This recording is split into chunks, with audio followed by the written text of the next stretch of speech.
actually he wasn't even there. So that person that testified is wrong. So testimony ain't is not really reliable like that in trial. So the whole thing that he's doing is just muddy in the water. And that's what makes him a coon about the stuff he's doing. And he knows this stuff. But I just see other people saying that they got, oh, here's Thank you. proof that these kids did something to it. They don't add anything extra that we don't already know. So if you guys would just allow me to catch up of how this conversation was going, because I haven't heard anything on this case. Did they not find anything with the second autopsy? They just didn't find anything, so they're not moving The It's forward second not. with this case. autopsy said It's that not. he had some They're not able to wounds of complete it. the muscles in the back of his head that he could not explain without having the throat. So the throat was missing. Exactly. How is the throat It missing? That doesn't make sense. Because so they when went the Didn't to first exhibit. medical examiner performed the initial autopsy, they took the throat out, which And is didn't the send from the the state throat. medical fetus, wait, the but state they did medical not. examiner, not the state medical examiner. So the second one, which Okay, everybody that's highlights, fine. that's it. Goddamn, No, why I can't talk? Hold I'm just on. adding to what you're saying, sister. I'm not going against you. Yeah, He let's get don't know nothing. So I'm just clarification. Like telling I'm him it's the trying to state. speak. Go Get ahead. clarification. Go ahead. So you just okay, go ahead. He didn't know that it was you saying the second one, he didn't know what the first one was. The Never first one's from the mind. state medical examiner. He I didn't don't know care. that. Go ahead. Okay, let's Yeah, start again. the first one was from the state medical examiner. They did a full autopsy. They had the body first, and then Benjamin Crump and his team got the body, flew to DC. They did another autopsy. That's the autopsy that everybody's highlighting. But the state medical examiner didn't send the throat, didn't send part of the back of the neck, and I think at some point it was a delay with the organs. So that autopsy was becoming inconclusive as what they stated when they finished the autopsy because he was missing things. He couldn't come to a conclusion. That's what Exactly. happened. And we That's How right. do don't you, have how the do you first not send autopsy the back of because the? I'm sorry, but how do you not send the back of the throat? How do you I not don't send know. that? That doesn't even make sense. They take I don't organs It's know. the out. front The of the throat, throat, the not the throat is back a of the or throat. The throat is a front part No, of of the the throat. body. It's not the necessarily back of the a head. They organ. didn't send the back of the head. They didn't send the back of the head, and they didn't send the throat. And they have not released the report from the coroner at exactly what the autopsy. They sealed it so nobody can actually see it. So there's no record for So the second that's coroner not to right. actually see and actually go and say, okay, these are the things I'm missing. This is what the first coroner said. They can't even do that. No, no, So that's that actually, leaves a lot of hold problems. on. Let me interject So here. On the second medical examiner in DC, that's what Ben Crump went over. So that second medical examiner did give a report, but like you said, it was inconclusive due to not having that organ, which was the throat. Now, the first medical examiner has the file sealed and didn't send the throat to the second Yeah, ME. yeah, that's what said. yes. Yeah, he didn't send it, so he So couldn't finish the his report. Yeah. head, the back of his head was red near the skull. Without the throat being there, he couldn't determine exactly why the back of his head had that coloration that it That had in it. red, right? With the throat missing, there is a particular bone inside of the throat. If something happened to where he was strangled or even hanged, that bone would have been broken in his throat and or there would have been constrictions inside of those muscles in the throat. But the throat did not come with the body. And it looked like they never gonna get the throat Right. because they sealed up everything. So this kid So is in a the thousand pieces. the He's a Jenga puzzle. yes, the lungs and the Excuse me. airways could not be properly examined because they had already been cut open and the amount of decomposition because he didn't get hold of his body till like 6 days after he had died. So in order for him to even get even reasonable report, he would need the report from the initial autopsy, but they never sent it to him. Hmm. And we Okay, know it's so suspect because why did you seal the file? Why aren't you releasing the first medical exam report? Why? Yeah, the autopsy thing is weird. I don't know if the practice of them is sealing autopsies. This whole thing is just weird with them and the way that they're moving around. We just don't know a lot about it. So, like, the conclusions, it's just a lot of stuff that's out and people are just speculating because they just literally don't have the information. We just don't know. We don't know a lot of stuff. Now, see, that's an honest statement right there. See, a lot of people will just keep on piling on the toppings, and say, "Oh yeah, they did this, they did that." As if they did, or if they didn't do it, then why was the neck not sent with the? See, you're digging into it, trying to find reason to say we just don't know. Annie What's G, I wrong? There's agree with nothing you. wrong with saying that we just don't know how these things go, No. and and honestly, the longer time moves on, it leans towards like he drowned. I mean, you're not Nah, gonna. you can't jump to you can't jump to that conclusion either. You don't know. Like Yeah, but that's the problem with your coming to a chance conclusion of because finding. you Okay, don't have the so information. You don't have it. That's the Yeah, problem. but That's your why everybody chance jumps of to finding conclusions. the point so that I these just seen kids something. getting slimmer and So slimmer. I mean, the reason we don't get any of the evidence is because they want to present it to a grand jury before they put it out publicly. So there's it.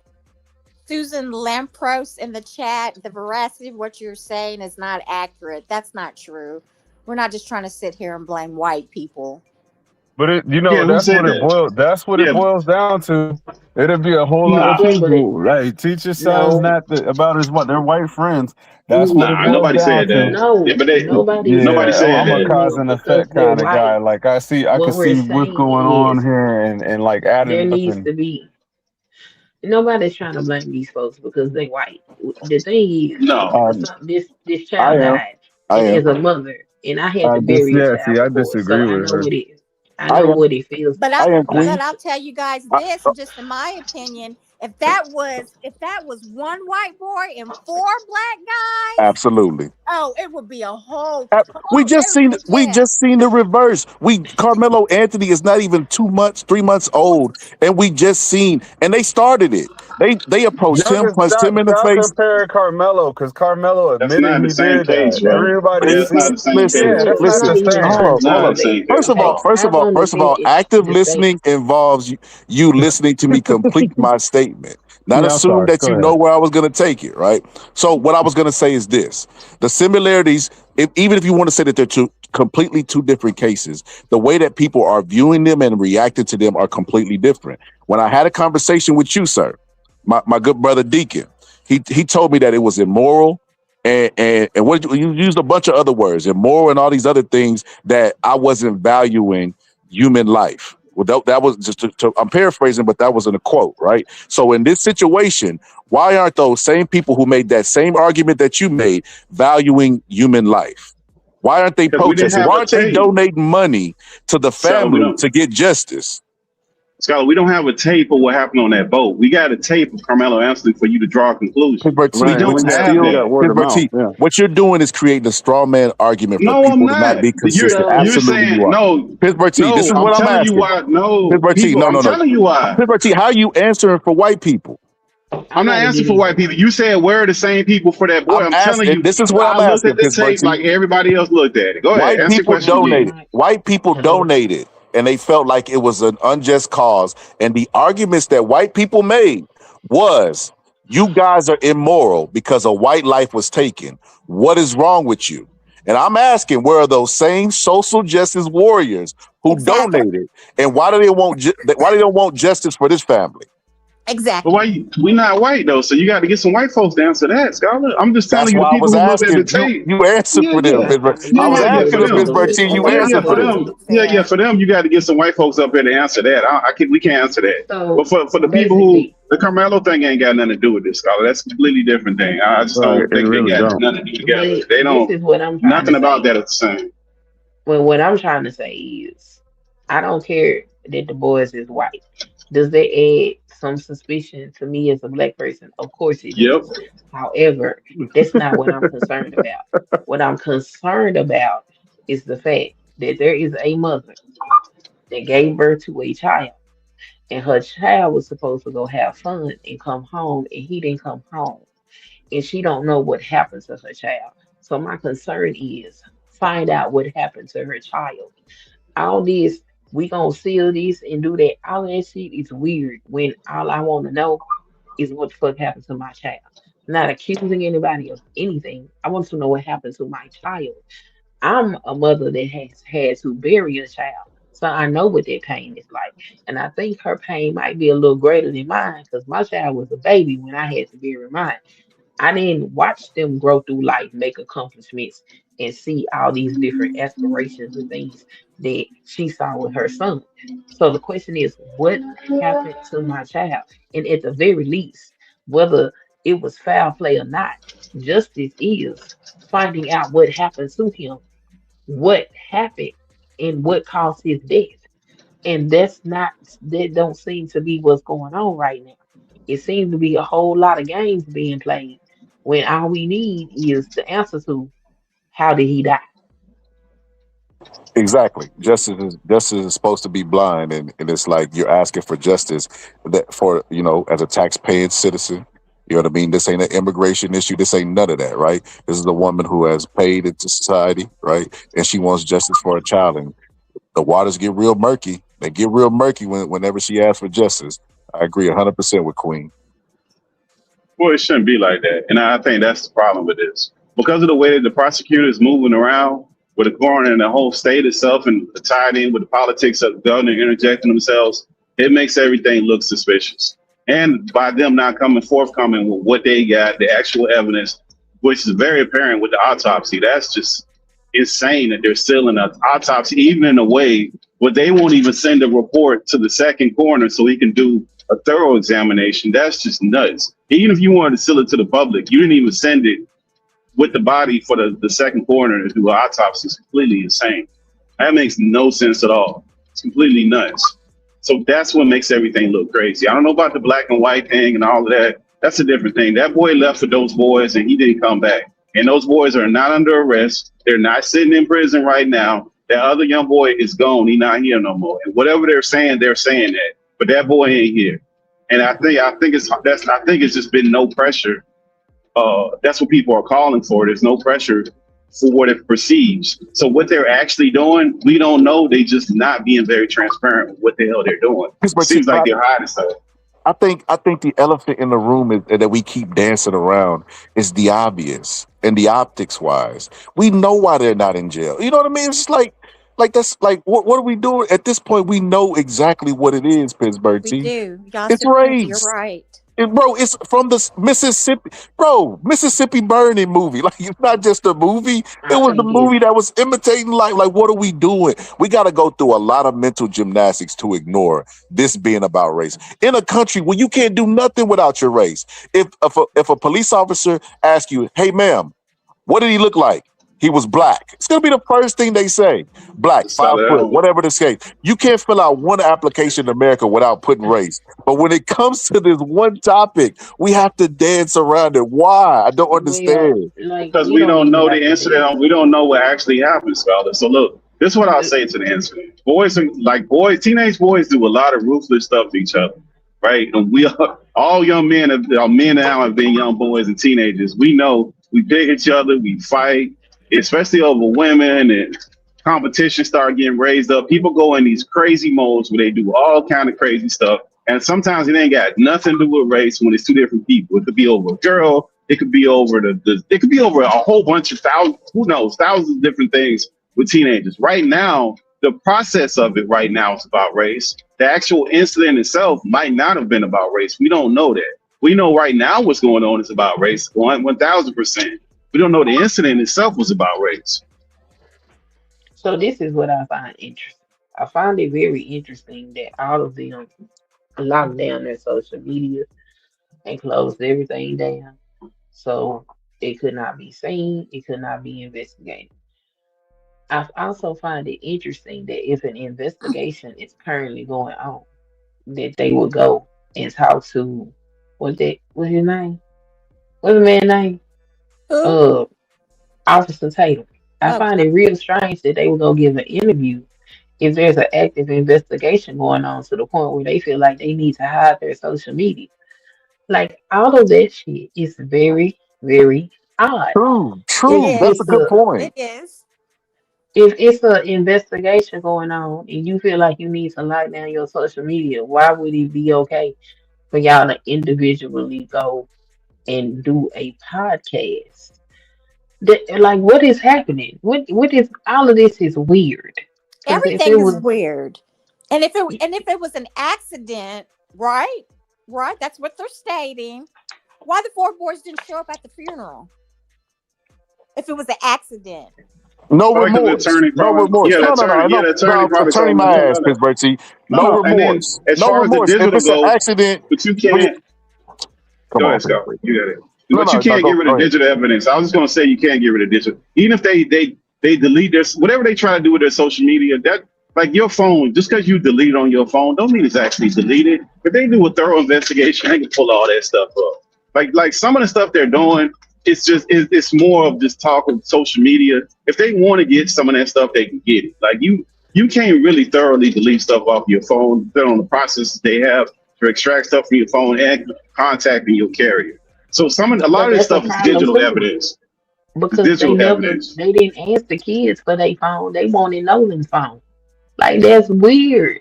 Why you want the dead person's phone, but you don't want to check all these people that's alive? Why you don't want to check their phone? Yo, There's no phone. Dad had to go over there and get the keys to the car. If everything they're they so if raise they're so speculation about concerned, they leads went to it. home to go to sleep.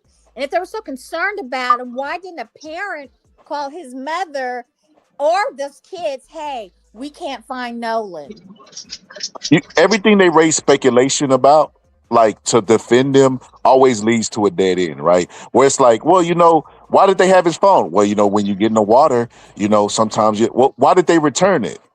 If they got it for him getting in the water, why wouldn't they return his phone? Especially if they're gonna leave him with the girl. So he gave you the phone, got into the water, and then said, "Hey guys, I'm gonna mysteriously stay with this stranger that I just met." You don't think he needs his phone back? It's just like everything leads to a dead end because we know that they're lying. That is, Yeah, like I they said, the lying. elephant in the room is this is exactly what it looks like. Like they are granted special privileges by the justice system because number one, they're white. Number two, they have somebody on the side of the justice system in the state where this offense occurred. So she's giving them legal advice. She's advising them. She's calling people. If you don't think that she's calling in favors from friends, you have absolutely lost your fucking mind. If you Right. don't think that, like, she's calling people at this point. Of And like course Queen it brought up that I never thought about is like, yes, they're like, hey, listen, we have to be really do our due diligence and be really calculated about what we're gonna say, what we're gonna do. We have to leave social media. We can't say this, we can't say that. Hey, let's go do this interview with this podcast. Like, wait a minute, what? But if you look at the way that he's attacking this, he's attacking it with the assumed innocence of them. So that's why they're comfortable doing it, like telling them a little bit and then letting him do the rest of the cooning. I mean, excuse me, fighting for them. Hey, there's a chat comment. I think that's important that we bring up. It's at QS Flow, and he makes a good point. He's asking we need to get the call log from the chief and the grandfather. So you have kind of two differentiating discrepancies here. The boy who called in for the towboat, right, is asking for assistance. When that whoever the woman, the go between woman was, Vicky or whatever her name was, she calls the chief. When she calls the chief just got off the phone with the grandfather of the boy that was saying that's needing help and saying, "Don't go get the towboat now." Why? But do we know that's a fact? Like, where do we know that statement of him telling them not to get it? Where we get that? I believe that was on audio. Okay, I'm just asking. And First so time I heard that. that's what I'm saying. So we got too many. But I just say that, like, look, them boys left together. The boats and getting on boats. I don't know people's experience with getting on and off boats and being in places like sandbars and islands and all that stuff.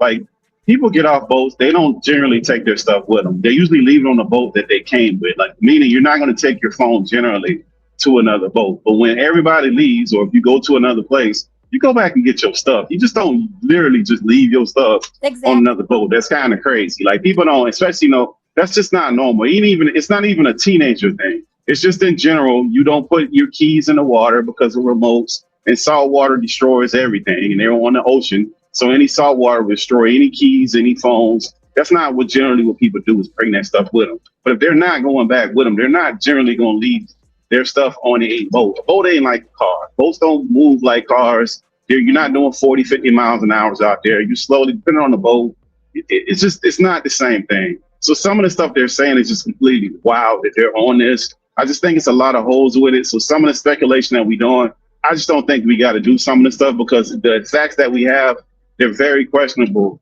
and they don't make a lot of sense.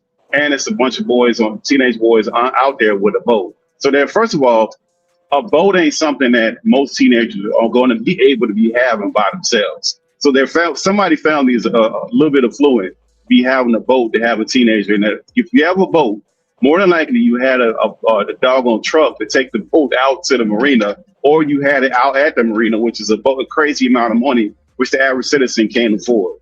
So those two things that go together are kind of pricey. So you're in a different bracket with all these boys. That's probably why they all lawyered up, because they're not regular. They got a little bit of money to do these type of things. So that part of it ain't surprising. It's just their stories don't make any sense, and nobody can make this stuff make sense. Or they lawyered up because they're guilty. Exactly. They lawyered up before this was even a thing. Yeah. What do Yeah, you money's look. Yeah, but people lawyer up. Once you get a lawyer, if you pay money to a lawyer, he will tell you to shut the hell up. No matter if you're guilty or innocent or anything. That's what lawyers do. But I'm just saying their story itself don't make sense. It don't matter. Then why they Brandon Tatum, talking to Brandon Tatum? Why is they doing it if they lawyer told them to shut up? because he probably curated those questions. He probably ran those questions by the lawyer or a spokesperson, and they asked him specific questions and he rehearsed them. That's probably how that went, and they thought that was going to be a good PR piece for them.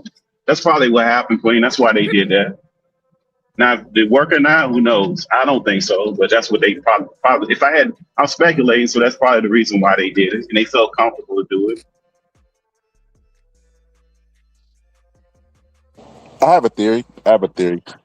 Maybe their judge mom advised them to not say anything and lawyer up, and was being really, really doing her due diligence on this to ensure that they don't face any time for the crime they committed, instead of doing the right thing and saying, hey, I could be there for you, but somebody lost their life. And because I'm a judge and I put my right hand on the Bible and I swear to uphold the Constitution, you're going to have to face the consequences of this. And, I'll ensure that that I could be there for you in this time, but got to do the right thing because that's the office that I uphold. That's what should have happened. Instead of lawyer up, let's see what we can do to get you out. Hey, this all the wrong stuff is crazy to me. And this is a judge. Yeah, that's a conflict of interest. She shouldn't even started. She started tweeting and emailing. Excuse me. That's unethical. She should have stayed out of it. Absolutely. Now what she's doing behind the scenes. If I was a mother and a judge, I'm gonna be honest. Yes, I would probably advise my kids: be quiet, don't say nothing. You know what I'm saying? But now I'm a different type of mother. Now with my children are adults, right? But with the close relationship that we have, I'm always going to ask them. I've always asked them, what did you do? What did you say?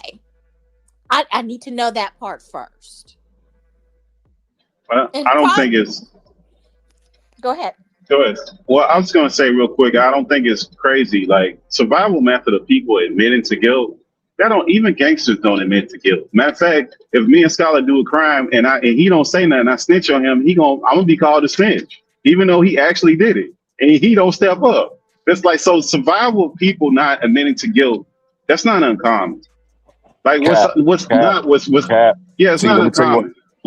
People lying, but what's uncommon right now is that what's the wrong thing is the way the whole police force, the district attorney is moving. That's the crazy part. The part of them lying and doing all this other stuff, people gonna do what they're gonna do to try to get themselves off. That's not surprising. That don't change the facts. So let me tell you why I call cap on that, T. Couple things. So somebody brought this up. Are you talking First to for me or he? my Pittsburgh team. Okay. The reason why I call cap on this Pittsburgh team is I brought this up last time, and I said if it was my son, I would turn him in. And everybody was like, yeah, you know what you would do? I would turn them in. It's just simple as that. I'm not a selfish enough person to where I think me and mine matters over everybody. That's not the idea of the social contract that we all agree upon. And if your son is a piece of shit, it doesn't say anything about you. Sometimes you raise them the best you want them to be, and they still turn out a piece of shit. And that's just the reality of life. Are you going to cover up all the stuff that they do because they're attached to you? Like, what kind of sense does that make? Right? Like Right. that's wrong. It's morally wrong. Right. And everybody out loud tries to be morally right. If you ask the person, are you good or bad? They're going to say good. Are you morally good? They're going to say yes. Right. So with that being said, I said I would have turned them in. But one of the points that we brought up, Pittsburgh T, was the first 48. Those black moms that they're always trying to shit on or being uneducated and all this stuff, that are working 2 jobs and they ain't got time to watch their kids, the fathers ain't home, the ones that they try to shit on, they will take their son and make them go confess to a crime if they believe they committed a crime. Meanwhile, this white judge, right, who swore to office, is morally bankrupt, is convincing her kid not to do anything, lawyer up and try to get away with it. And that's the difference. So I wanted to say that, and I wanted to address this too. He said 5 black people were murdered in Chicago this weekend. He said, why isn't there any attention on that? How can we protect What us that from got to do ourselves? anything? Exactly. That's a What that white got to person. do That is a anything? white person. That is a white person, definitely. Wait, hold on. I got Is a rebuttal Fisher, for that. unless he's I have a rebuttal for that. The same amount of people was shot and killed in Omaha, Nebraska. How come you never hear nothing about that? Or, I mean, Queen, I'm glad you made that point, because I was also going to make up the PDF files who are in the White House or the people Omaha, that was on the Nebraska got Epstein more list. crime and We don't. more violent crime than Chicago ever would have. And it's predominantly white, but that shit don't ever make the news. Nothing that they do ever makes the news is the point that we're making. So we're not going to hold ourselves to like black on black crime don't exist and white on white crime don't exist. You're not going to come in here, change the topic, and get us talking about what you think we should talk about and not keep the focus on white people. So let me just take this spotlight and put it back on the immoral judge, but we're back on white people. Like I was saying, white people are definitely feel like there's a 2-tier justice system, one for everybody else and one for them, right? And they feel like that they don't have to be held accountable for justice or anything, right? Like another example I bring up that is non-related is the example of Diddy, right? We had to hear about freak offs, all this stuff, and then the white people in the White House, you know what I mean? The old people are definitely having freak offs. A lot of them are on the Epstein list, et cetera, et cetera. They're the real origin of freak offs. But we had to consistently hear about how Diddy was the freak. Diddy was doing what y'all do in Congress every day. But that's neither here nor there. It's always publicized and put through a propaganda machine when black people do it, and we always have to be held in court and guilty of nothing and defending people we don't even know. Can you imagine that? We don't know. None of the people. I don't think anybody on here got family in Chicago, and we got to be held accountable to some strangers in Chicago. That's absolutely acid. But they won't be accountable for this. They will not be accountable for this. I remember people used to always make the joke about them being mad about the OJ trial. White people was really mad about OJ trial. Yes, I was they there. were Yeah, and they it were was. crying and cutting up. Yeah, they was acting a fool. And they used to show that when the OJ trial was going on. That was before Nancy Grace and all that stuff started. Court TV. That really popped all that off. And I'll tell you this: when they had those trials going on, a lot of public schools were showing that trial. If you had like civics or social studies, they were showing that trial as part of the class to a lot of kids. So that was like a big thing everywhere. Everybody had a reaction. White folks definitely flipped out. That still think OJ did it with not a proof, not a shred of proof, nothing. But they still believe it.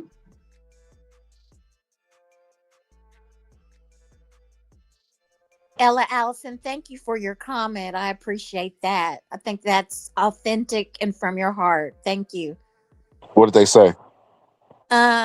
She says, as far as hold on, the poll, she said, it's not my place to speak on black issues and struggles, but I do speak up. Hold on.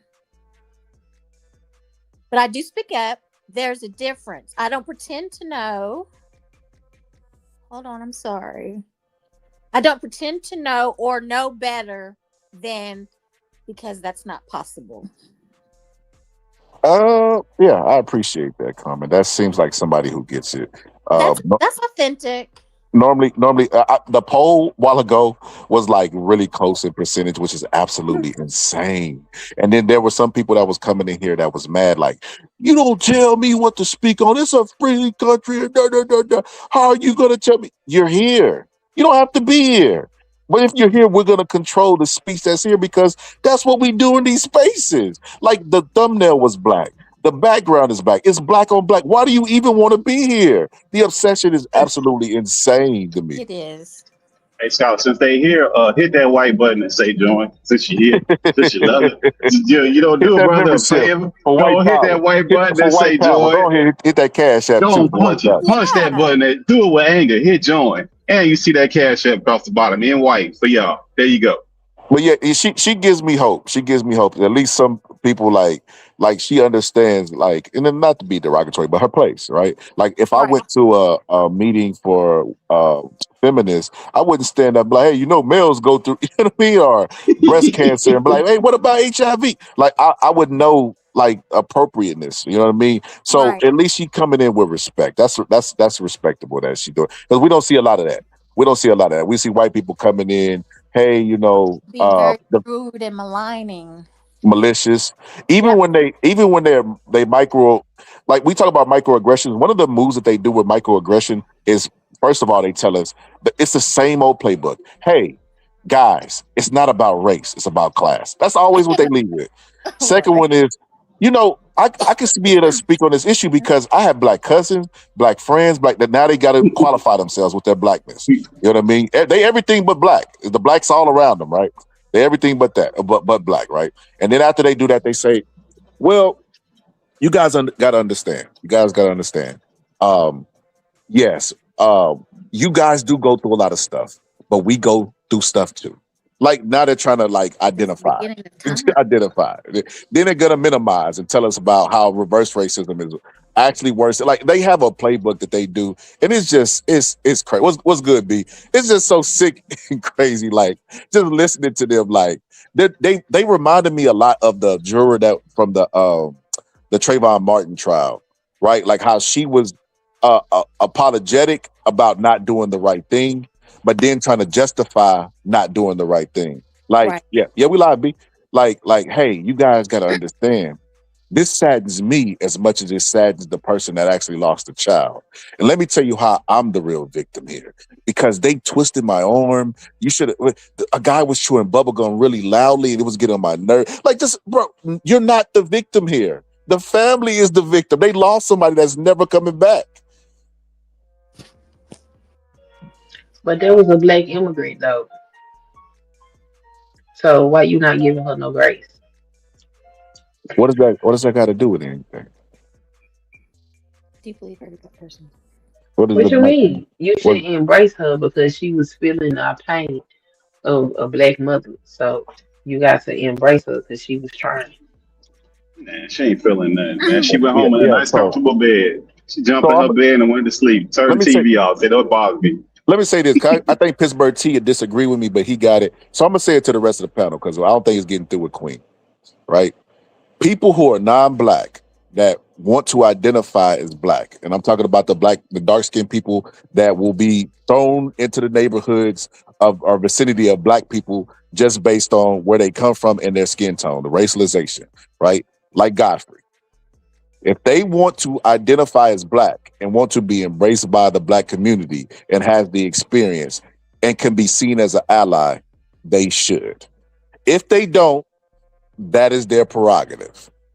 That's cut and dry. That's all cut and dry. The only time I believe in FBA is when they're handing out checks. And that's because it should go to the people whose bloodline and lineage built the nation and were discriminated on and had Jim Crow and all that other stuff go and follow them. So it should go to that. But other than that, you shouldn't separate yourself from them because they are potential allies. White people understand This is how they keep white supremacy going, that they will accept anybody from all over the world and embrace them as white by skin tone because they understand white numbers. And the more people that buy into white supremacy is how it functions and keeps going, because it's a numbers game. And if they understand ally to do what? What they ally to do though? You keep saying the ally. What they allied us to do? What have they allied to done? I ain't seen this ally stuff. This is some stuff we be talking about on TV. What they do? Shirley Chisholm wasn't the ally. Oh, again, you're gonna talk about a few individuals who made the decision. And that's the point that I'm making. I thought it was getting to you too, Pittsburgh T. The ones who want to identify and fight with us should be accepted with open, because there was a time where it wasn't optional to accept them. Black people just accepted them. So why all of a sudden are we gatekeeping? No, because we saying when we talk about these groups, we talk about all the groups, and we know it's not all these people that are Mexican, all these people that are Dominican. Hell, Dominicans on a share an island with Haiti. Dominican Republic and Haiti on the same goddamn island, and they can't stand each other. Like, make that make sense. So, like, man, listen, we've already accepted the people who accept us. We're not going to group all these people together until we just going to accept all people. That's crazy. That don't make sense. That's what the default is. What you're saying. If I'm misinterpreting what you say, you can correct me. Are. But it seems like you're saying like, okay, my bad. Then go ahead. You got it. I'm wrong. No, I'm not saying accept all people. But my bad. But hold on. The point I was making on top of that is don't get deflected, brothers and sisters. Like Umar said, we must stay focused, brothers. I don't know why Queen brought this up. We had hashed this out earlier and moved past it. You know, we must stay focused, brothers and sisters. But to the point that we was making, Queen tried to bail the white man now. I never thought I'd see the day where Queen would shoot the white man some bail. That's crazy word. Crazy. Black queens forever, snow bunnies never. I said black king. Woo. We must stay focused, brothers. We must stay focused, brothers. Damn all that. We must stay focused, brothers. How am I trying to bail a white man out again? I missed that part. Being disingenuous about the point that I was making, and then distracted. I'm tying your point to what your point was earlier, because you was like, kiss these people ass, even though you said that's not what you were saying. But I'm just saying, with the woman that was there that could make a decision, she was not us, but she was black. But this is the people that you say should have been there. Us should have been there to make the decision and make it 100%. Yeah, but you talking about them people is gonna help us, and that lady just went on ahead and supported. She wouldn't be one of the people that is not going to help us. She wouldn't be one of the people that would help us because she don't identify as black, and most of them don't, and that's okay. You wouldn't to embrace somebody who didn't want to embrace you, but the people that do, you should eat like this is not rocket science what I'm saying. It's not complex, right? Pretty basic stuff. Embrace the people that want to embrace you. That's what they do in every movement. There are some white people out there who don't support the KKK, right? The KKK they don't go out there trying to seek or change their mind neither. That's how our movement works. I don't know why what I'm saying is foreign all of a sudden. Maybe it's because I'm black. So I need to put a white person on the screen again, Pittsburgh Chief, for y'all believe me. You got it. Hey, it's got it ain't foreign. You speaking like an immigrant, my brother. You got to speak like a brother. I'm just saying, brother. That's crazy, bro. That's crazy. hit the like, folks. What's up, B. Washington, man? Hit the like, folks. Oh, this is so. Is Deacon still here? Deacon done got quiet. Deacon be quiet on. I don't know. Deacon, you still here? Deacon been gone. Nah, Deacon here. He just ain't saying nothing. Oh shit, he is gone. That's crazy. Deacon been gone. After he convinced us that Officer Tater wasn't no coon, he left. That's crazy. Cool, yo, did I miss that? I don't remember that part. He said we got it. He was trying to say we got to have a fair approach because he basically said to surmise that somebody correct me if I'm wrong. We got to have a fair approach because we ain't got no facts. When Officer Tatum jumping in all these conclusions, but we got to be fair and equal. When he jumping all these crazy conclusions because had these fixed up interviews, which didn't make any Yeah, sense. when Pittsburgh see they line up with Deacon, Deacon got the fuck on. Damn, that's crazy. I must have missed Anybody that. It must stops. have been when I was gone. Yeah, ain't nobody Yeah, fooling with no, Austin Tatum with you that was up here, foolishness, you man. probably just didn't notice it. Cause Yeah, when when Pittsburgh said nah, he cooling, they left. He got the fuck on. That's crazy. Hold on, let me play this song. I got a song for Tatum. Look at the cool. Look at the cool. Always cooling for you. Look at the cool. Look at the cool. Always cooling for you. We got gray soldiers driving up and down the street, looking for a picnic today. Will it be you that gets pulled over for a broken down light, and then they blowing out your brains, and then here come the cool. what up, B-Watch? Oh, look at the cool. What up, B-Watch? So I was gonna say this. I wish he was still up here 'cause I wanted to ask him. I wanted to ask him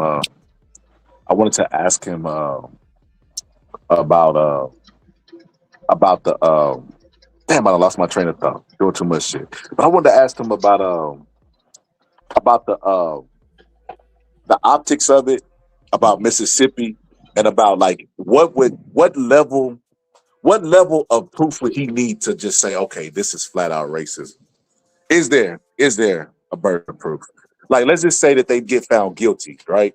And you know how, like, in every movie, the bad guy always like, yeah, I would have got away with it if it wasn't for you meddling kids. Let's say they got into like one of those speeches or whatever, and they was like, yeah, I did it for white supremacy. I wonder if he still would hold on to the idea of, nah, these people is innocent and this is not about race. So this is crazy. Is there, the question that I posed to them, is there anything you could do in America without race? Because you can't even get a credit card without filling out your race. So is everything about race? That's the question that I'm curious about. Is everything about Well, race?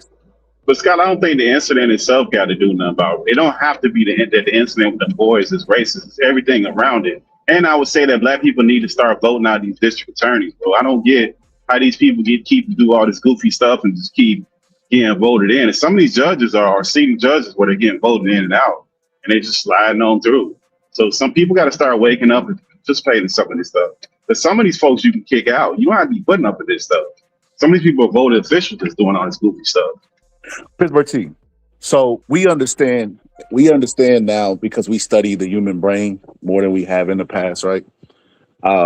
We understand now biases, right?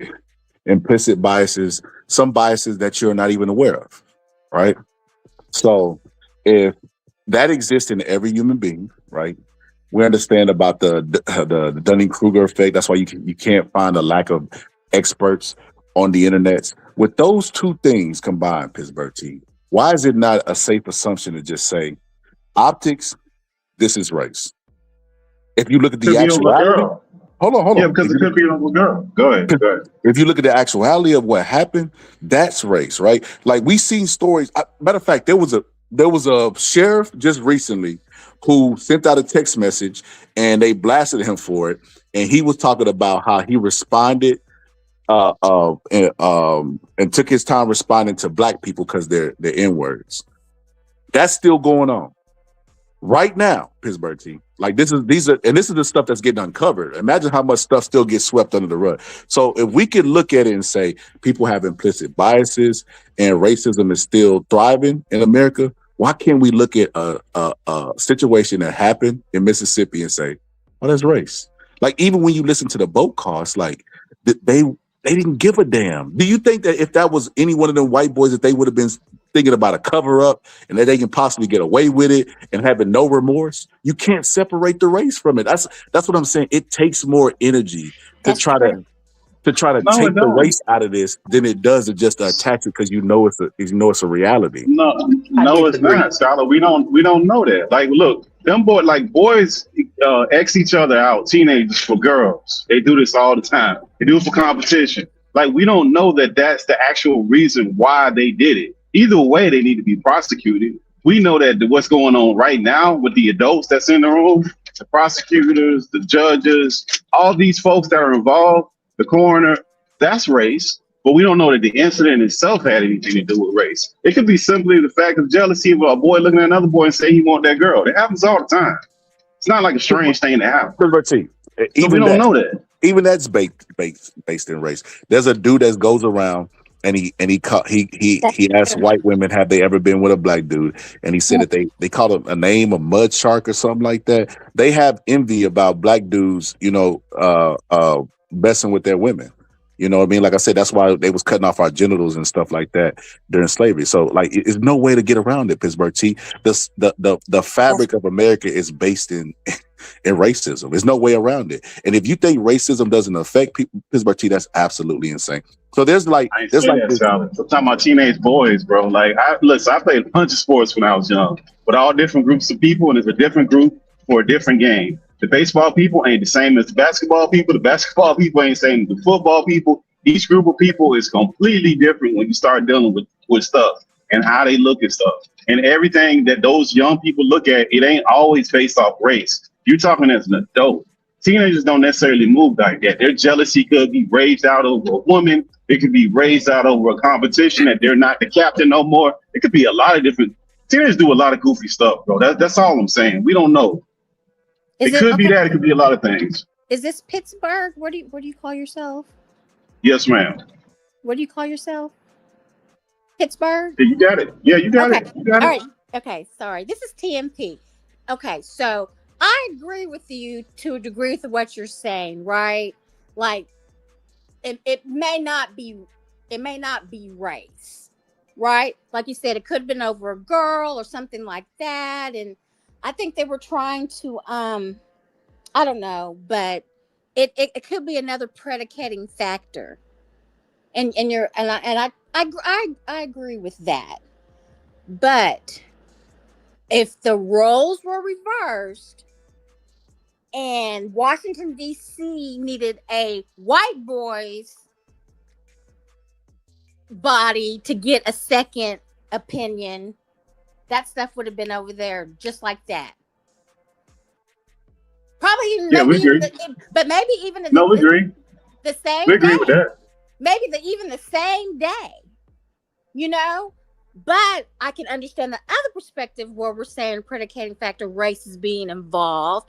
This is because you didn't. He's among 4 white guys.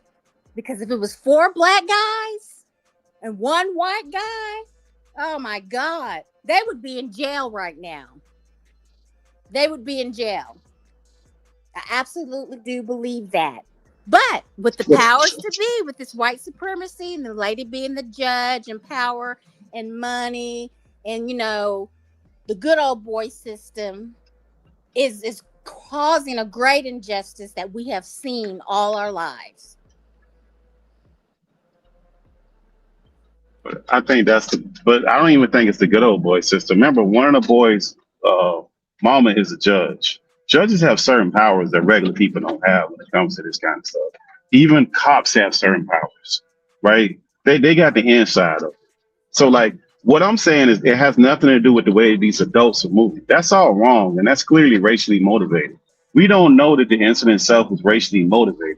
Whatever the case may be, the investigation seems to be racially motivated. The way they're handling stuff seems to be racially motivated because this is abnormal. This is not something that normally happens. So you can call it racially motivated because they're doing stuff that they normally wouldn't do. A lot of this stuff is weird. So, y'all know I'm not shy of controversy. Can I say something controversial for us? And this is going to be a sad reality that people are going to have to come up with, black people. And I think it's kind of us whistling past the graveyard.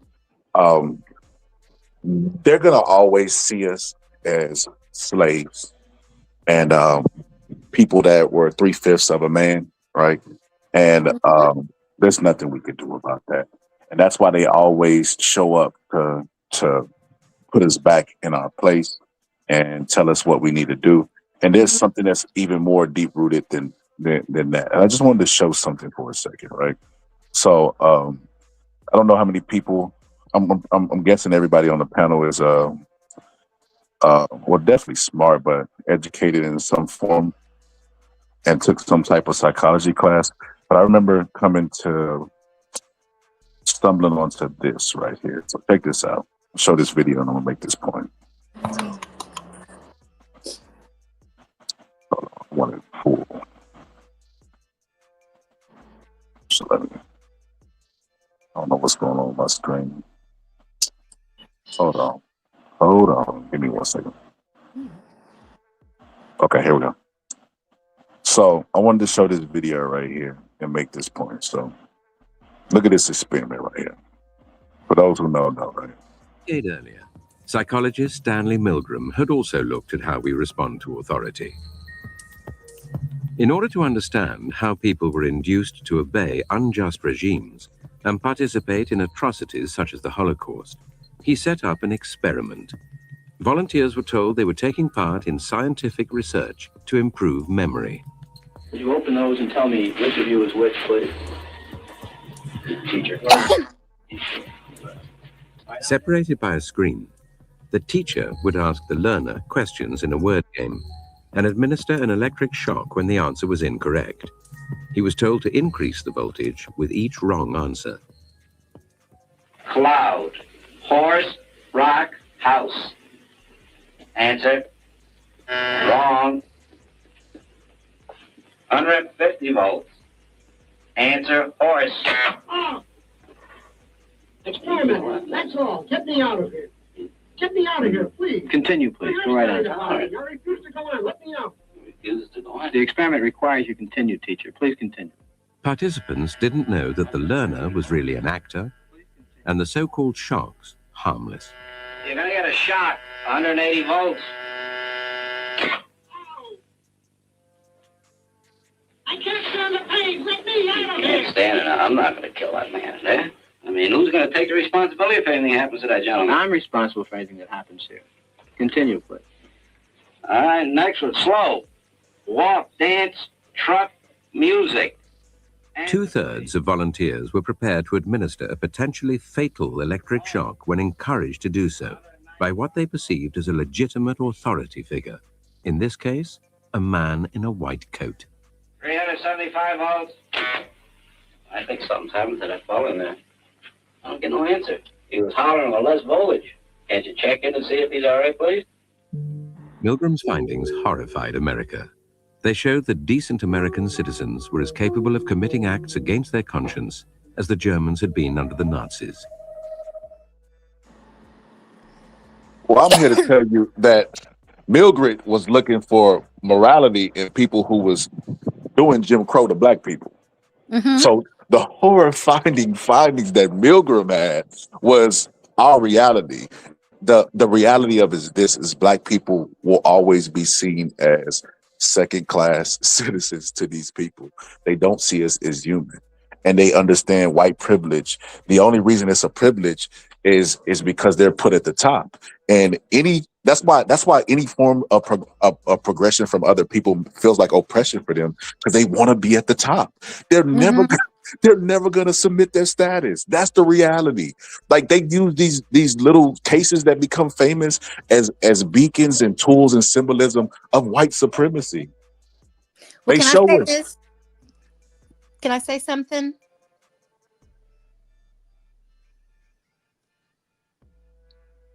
Are we still here? Yeah, go ahead. Say what you're gonna say. So Oh, stop. okay. Yeah, It's go ahead. just so quiet. Okay. So I would like the panel in the chat to know that. So my credentials, I have associates in sociology, a bachelor's in criminal justice with a minor in Bible theology, and I have a master's in counseling with a applied behavior emphasis. Okay. I am Black. I'm a Black woman, Black Christian woman. So what you just said, since a kid, I was just fascinated with what makes us tick, right? Why do we do the behaviors that we do? And, and after, going through experiences and, getting older and things of that nature, everything is from a white Western perspective. Our schools are, our education systems are, psychology, all that stuff. So since you brought that up, I'm thinking about the Tuskegee men who they did those experiments on and injected them with syphilis and, looking at us and see how we will react to that. And like we are subhuman. And like you said, who's controlling, who's puppeting that, who's pulling the strings? White supremacy. And I know some may not agree with that, but I've checked history. We have the Rothschilds, Rockefellers, Skulls and Bones, White Boule, Black Boule, all these different memberships, and some of us blacks have bought into that too, that immoral system and things like that. And if you even check out LeBron's tattoo on his chest, right, it's in correlation with the Black Boule. But LeBron is a story for another day. So what I'm saying is, we have been like, it's kind of like predictive programming, like the movies that we see and stuff like that. They are foreshadowing of things to come that have like actually happening. So it's all the puppets, the people behind the scenes, JP Morgan, we got the bankers and all these people behind the scenes that are pulling strings to make us black people as subhuman or not human at all, that we're ignorant, we're not educated.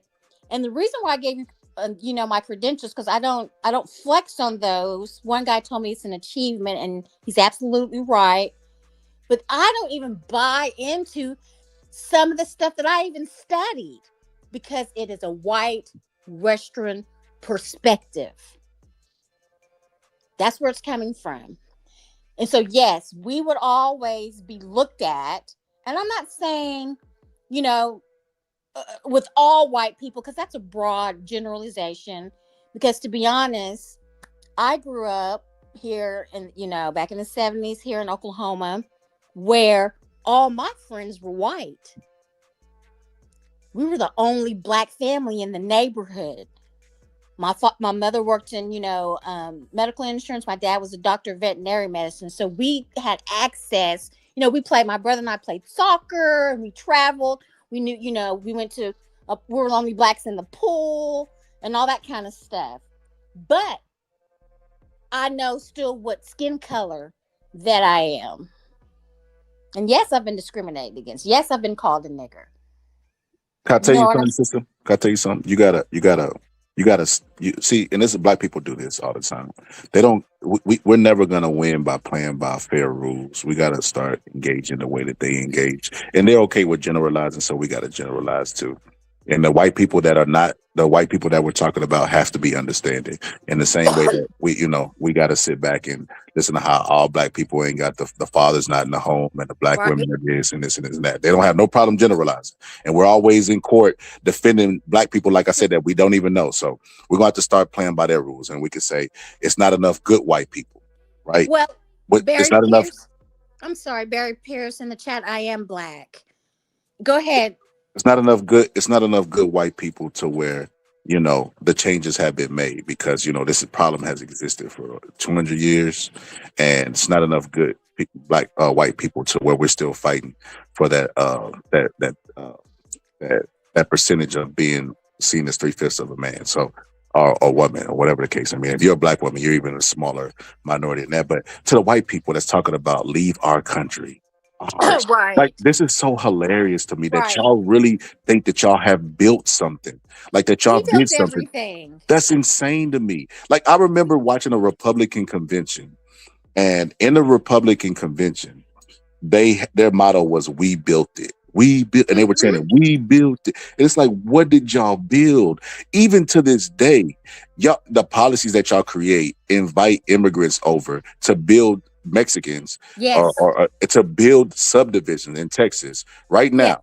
And y'all are like, y'all not building shit now. What the fuck are you talking about that y'all built? Like, it's insane to me. And the country that we built, get the fuck. You won't even leave the chat, but you're telling me to leave the country that y'all didn't build. Like, get out of here. And look, listen, I said at the beginning of this episode, right?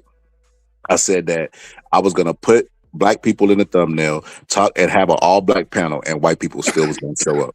And they're proving my point. They show up, You they could not talking about, leave. you know, white people build everything. What you up here talking about? Get You out know of they did everything. you Everything. auditioning for Brandon Tate's position, Queen.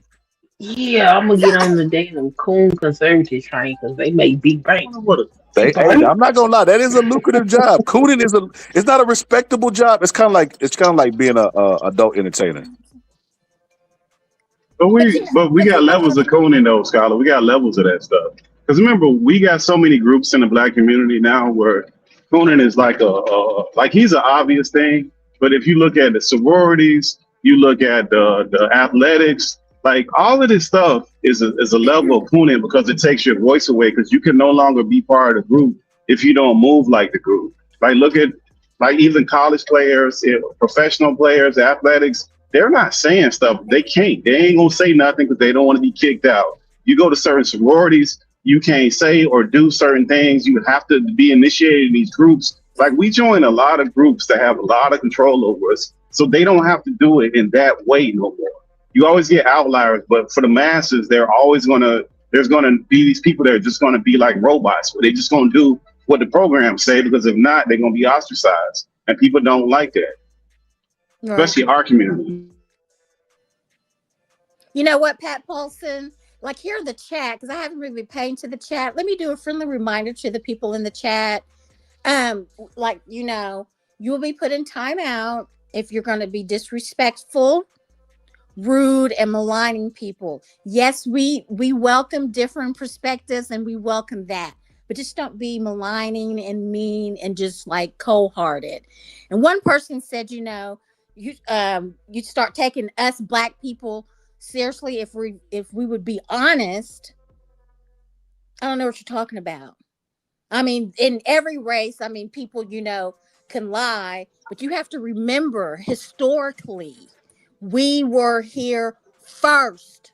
And that's scientifically proven. So all hold the way on. Let me back say to this. Let me Who say made this. him the Let me say author this. of truth, though? Who made that fool the The author of Paul truth? guy. Him and his people. Let me tell you about this Pat Paul dude. So I'm simultaneously streaming with my homegirl Jay. He's from Jay's panel, and this is like he don't even realize that he's part of the problem and the obsession. Exactly. Like I'm pretty sure he subscribed to Jay's channel because she's a black woman, an attractive black woman, and he likes her. He's obsessed with. They obsessed with all of our features, our music, and everything. They want black without blackness. That's the weirdest thing in the world. You want black without the blackness. That's what the movie Get Out was for. The movie that upset them a lot, Get Out, that they probably never seen. It's two movies that they probably never seen in their life, but they're so upset about. That's Get Out and 12 Years a Slave. Yep. And their obsession doesn't stop. Like Paul is obsessed. He's definitely obsessed. That's why he put laughing. He know I know. He does. He know I It's know. true. He know I know. Cultural appropriation. I've heard some white person said they came up with braids. Cultural appropriation. That is hilarious. White people admit it. Do you know braids back in the day? Slaves were so smart to put routes in their hair, how to get out of slavery. But we're dumb. But we're dumb. I'll never accept that. I've never even heard that stereotype. If you look at the people, you look at the largest uneducated group in America is those people. You look at the people who are PDFs, it's those people. You know, these are what they always say, the facts. Facts over feelings. These are facts, you know. And someone said that blacks were all on welfare. No, the highest percentage of race is white. Let me tell you, sister. Let me give you a little advice on the future.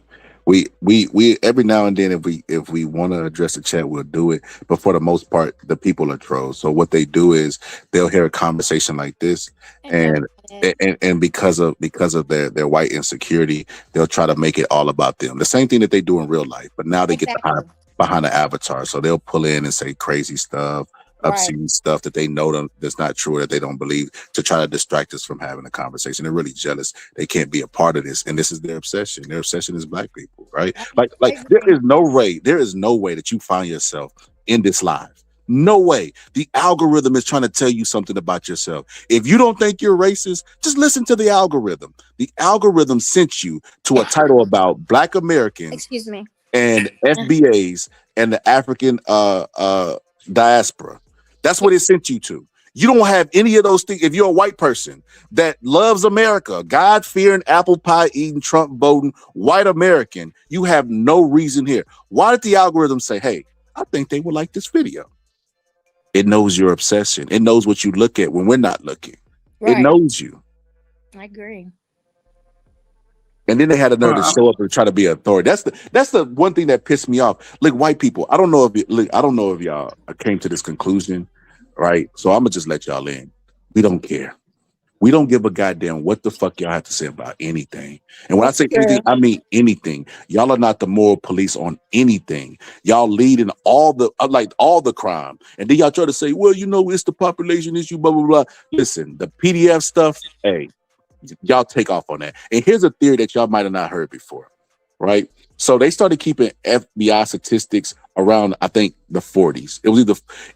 Maybe it was shortly after the 20s. I'll look it up. But anyway, the point is this.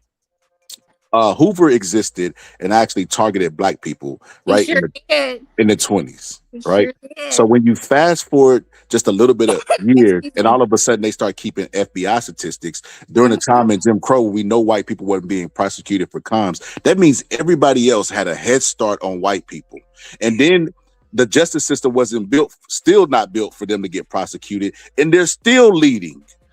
So you can make the argument that white people are inherently more prone to crime than everybody else, outside of statistics, just using your logic. So you're not going to be the moral police and hold us in trial for nothing. I'm not going to stand on trial and be guilty of anything that another black person I don't know does, in the same way that you shouldn't be done. But your white people have not only committed more crimes, but have a history of doing it. And if I don't trust y'all, it's documented in history books why I shouldn't trust y'all. So I'm not going to be held on trial for anything in a court of public opinion. Well, Scholar, remember, Hoover was in power for like 40 years almost. And then every FBI director we've had after that, it's been just as shady. Like, we don't have, like, this, like, look, FBI directors do shady stuff when it comes to black folks with wiretaps and all kind of stuff. We were black extremists like less than 10 years ago. Like, we just get these crazy, weird titles from FBI. Like, so that ain't no, this thing where we going to put these people on these high pedestals when they have these shaded views, and it's very obvious what they do. It's just crazy. It don't really jive out. So when they start throwing stuff around, and you can just tell they're getting their stuff from the news, and they're getting it from talking points from whatever channel they're watching. You can't even really have a conversation with them because it's a lot of deflection. It's nothing. There's no substance there. It's just nonsense. There's just stuff that they heard and they're just going to keep repeating. And they're just going to keep beating it in the ground, and it doesn't make any sense. So like that stuff that they do, it's never going to change. Because even if you look at Hoover and all the damage that he did for all the years that he did, and the reason why he got out was because of that Muhammad Ali fight where they went and broke in like a little sub office in Pennsylvania and stole all these files showing that they were that the FBI was doing all kind of crazy stuff, from following and having informants into like the Black Power movement, into other groups, in the college sitting groups, that they were having informants and people go in and doing all kind of crazy stuff, having wiretaps on lines, all kind of crazy stuff they were doing. And all of that happened because of the Muhammad Ali fight. They just figured that was the perfect time to break into that field office in Pennsylvania, that they were going to break in and get the files. And they were just looking for stuff for drafts. And when they stole all the files and they finally got somewhere to read it, they were shocked by all the craziness that they actually read. I can't think of what they called that whole thing that they did. It was a few of them, and they never caught those people either. That's a whole little education for the uneducated, which is another crazy thing. But the idea that the FBI is just this thing, I don't know. I just think we've always had a healthy distrust for our government as Black people. We just know that they've always done some funny stuff when it comes to us and how they report stuff and how they move around with us. I agree. We do. I like how you put that, a healthy distrust, just like the Native people. They have a healthy distrust of white people too, because of what they did to them. And that's not that long ago either. So we're not talking about the 20s and the 50s and all of that. This is all recent stuff. They wiped them out. Well, I mean, they have their tribe, their tribe lands and stuff like that. But yeah. Yo, I don't know if y'all noticed, but Paul has mysteriously disappeared from the chat. I did it.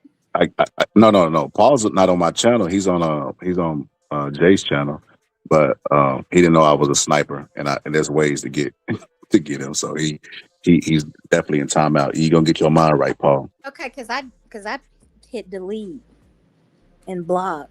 Yeah, it just deleted over here. But no, okay. Forget Paul. And like I said, we're not on trial for anything. Black people are not guilty of anything. And if y'all not gonna be held for y'all crimes, it's so crazy because when we bring up rape, it was so long ago. Like they don't want no accountability. Like, it was so long ago. Why you keep talking about this? But we gotta answer it for the killings in Chicago for people that we don't know. Like you can't make this up. Stephen Darby said it best. And I'll put it in the chat that y'all can go and what to listen to, like Niggerland, Huari, they jacked us, and then Zion versus Rome are 4 good, excellent teachings. But what you said, like, how they say, well, that was long ago, right? He teaches on that. And what he said, and I totally 100% agree, we are evidence of a crime. Black people are. You are evidence of a crime. That's historically evidenced of a crime, of what white supremacy has done. Well, I mean, we don't ever show up when the people at Little Hats be having their meetings, or the people from the Pacific Asia place. When they show up and have their meetings, we don't show up there. It's funny how they keep showing up over here, and then not only they showing up, the most racist people are telling you how you should think. And I think that's absolutely insane. How you gonna like this? Crazy. Pittsburgh T, I had an episode one time. Pittsburgh T might remember this, but I had an episode one time and we were discussing these very things, right? It's funny how the conversation changes. It just changes characters, right? It's the same conversation. We keep going like Trayvon. There's a bunch of similarities between Trayvon, you know what I mean? And the other people like Nolan and all this other stuff, right? So there's a lot of similarities, and mainly it's always about race. And they always tell us it's not about race, but it keeps occurring, right? So we can't believe our lying eyes, and you know what I mean. And this lying justice system, we got to believe white people who benefit off of white privilege, right? But they always come in saying the same old things, same old things. And I remember one time it was a white kid that was on the show, and he was young. He might have been about 15, 16. And like, how you find my show? I was staying up late night. I was playing the game, and I accidentally scrolled and found your channel. Like, okay.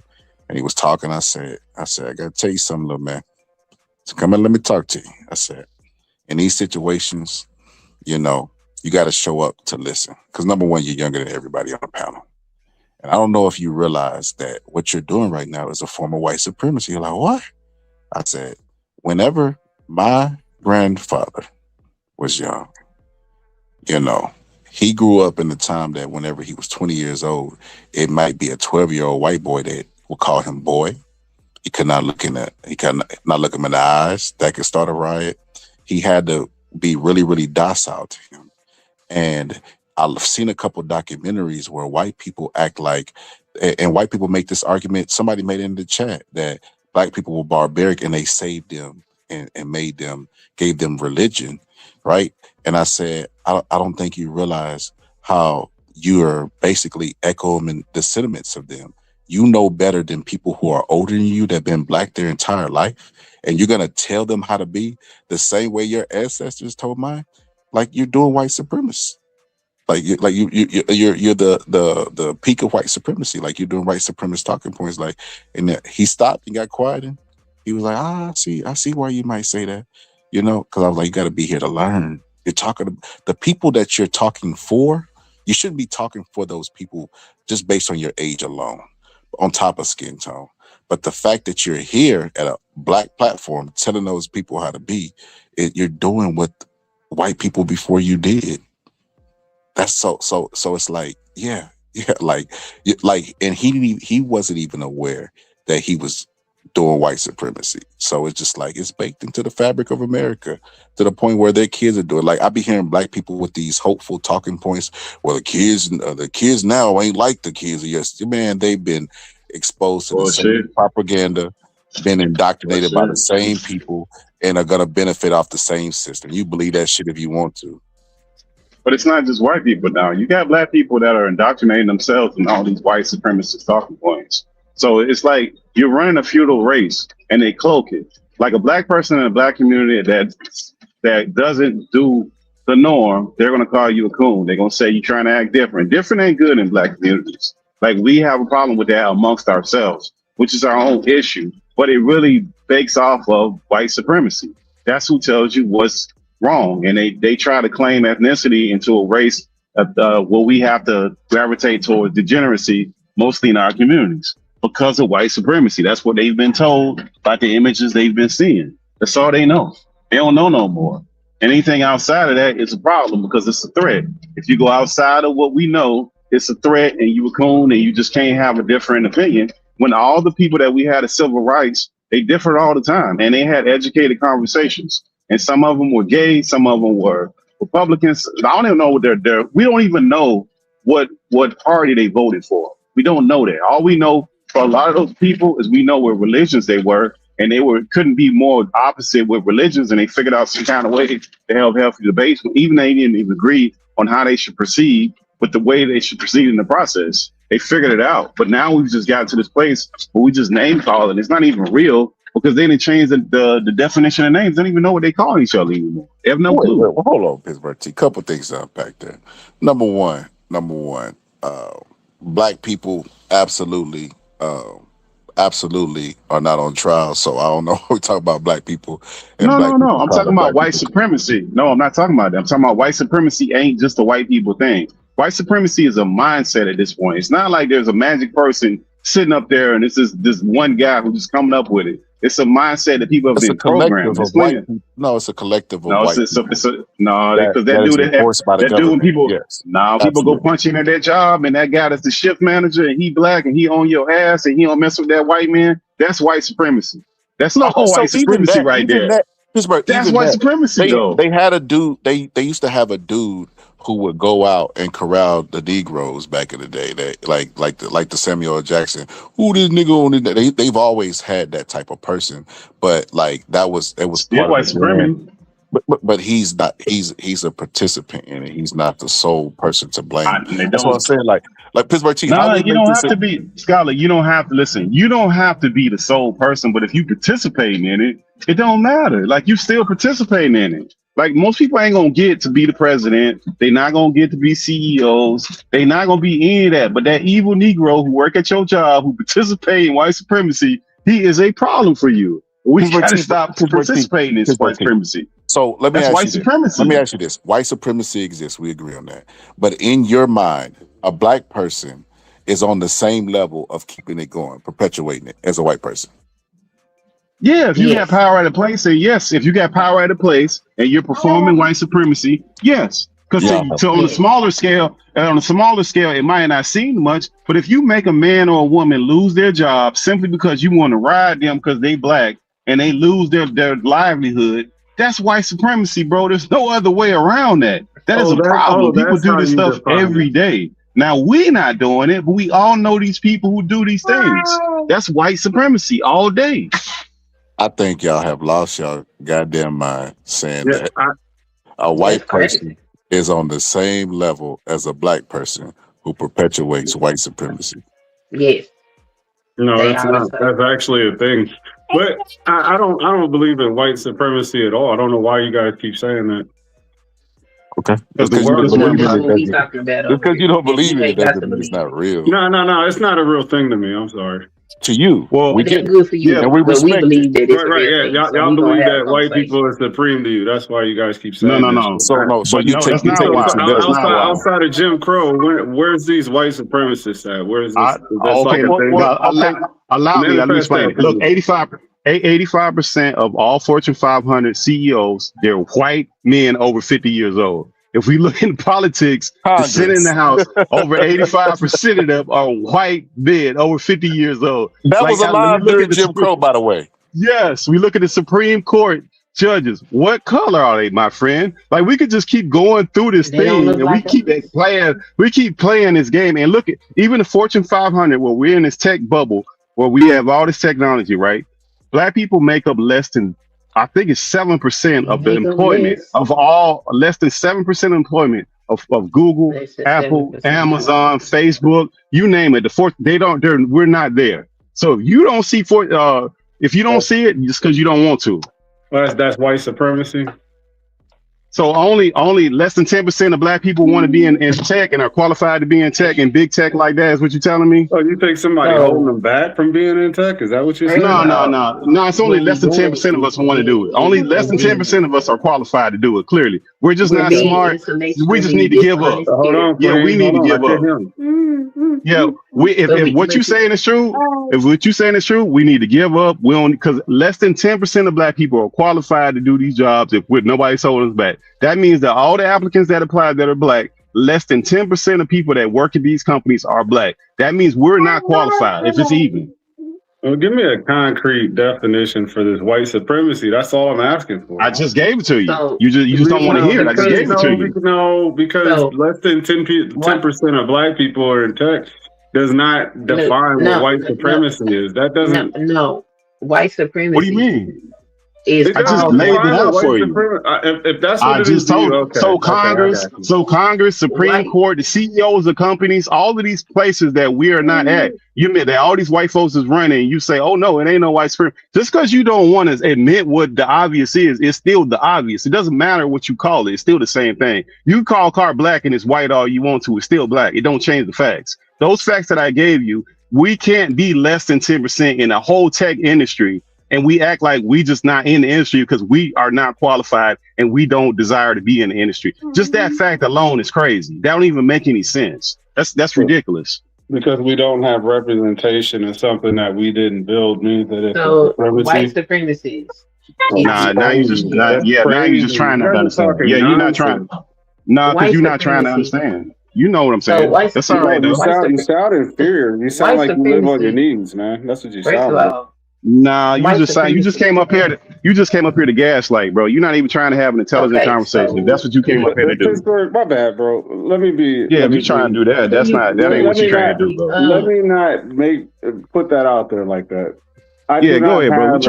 We're trying to have a good conversation, bro. Don't gaslight. Go ahead. You got it. We don't got to agree. We just don't got to gaslight each other. Go ahead.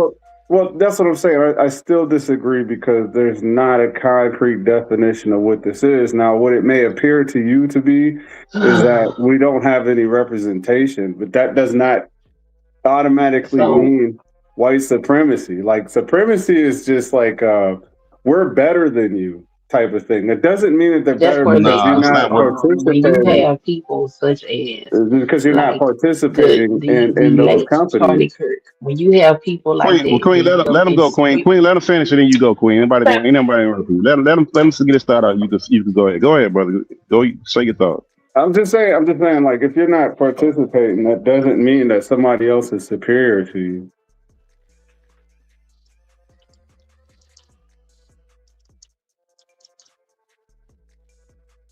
Did we lose him? No, that's all it is. Man, come on, man. The build up for that? Come on, Deacon. Okay, so the reason why the whole thing is stupid to me, man. I'm sorry. As white supremacy is because that's exactly what was going on when the ideology became coined. Okay, so it includes things like feeling that white people have a higher worth, a higher intelligence, or culture than other racial groups, which they ran this propaganda saying stuff like black people's brains was smaller than white people's brains, and black people had less intelligence. There's also the factor of dominance. Dominance is that white people should hold primary positions and authorities and power in society.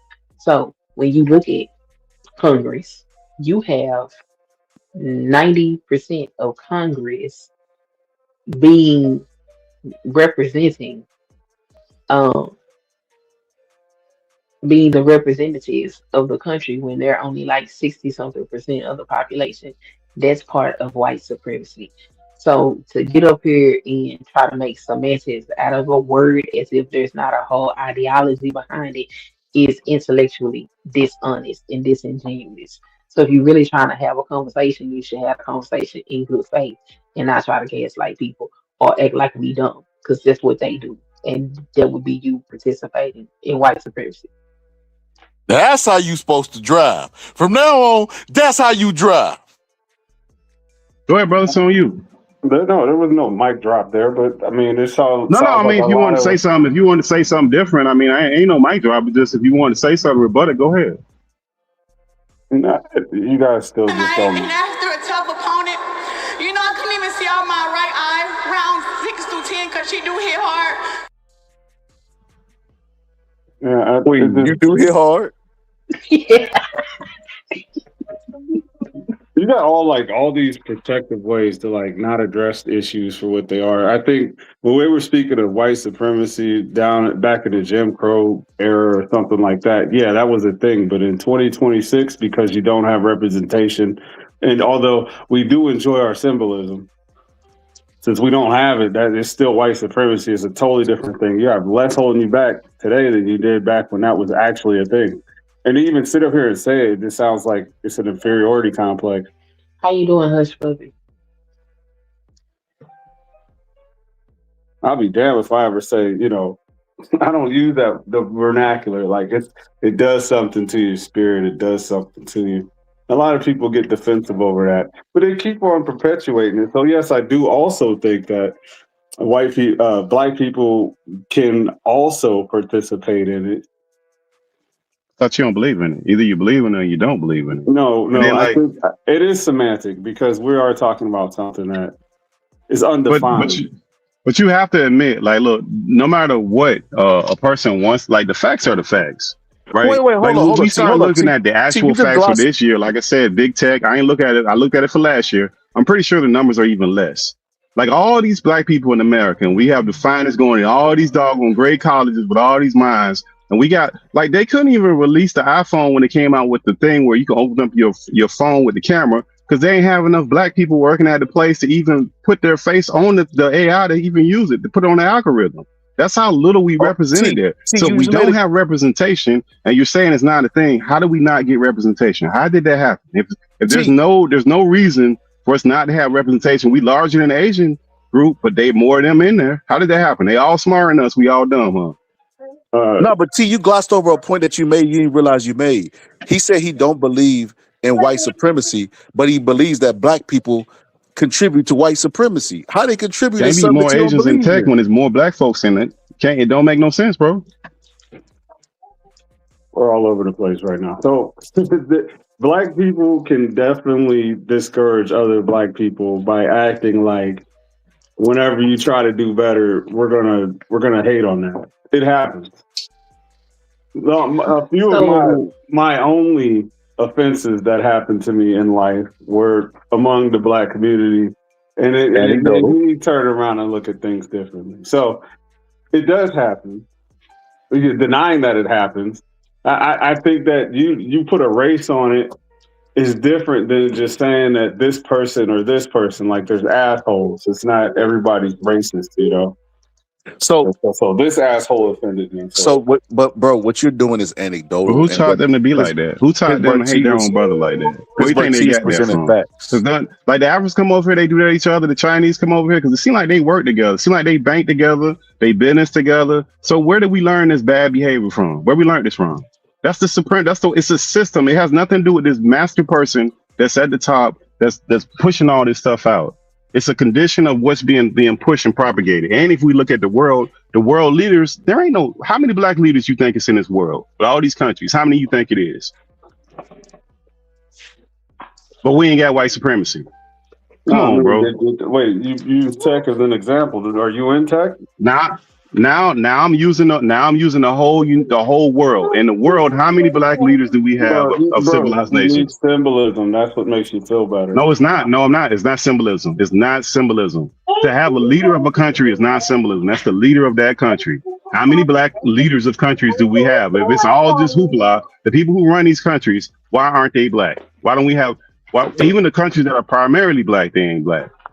Well, all these black people that's running stuff that we think that we got this equal foot. Where they at? So how is that white supremacy? Because they're not running their own stuff. That's just a failure. That's a skill issue. Failure by how? So they just failed. It's a skill issue to create your own leader. Skill issue. So you think leaders of countries got skills, bro? Is that what you think? You think that's how politics work? How do you have a black country with a non-black leader? That sounds like a skill issue. What skill would they be missing? What? Leadership, apparently. Oh, black people. No, that's not leadership, bro. Okay, wait. Politics ain't got nothing to do with. You talking about leadership for a country is politics. Politics ain't got nothing to do with no leadership. We got plenty of presidents that are completely inept, and they have no leadership. You got to demean black people. So you saying it's about some leadership? That ain't what politics is. Leading countries got to do with politics. You got to demean black people, bro, and jump through a lot of mental hoops in order to dance. But that ain't true. And we've replaced presidents of countries before where they didn't go our way. We went and snatched them up. I'm not going to disagree because I'm black. Tell T to hit the refresh.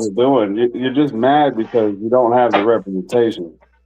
That's it. But how do we not get the representation, bro? You keep saying that without the actual reason why we don't have representation.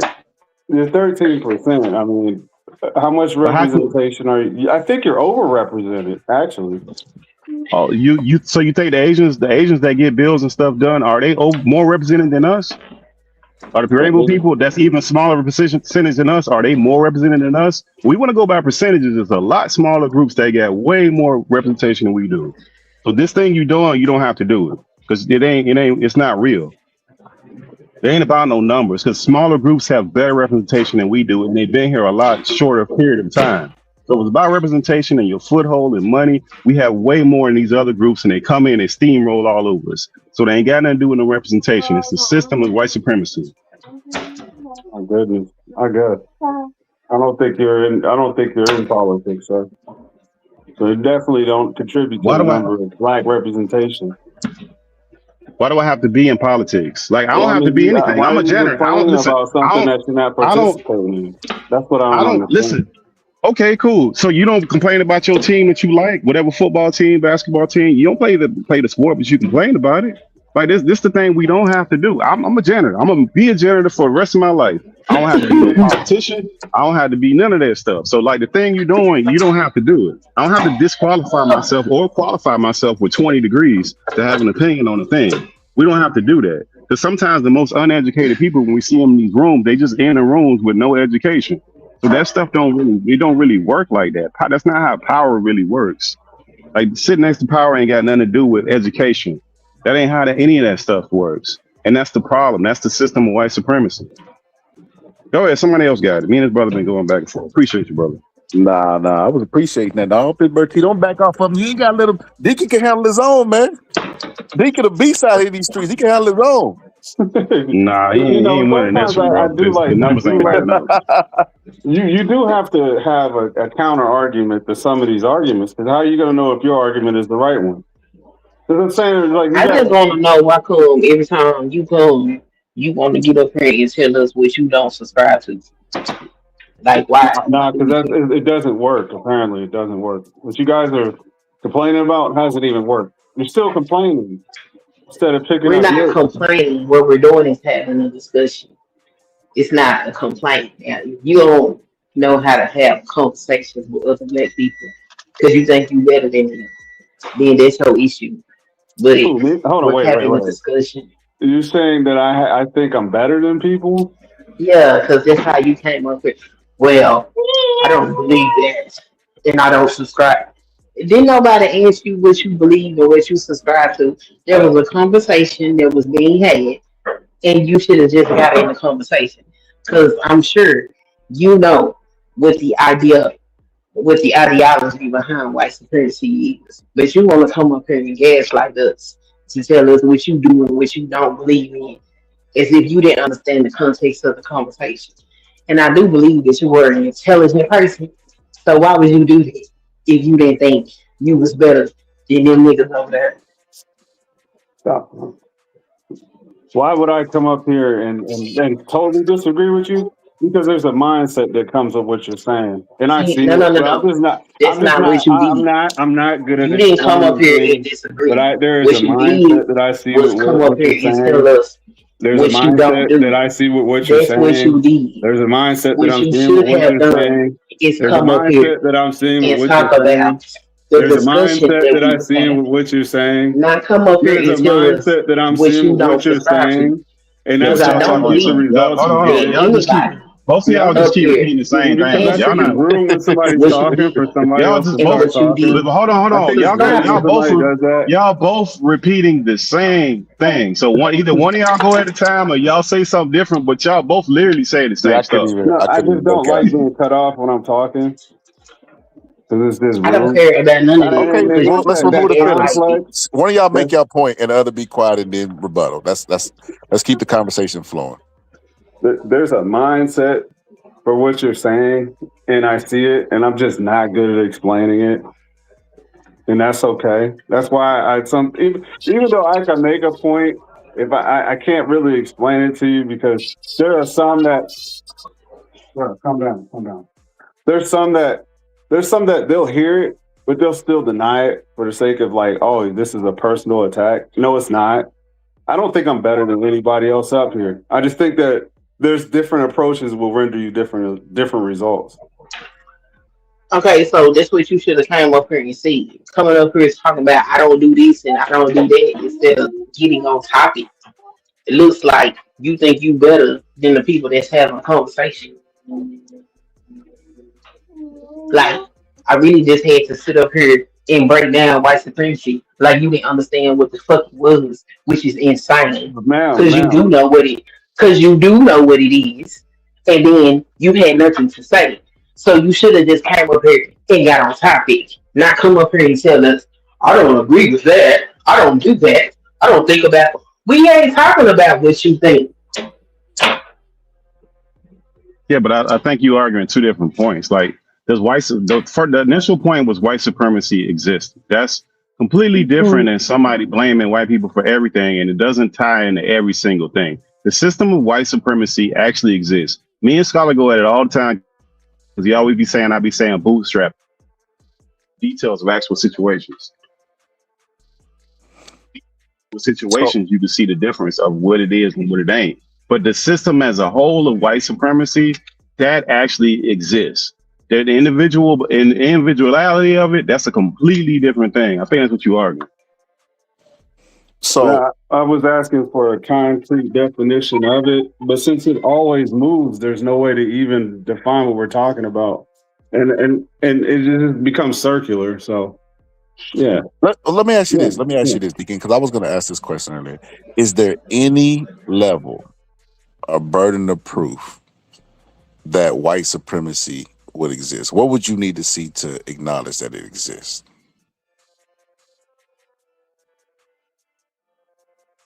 It's a great question. I don't think anything can convince me that it does exist. I don't think that nobody's better than me. You should have that confidence or that. I don't know. I don't know what it is because, like I said, when you can define it and I could attack it for what the definition actually is, I don't think anybody's better than me.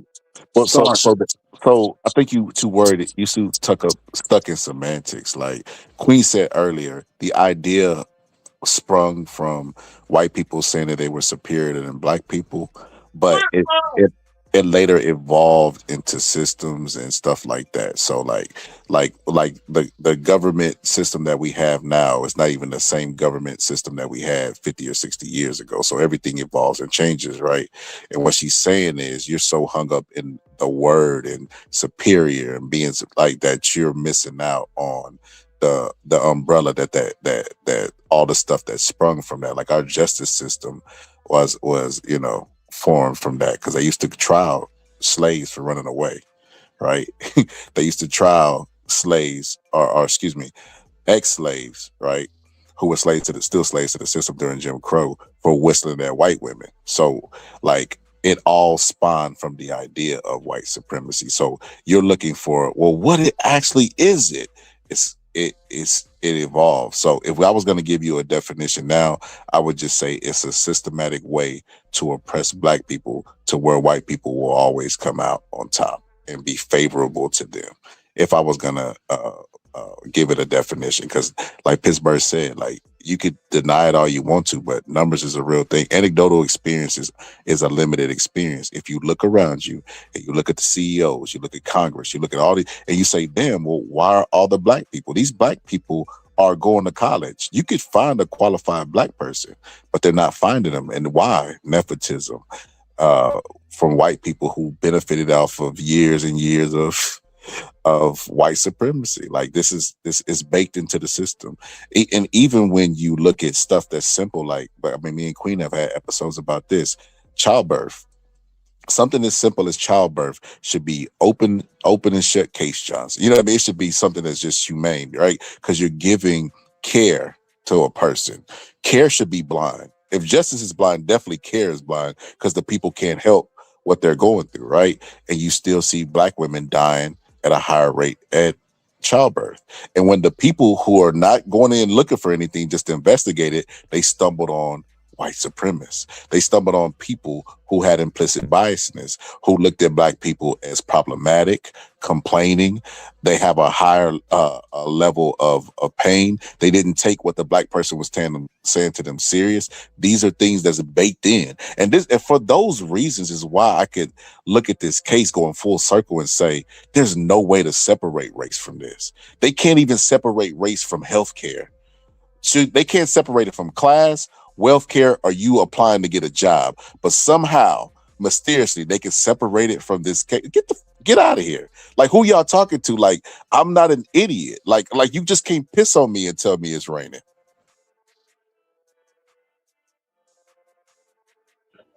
So basically, there are certain people that have to live in a state of delusion, because to accept the reality will make them feel defeated. And I think that Deacon is one of those people. Very cunning. I get it. But no, I think it's okay to just look at things differently.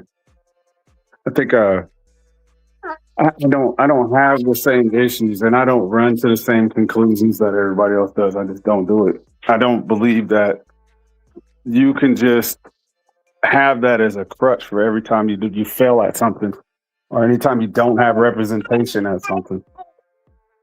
It's just like, wow, everybody's against me. With that type of mindset, you're gonna have more shortcomings than successes, and I do have respect for the history of this country, and within respect of the history of this country, at some point things change. Like, white people are slowly becoming the minority in their own setup.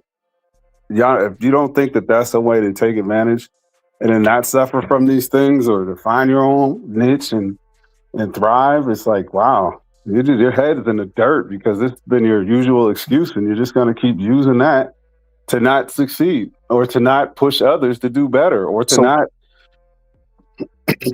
So, Deacon, what about the people who make it to the highest level of their profession? Let's take one ballpark, right? It's mysteriously just random, right? Barack Obama. He didn't make excuses. He made it to the top, and they called him on Fox News, I quote, the food stamp president. People thought the world was going to end because a black person became president and he had to be the Antichrist. He was faced with a whole bunch of racism while having no scandals in the White House, right? They questioned his experience. They tried to say he was from Kenya. They said all of these things about him. Meanwhile, you fast forward. You fast forward. There's a guy who has no experience, whose dad came, Fred Trump came from Germany, right? He has no experience in politics. He's not even qualified. He runs for president and wins. And this guy has all kind of scandals. He has so many scandals that his wife is actually busting it open in Playboy, and he wins the conservative nomination for people who conservative parties always telling women how to be and what to do with their body, and he wins that nomination.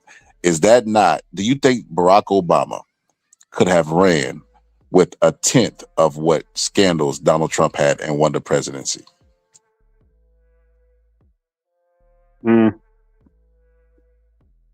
It's possible.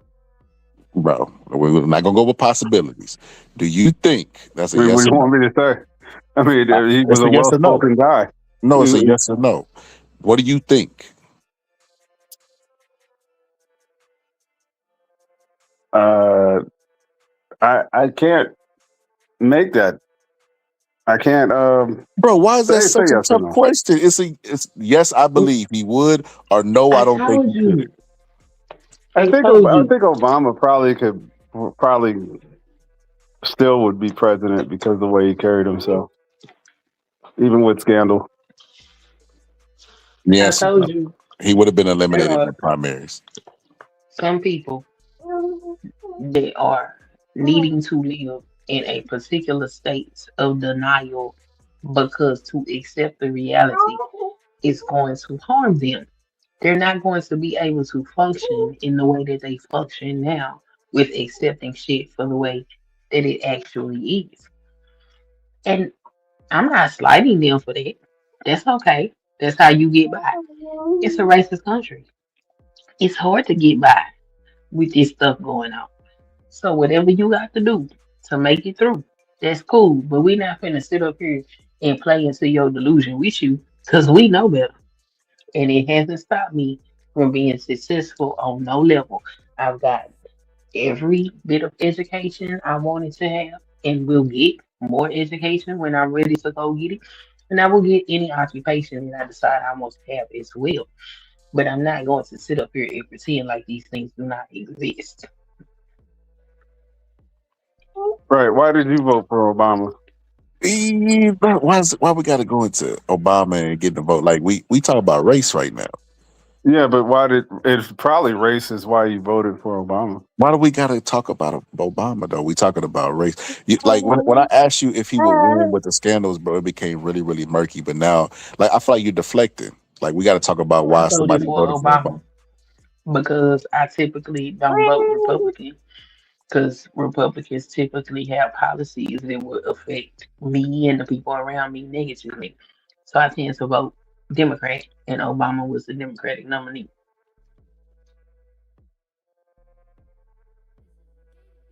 Well, I think that policies would probably, if his policies were good enough, it wouldn't matter what kind of scandal he had. So just going back on that question there, and I know most black people voted for Obama because he was black. He looked like us. That was really the reason. Although nobody's gonna say it right now. So black people are the real racists. I think black people can be racist. I don't know if they're the real racist. I don't spend that much time trying to, factor who's more racist or not. But I think black people can be racist. Because black people don't hold any power in order to be See, racist. that's bullshit. We were just talking about Obama being the president. We were talking about Clarice and Ketanji. Like on every level of power, there's a black person. What are you talking about? Let me ask you this. To be racist, you have to have a ability to affect people's way of life. And black people as a collective do not have that power. Like I said earlier, 90% of representation in this representative democracy that we call the United States of America is white people, when that's not the reflection of the population. So other populations cannot be racist because they don't have the power to be so. In order to be racist, you have to have an economic structure behind you, and you have to have the ability to affect other people's lives. So Latinos can't be racist? No. Okay. All right, bro. You got it. They can be prejudiced. They can't be racist. Not in this country. Not at this time.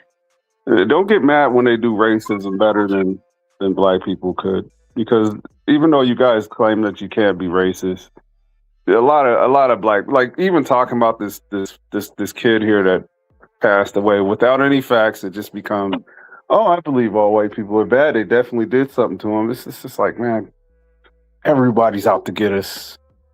Then we're gonna say, Bro, why is that controversial? They are. okay, all right.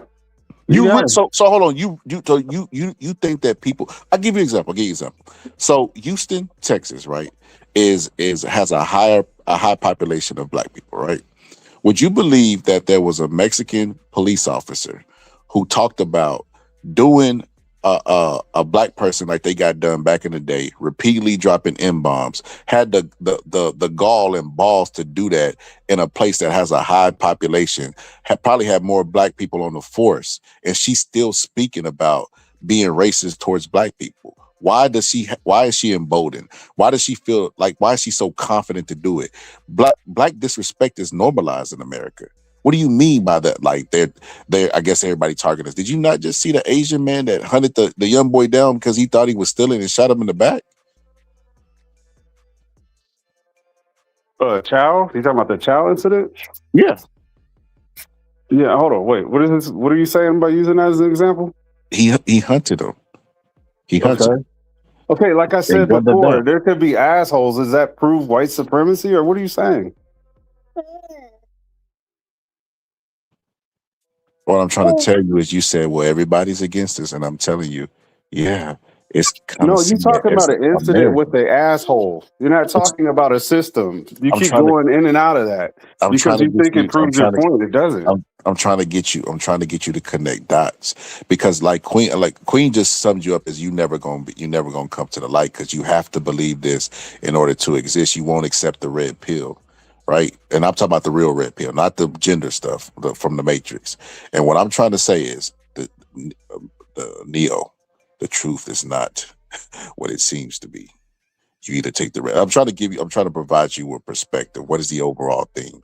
Do you think that it's normalized to respect black people in America? Because they all know that where we came from. They all know about slavery. They all know about Jim Crow, and they all know that white people still keep us and try to put us in secondhand citizen status and light, right?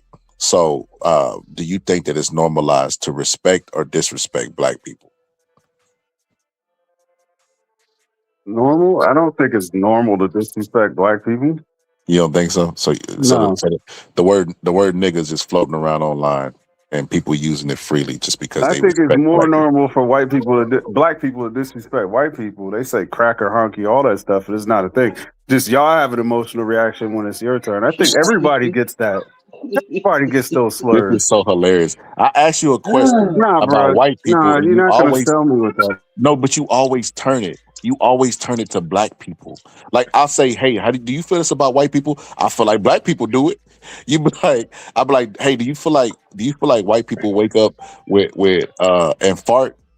I feel like black people be farting, like everything always reverts. Why is black people on trial again? No, they're not. They're not. I mean, come on, man. I think some of these have just run on, and now we believe the worst about everybody else, but we can't talk about the worst of ourselves. Come on, man. Because okay, let me say this, Queen. Let me say this. I still got hope. Don't kill my hope. See, don't kill my hope. I got hope for this brother Deacon, because the black people who are black, right?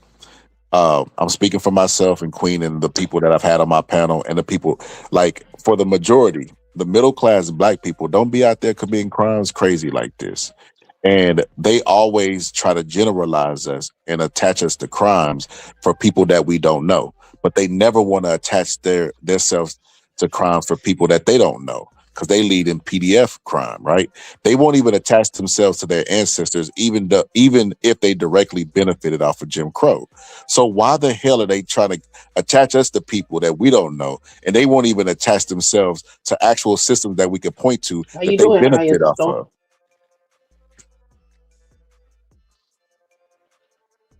I don't know, man. That's like a I don't know. So for those reasons, what they always say on Shark Tank, for those reasons, I'm out. For those reasons, bro, I'm not gonna answer for black people that I don't know. I'm not gonna talk about black on black crime. If how is that a real thing when white on white crime is not a real thing? Like how is that even a talking point? Why are we always on trial and we're guilty of nothing and they're like guilty of a lot of things and they're never on trial? Like that has to change.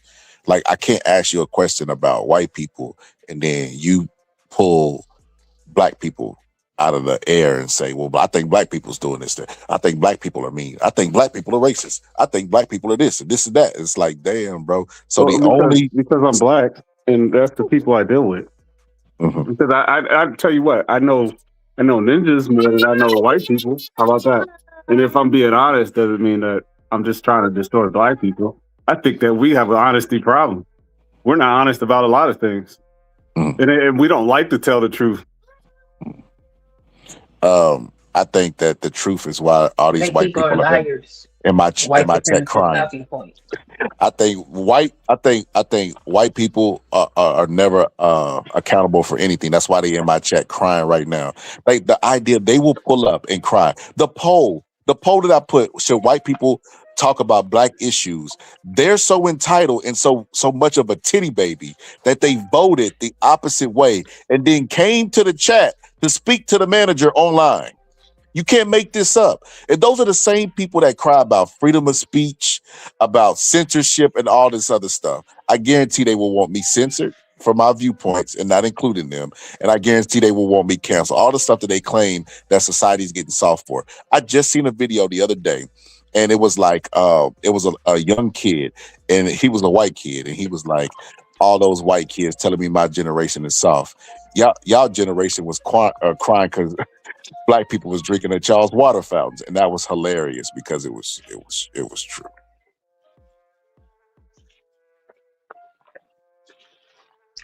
So, Scholar, I think at a certain point, when tries to convince people to see things your way, it becomes psychological damage. I think you should stop trying to change Deacon's mind. I think the way he thinks has worked for him. And if that's what he needs to believe, then don't change his mind because it's working for him. Let him have it. If he believes this shit don't exist and that it is black people perpetuating all these things, then let him have this. Ain't nothing we can do about that. Because perhaps if he came to the reality that it is not us perpetuating this shit, that might destroy him. You're right. The paradigm shift. You're right about That's a little extreme, but I like the way you put that. It's not that I need to think this way. It's that actually that's the way I see it. I don't need to do shit. Stay black and die. I guess, but hold up. That if you black a guys little want to lead questionable, us to brother. That black a little question. That black stay black and die. The death part you're right about. That black get a little shaky, but go ahead, brother. My bad. Oh yeah, I always make the statement that I threw my black card out on I-75 somewhere between Texarkana or wherever the hell. Yeah, I don't subscribe to that either, man. You That from shit- Texas? No. I'm back and forth from Georgia to Ohio. Okay. You know. Okay. So, but yeah, I just don't. I don't know. Some people need this, and they actually put their blackness above God. I just don't. You're not gonna catch me doing that. My salvation is more important than my skin, but my skin suit. God bless some people, man. I mean, really, this isn't. It's only as big as your mind can conceive it. This is really not a thing. Most people just wake up and go to work.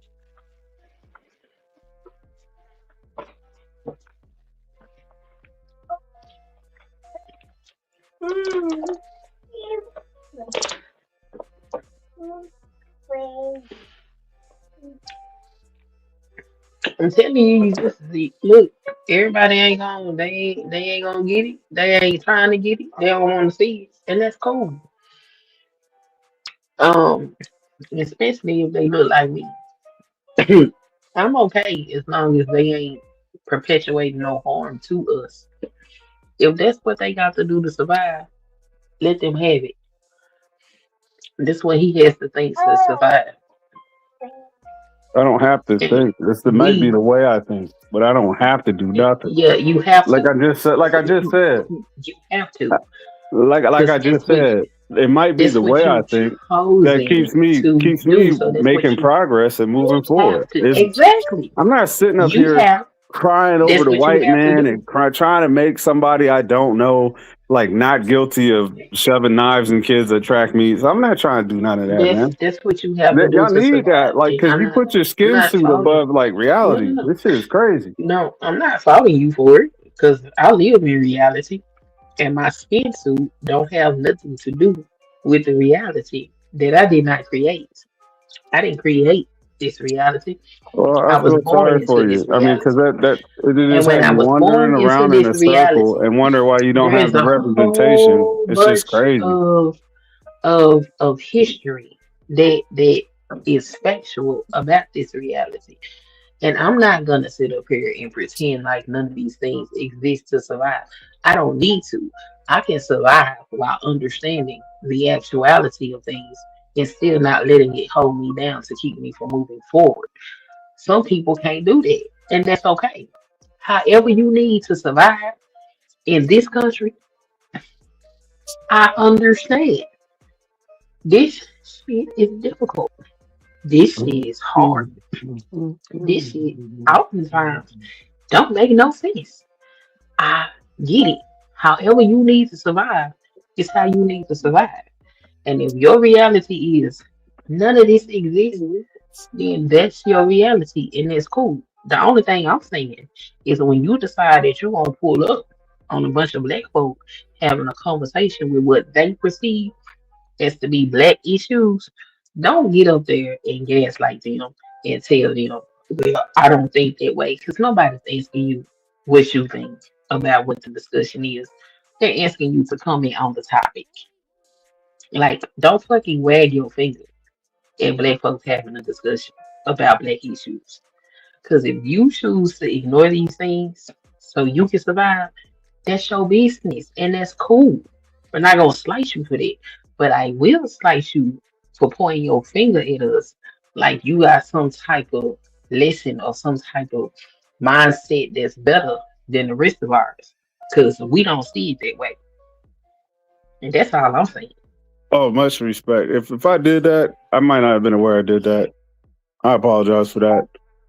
I totally get your point. So, But to I anybody, just let me just say this. I'm gonna pass it right to you. I just want to say it real quick.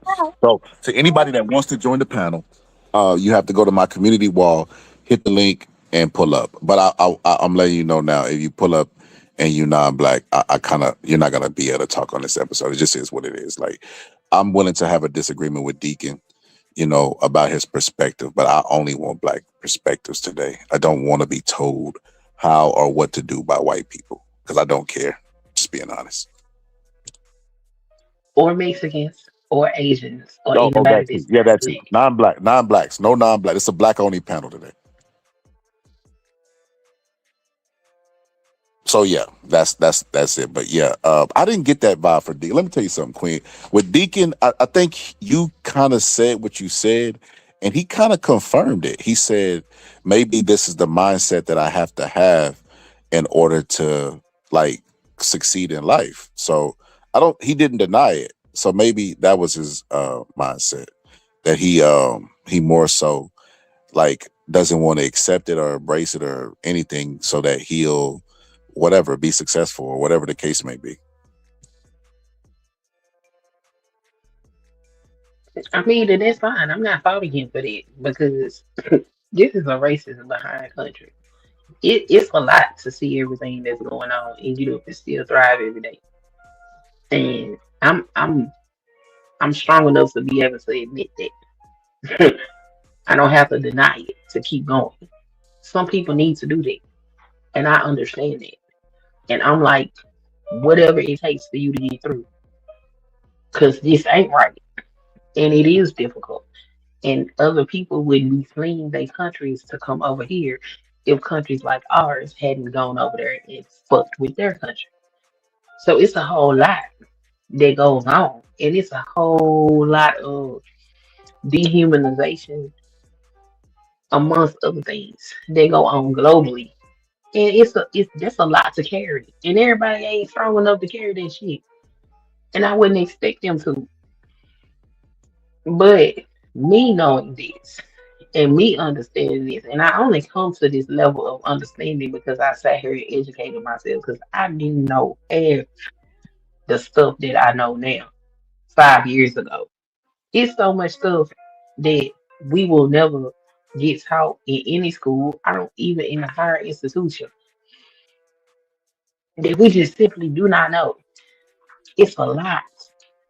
So I'm not faulting nobody on how to get through. If you get through and you successful and it's working for you, that's cool. My only issue is people that choose to ignore the burden or carry the load or whatever the case may be. Oftentimes come shaking their finger and it feels like they looking down on everybody else is willing to actually have the conversation about the reality that we are experiencing. And that's a problem for me. Because I'm not gonna go up to wherever you are and wherever you are comfortable and have conversations with people that are like minded with you and tell y'all out of line. That's y'all conversation. That's where y'all congregate to speak about y'all's experiences. It's not my place to come up there and invalidate that. And I feel like we deserve the same respect. Yes, you do. You do deserve that same respect, and you're right. And I think I'm wrong in a sense that I can't expect everybody to see what I've seen or been where I've been, or there's reasons for it. It's like one big. Let's say we were trying to bake a cake. There's different ingredients for this cake. You may not know about these ingredients, but it's just I can't assume that everybody's gonna adopt the same mindset. I just don't think that I can paint the picture for everybody else. But when I did ask for a definition, it was like the definition was all over the place. So actually, I couldn't even attack what it is that I'm saying if you guys never mentioned it, or So if you I don't can give have you a definition. a I gave consistent, you a definition. clear cut definition of what you guys were saying, what it was. But I told you what it was. I told you white supremacy is an ideology. It's an ideology that believes that economic systems and power structures should be controlled by white people because they're superior. I gave you three tenets of the core beliefs of white supremacy. When did you do this? I gave you Because I don't think you did that examples. when I asked the question, what is I it that did. to define it. I did. I was actually speaking to Pittsburgh, and I don't think you did that. Well, Pittsburgh didn't do it, but I did.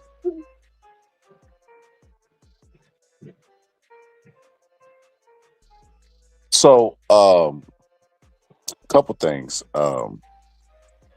Remember I told you they have a rule book and a playbook of how they gonna talk and speak. The one thing is you don't see other races killing each other. So now other races don't kill each other. Like what are we doing? So black people, and this is what I mean by they don't respect us, bro. They show up to conversations with black people about. Listen, not to mention, shout out to Big J. Big J, Big J got rid of Surf Out player. And listen, Surf Out player is cool as hell, but cool is not gonna trump slight disrespect. And he does it in a very, cunning and slick way. He calls us so-called black people and weird stuff like that. And always speaking on black people. And when Queen charged them up, I let Queen loose. I ain't even I let her go crazy. You know what I mean? Because I'm tired of that disrespect. You know what I mean? But it's like I said, it's normalized. He thinks it's okay. He don't see anything wrong with what he's saying or doing because he feels like disrespect to us is normal and we should just take it. That's the sentiment that's what I mean by American. Look. And they do. He done fell out the bushes. Hold, let me put my bounty up in the background just in case he wants And to they get back. do. They do. They think that we their topic of discussion. They can talk about everything else. They can talk about us for everything. They don't talk about their own demographic of people and what they going through. Because supremacy doesn't just affect us, it affects them as well. But they don't want to talk about the issues happening in their own demographic. They want to talk about us because the spotlight is on us. Yeah, Like, let's talk leave us about alone. let's talk about the age. Let's talk about age. Let's talk about consent. Let's talk about all the stuff surrounding that one crime that they commit more than everybody at an extremely high rate. If we want to talk about some things, if we want to be, All forms of sexual assault, all forms. so if we want to address some things, let's start with that. Let's not address the Let's bodies. let's 'Cause we let's see what start with in this modern day and age, they still perform the incest like it's a normal thing to do. that's crazy. Yeah, exactly. That's crazy. Like, Listen, as soon as I talk about Sir Foul Play Queen, he fell up out the bushes. He showed it jump up out the bushes, didn't he?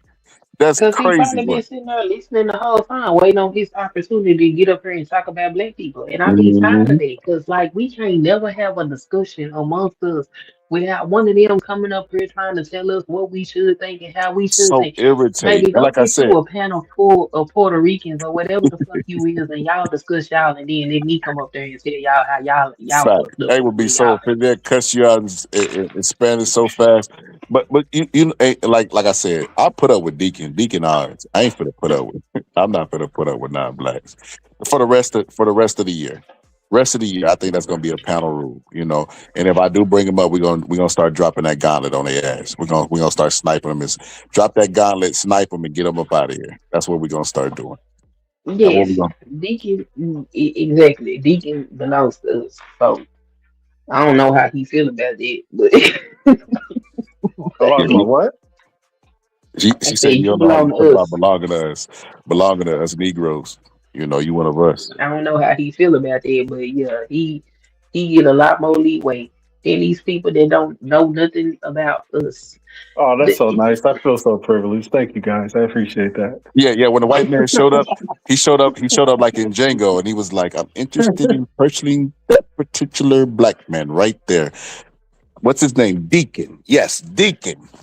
Now that's one of the greatest movies ever, but that's neither here nor there. But yeah, no, I like. Look, first of all, Deacon, when I first had a conversation with you, I told you, bro, like I clowned and you took my jokes pretty well. You didn't take an offense to it. You don't take anything personal. And then you was like, yeah, I could kind of see that. So you wasn't coming from a disingenuous viewpoint. It's just your viewpoint. I think it's wrong, but in the same way I think yours is wrong, you think mine is wrong. You know what I mean? So that's how that goes. So yeah, I appreciate the conversation, but I will Oh and only this yeah, I is the have don't. that. thing though. Well, I don't take What none is of it as personal. I mean, most of the time it's supposed to be about a good conversation, a good back and forth. I don't want it to you, be like we all just agree on one thing and there's no nuance to it. I like to paint the corners of some of these conversations. I mean, I this might is be what's a little crazy. extreme, but This is what's really interesting. Um, Largely speaking, black people are a conservative group of people. Generally speaking, cultural wise, we conservative people. And a lot of people be like, well, why do they vote the way that they do? And if you talk to a lot of black people on a personal level, a lot of Republican ideology black people identify with. Then you be like, well, why the fuck they don't vote that way? Because the motherfuckers is racist. If they would remove the racism from their party, they would have a lot more Republican voters. But they're racist. And if you are going to try to harm me for something I have no control over, I don't have any control over my skin. I had nothing to do with it. I can't sit up here and put you in no positions to do anything for me. You trying to destroy me for something I ain't even got no control over. yeah. Question. I got a question. I'm Yeah. listening. You don't think that Democrats are racist as well? They literally encourage you to kill your own kids, so that way your numbers are lower.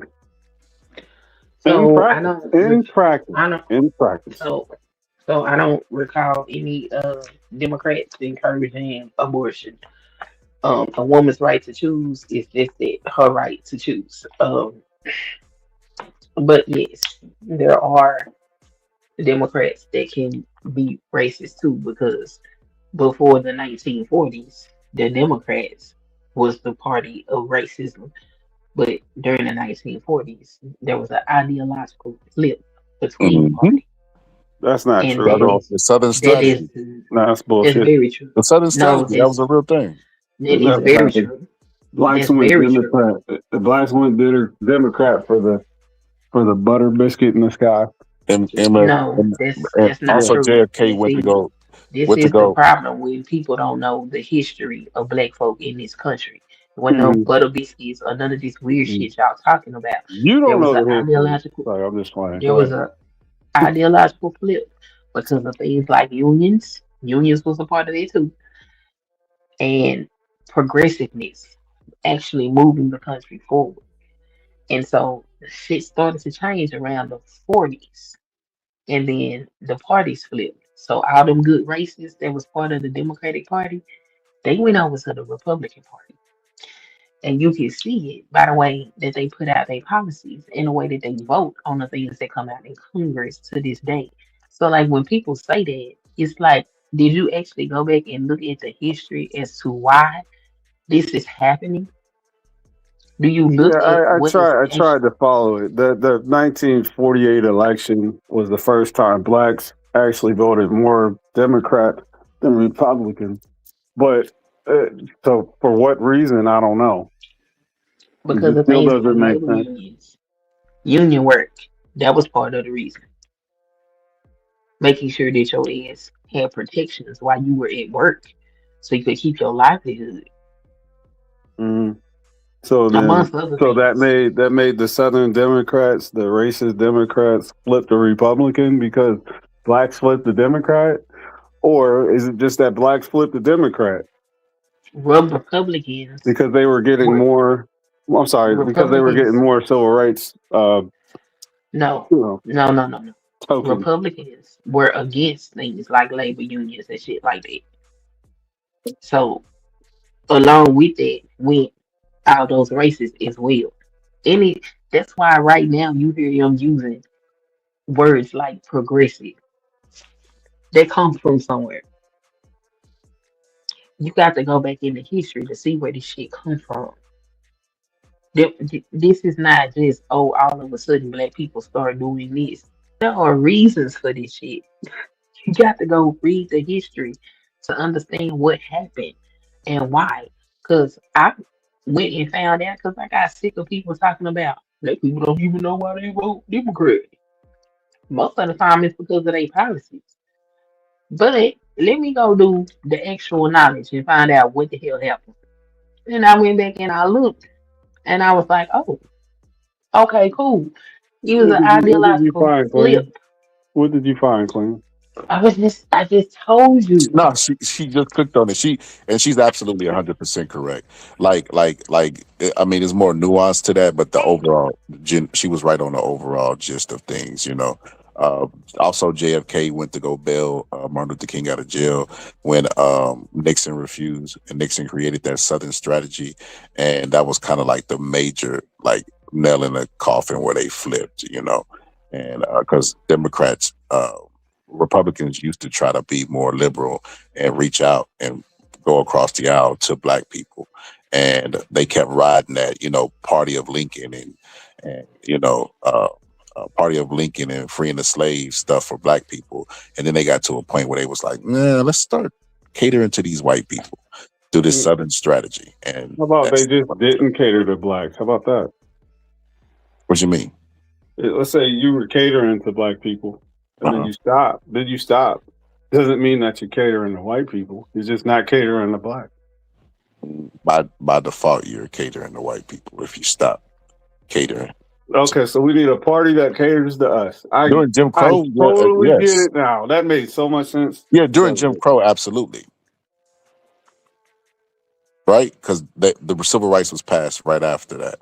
So you definitely need a party to cater to you. Right? That's how that would work.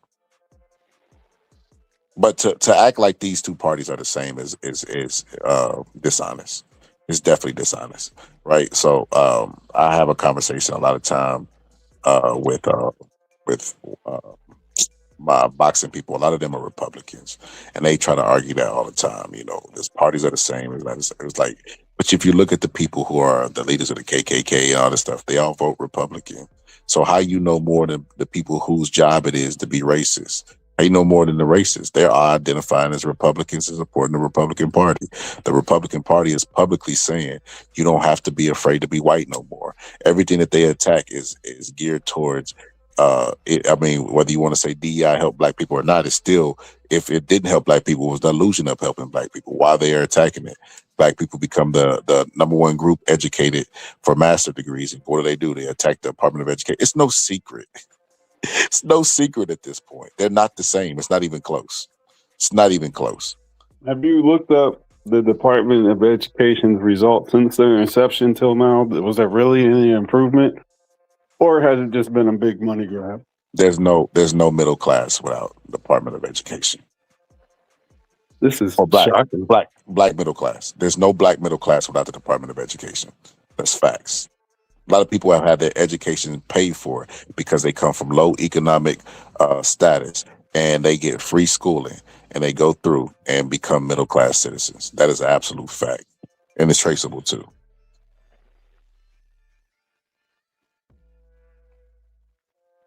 And it shows the effectiveness and efficiency of government when they actually help black people out. So, yeah. So that's why I'm for bigger government, my opinion. Because another thing that the Republicans argue, and I'm pretty sure you agree with this too, is we need limited government. But if you look at it's so funny that they say limited government, but then we'll support a war that has nothing to do with us for a country that gets free healthcare off our dime. It's insane to me. But the government is efficient at running operations, dropping bombs over people and stuff like that, but it can't run other systems. That's crazy to me. And you know what Republicans will do? They will go out there and make it their job to make the government look incompetent so that they can make the argument for smaller government. Unless you want to have an abortion, then they want the government to be big to stop you from it. It doesn't make any sense whatsoever. That's why I say Republicans we need a third party, not to vote for, just to run against Democrats and be more logical. Because the Republicans today are absolutely insane. Interesting. Well, I'm here to learn. So,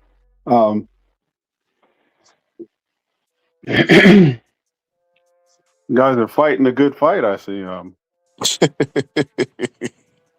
That's why you gotta love Deacon, man. That's why I say I feel like Deacon has he's curious, and he will not argue just to argue.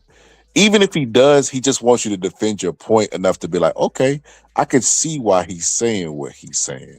He's not disingenuous. Some people come up here and just argue, like a surf out player. So the surf out player has got only 3 things. That's why I'm like, damn, it's surf out player. Like, I'm not even being funny. No, I am being funny. Let me stop. I'm being funny and serious at the same time. Are you on the spectrum, bro? Like, why every time it's the same? It's vaccines, so-called black people. It's like the same stuff. Like, I can literally pull up from a burner account.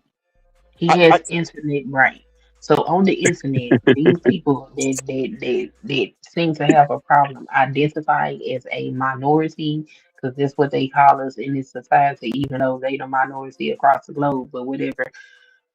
They identify with these talking points, and that's all they can do is spew these talking points. Because sit down and actually read a book about what they talking about, oh hell no, that's not gonna happen. So you got to take the talking points and run with them. Damn the evidence that the talking point is BS. Damn that. Just spew the talking point. That's what's wrong with him. He got internet brain.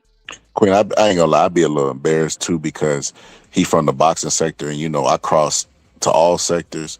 So when Surf Out player pull up and he starts saying so-called black people, I just face palm like, oh man, he don't realize he a representation of us, and it's just like, Sir Foul Play, you got to do better, man, at articulating yourself You and got to picking stop blaming him conversation. because he's not us. He's one of them. I mean, but still, common sense, Queen, is like, you know, like damn, like you can't pull up with 3 topics every time and talk about it. And the 3 topics that you think, listen, if it was my job to throw rocks at a telephone pole, I would get pretty proficient where I could probably hit a fly in his peen from 1,000 yards away. Probably I would get that proficient. When you're talking about 3 topics, and you got 3 topics that you always want to talk about, you would think he would at least have facts. You would think he would at least be like, like at least informed about the stuff. He's so misinformed about it. It's like, it's embarrassing. You got to It's read to embarrassing. know that. You got to So you don't read to think? know that. Hold on, you don't think Sir Fab Black can read? I don't know if he can read or not. I know he's not reading. I know that from the shit that's coming out of his mouth. He's not reading anything. He's spewing talking points. People that read shit have information. He Mm. don't have no information. All he got is internet talking points and propaganda. Damn, he still hurt that Big J read him off. That's crazy work. I mean, he should have ran him off. I'm glad Big J ran him off because that's ridiculous. And I be so tired of trying to have conversations with black folk and all these other folks in there and then thinking they dominating the conversation or they trying to sun somebody. First of all, sit your happy ass down. You ain't even supposed to be here. When you was in kindergarten, didn't they give you a paper and one it say which one does not belong? It's you. So how about you shut your ass up? You ain't even supposed to be here and you want to be disruptive. Like, bro, I can't stand it. I'm glad Big J kicked him out. It's like sneaking into a theater as a kid and you're not supposed to be in there. And you just start screaming at the top of your lungs. I mean, it really pissed me off because we was having a conversation not only about black thought processes right now in this modern society at this particular time. We was also talking about black history. That man came on the panel and now we talking about immigrants. Mm-hmm. Like, what? Like, how do one person come up here and take a black conversation and turn it into what was that? Like, I get so tired of that, and that is the entitlement of thinking you can dictate to us what we supposed to think, what we supposed to feel, and what we supposed to talk about. Because to have us come together and start actually having thought processes where we can formulate plans to move stuff forward from us, that's a scary thing for these folks. So if they can disrupt it, they're gonna do it every time. And I'm not saying that we should never talk to them. No, but sometimes they need to be excused from the conversation. Yeah, I agree. So foul play. He loved talking about the one topic he shouldn't talk about. It's like taboo for him. And I don't get it. I don't get it. I want to genuinely ask white people or any of the non-blacks today, because I'm pretty sure there are now black people that are here that just sit in the bushes and listen to the conversation and might have liked it or might have No, disliked it, whatever the case may be. But to the people that popped out, to the people that want that like turned into Karens and all that stuff, like what is the obsession? Like I don't sit around thinking about white people. I let don't. me. I don't care I can about their explain meetings. I don't to care you. about any of that. I can give you an example. Right.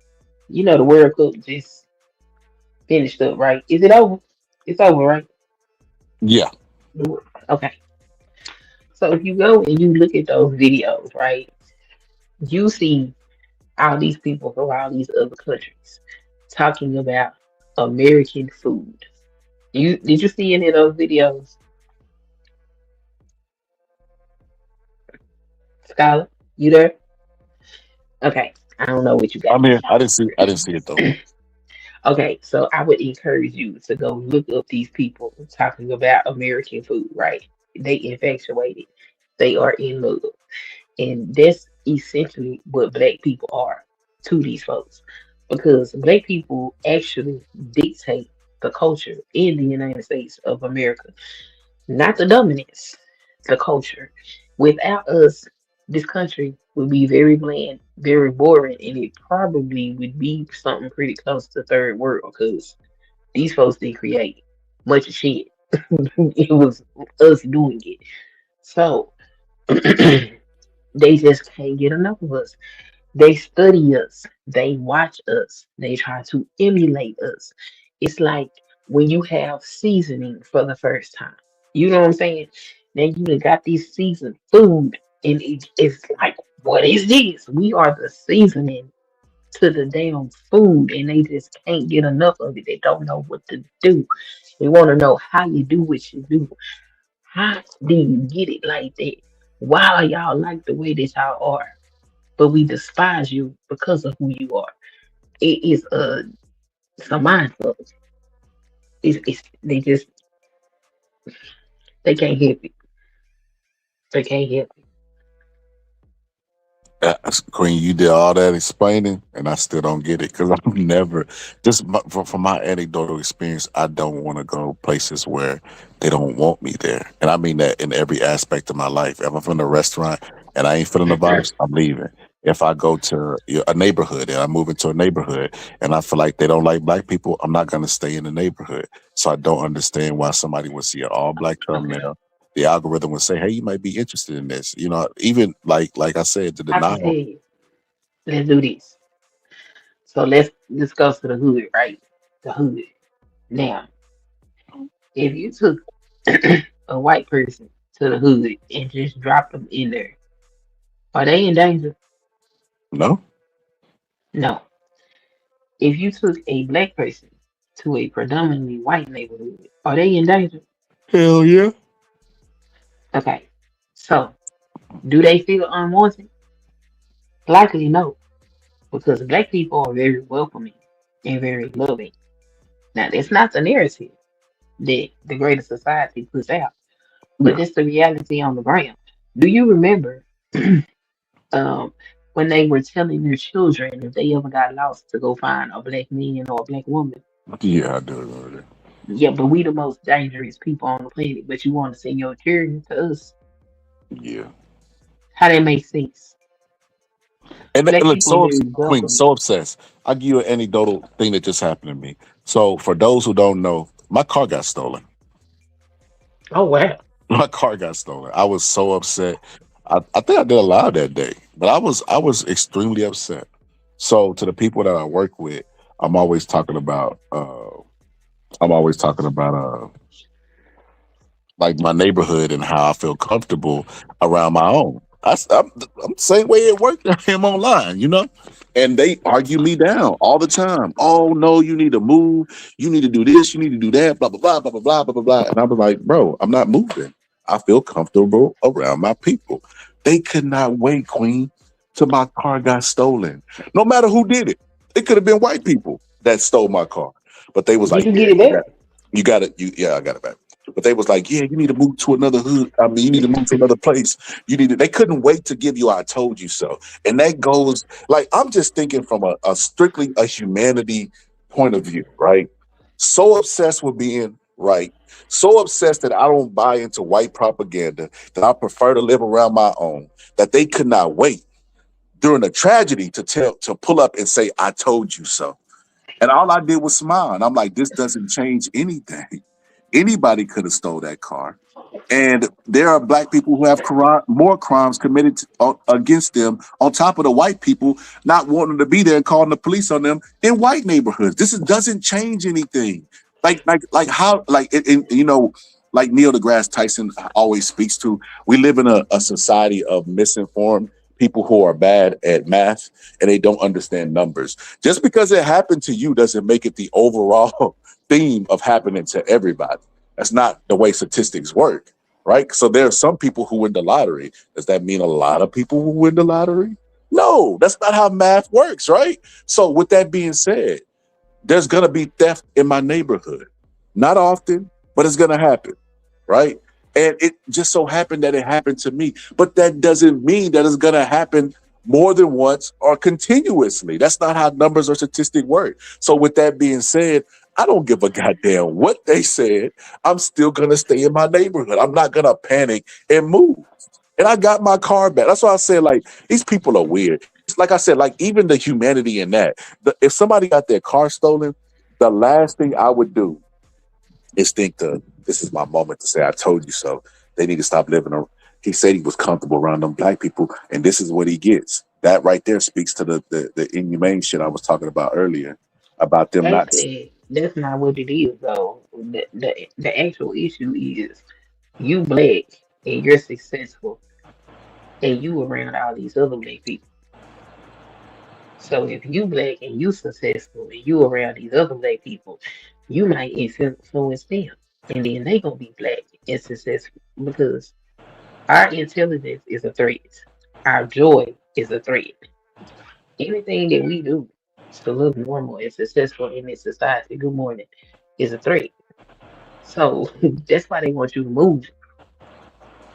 And you ever notice that if we get together in a group, they find it to be problematic? Look, they here. They here. Just the idea. They were in their sleep. They were in their sleep like, oh my gosh, black people are having a meeting somewhere. I know it. Like that is hilarious. That yes. That is a threat to them. You got to think about stuff like the Tulsa massacre in Redwood and all these other black towns that was flooded out, put under, people shot up, and all of that. It wasn't because they were some type of menace on society. They were thriving, successful black places. So anytime they see black progress, that's a threat to them. They have to neutralize that threat. You can't be successful in a black neighborhood. If you're successful in a white neighborhood, that's going to dilute their black success. And that's what they're looking for. Hey, you know what, Queen? You touching on something pretty deep right now. Because I made a point the other day about how the system is designed to take our best, right? Because, they'll say, hey, they'll put the narrative out there. Hey, if you're staying in these neighborhoods and you like your property and you work hard for your property, you might not want to be there because guess what? You're going to get robbed. And if you buy into that and you move to their neighborhoods where you're not wanted and where they don't want you and where they'll call the cops on you and where you're more likely to be robbed, you bought into the narrative. But if you stay there and like you said, you're a beacon of success or you're exemplary in success, it kills the narrative. You're absolutely right. Like it brings the property value up. The property value would get brought up without them saying, hey, this land is really valuable, even though we told you it wasn't valuable, just by successful black people staying in the neighborhood and not leaving. That's a really good point. It is. All of that is very true. And that's why they behave that way. And that's why I be like I be. Like if we having a decent conversation, some folks just gotta get dismissed. It's not because they not welcome. It's not because they not liked. It's because they are a hindrance to progress. And it's a sad reality, but it is what it is. So is it okay to leave a black neighborhood for opportunity or no? I mean, you gotta do what you gotta do to thrive and survive and be successful. But that don't mean you got to run away because you are. Like, I think that's crazy.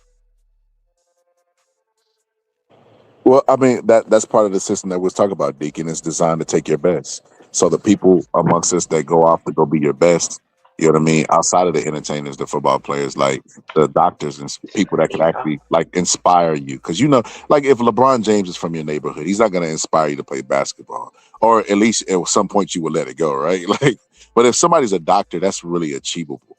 Right. And it's they come from the same neighborhood. They stay in the same neighborhood as me. It's more inspirational and the system is designed to take that inspiration out. So it's like, okay. It's like, okay. My neighborhood had a lot of people telling me I couldn't do certain things that I ended up doing, but I'm not going to talk about that. What would you say? Would you agree with this, Deacon? Before Barack Obama won presidency, it was kind of like far-fetched for a black person to actually run and win. Like nobody even thought it was possible. For presidency, yeah, that's true. So it's like, once you see somebody do it, it's just like, okay, I think I could do it. You know what I mean? That's why that your average of your friends is a real thing, right? Because you see it all the time. And it's mainly because of that inspiration. If you hang out with your friend and y'all have a lot of things in common. They know your secrets, you know theirs, vice versa, whatever the case may be. Then when they go out and take a risk and it's successful, you start thinking like, hey, I could do that too. If they could do it, I could do it. That's why people be the average of their friends, because they start buying houses around the same time, having kids around the same time. They start doing a lot of things around the same time, and it's solely because the belief system. Confidence is everything in this world. I think a lot of people would agree with that. Confidence is everything in this world, right? That's why they push a lot of negative propaganda for us not to have confidence, right? And try to trick us that we don't have culture or any of these things. Like I remember having whole live debates on here about Black people having culture, and I was so disappointed in the answers that I got for Black people having culture. It was like, nah, we ain't got no culture. We ain't got this. We ain't got that. And then, like even when they were like hip hop, we don't own hip hop. It's like, bro, hip hop is an element of culture. It's not the entire culture. It's like you do have culture. Like, what do you think Double Dutch and all that stuff is? Listen, we just talked about this. Me and my wife went to But you see, that's the thing, because you don't have parents that sitting down telling you specifically that this is culture. They don't view it that way. They just view it as living. We have to be calculated and poignant in teaching our children what our culture is and what it is that they are proud of. You can't just tell them, yeah, be Black and proud. You gotta explain to them what it is and what it means. I agree, but I want Black people to do this because that's what we started on. We started on FBA. We started on FBA and Black Diaspora and stuff like that. I want Black people to start gatekeeping our culture more when it comes to white people, especially if you're going to do it to other Black immigrants or dark skinned immigrants, right?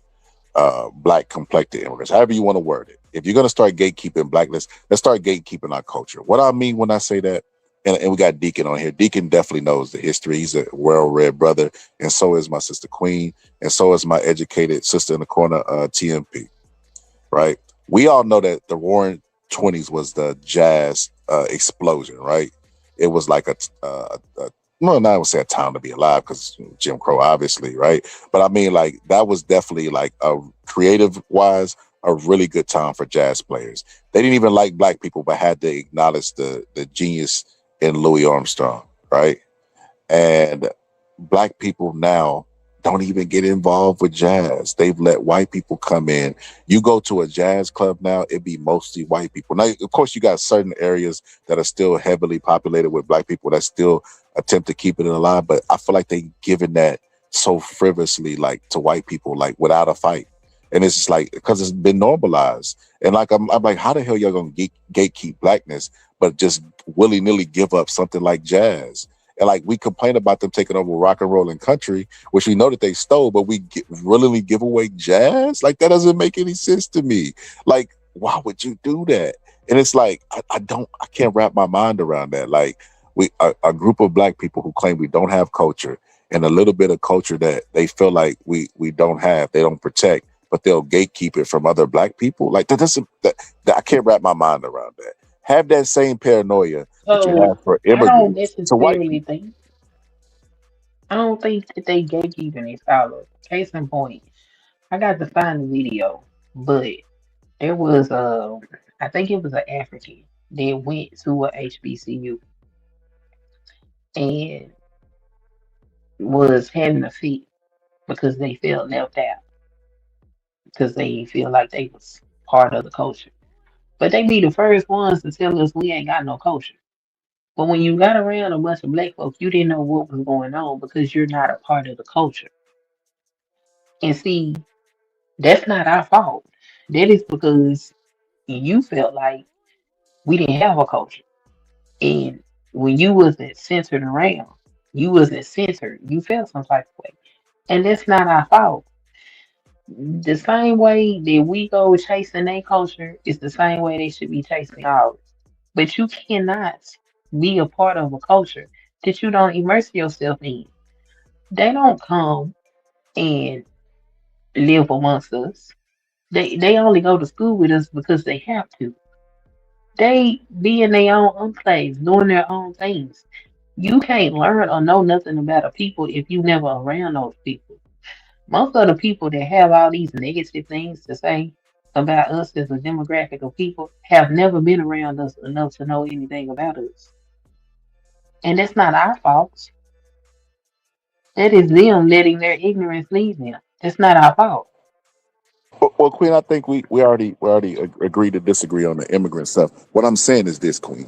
If black people are gonna be, and I'm talking about black people as a whole, not you personally, if they're going to gatekeep blackness, and that's their right to do, even though if I disagree with it, right? Just gatekeep it. Don't just gatekeep it when it comes to do it to white people too. They be giving they're more willing to give white people N-word pass than they are to let immigrants who come over who are dark skinned identify as black. Like that's crazy to me. Like I've seen black people on the line all the time justifying why white people should be able to use the N-word. Those same people will turn around and say, no. We need these immigrants, man. Let me tell you, man, they just stay that. We don't need to talk to them. They stink. Like they just be saying everything. They crazy, man.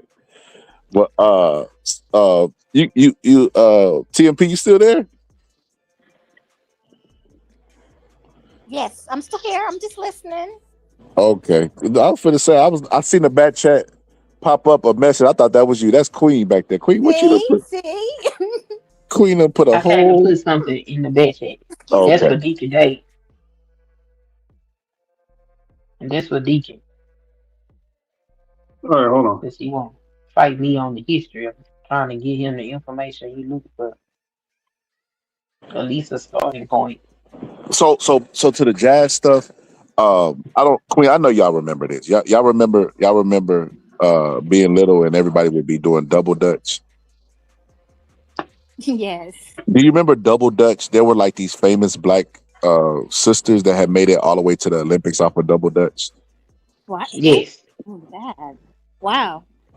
I remember. How many black people do you see double dutching now? Oh, they still do it.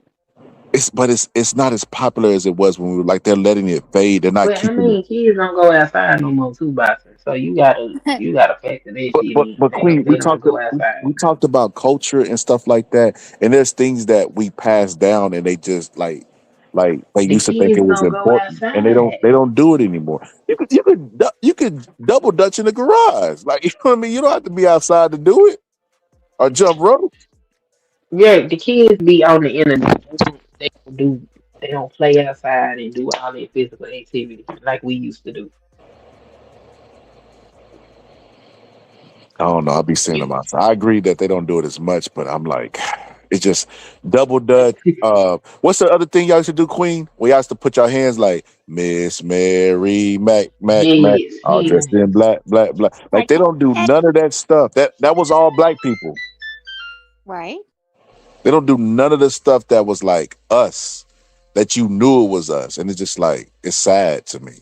Because like what I see now in the Olympics is white people jump roping, doing the crisscross, doing all that stuff. And they breakdancing. You remember the breakdancing one? Right. Oh, Yeah.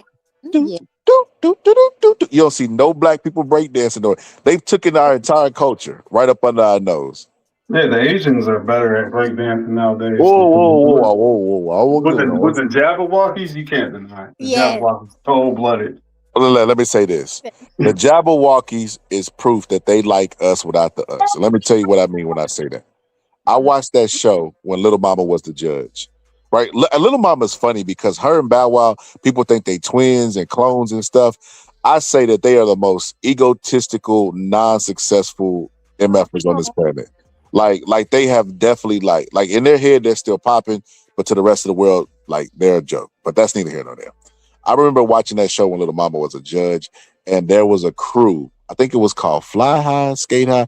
They were cold as shit. But the Jabberwockies, you knew they were gonna win. Like it was one of the shows where they couldn't even hide who was gonna be the winner. You know, like you didn't know Fantasia was gonna win that season of American Idol, even though she could sing good. Right, or Rubenstead or whoever the case may be.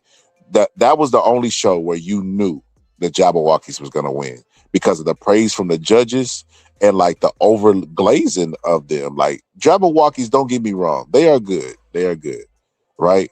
But first of all, I don't know how true this is. Y'all could correct me if I'm wrong. That they're not all Asian.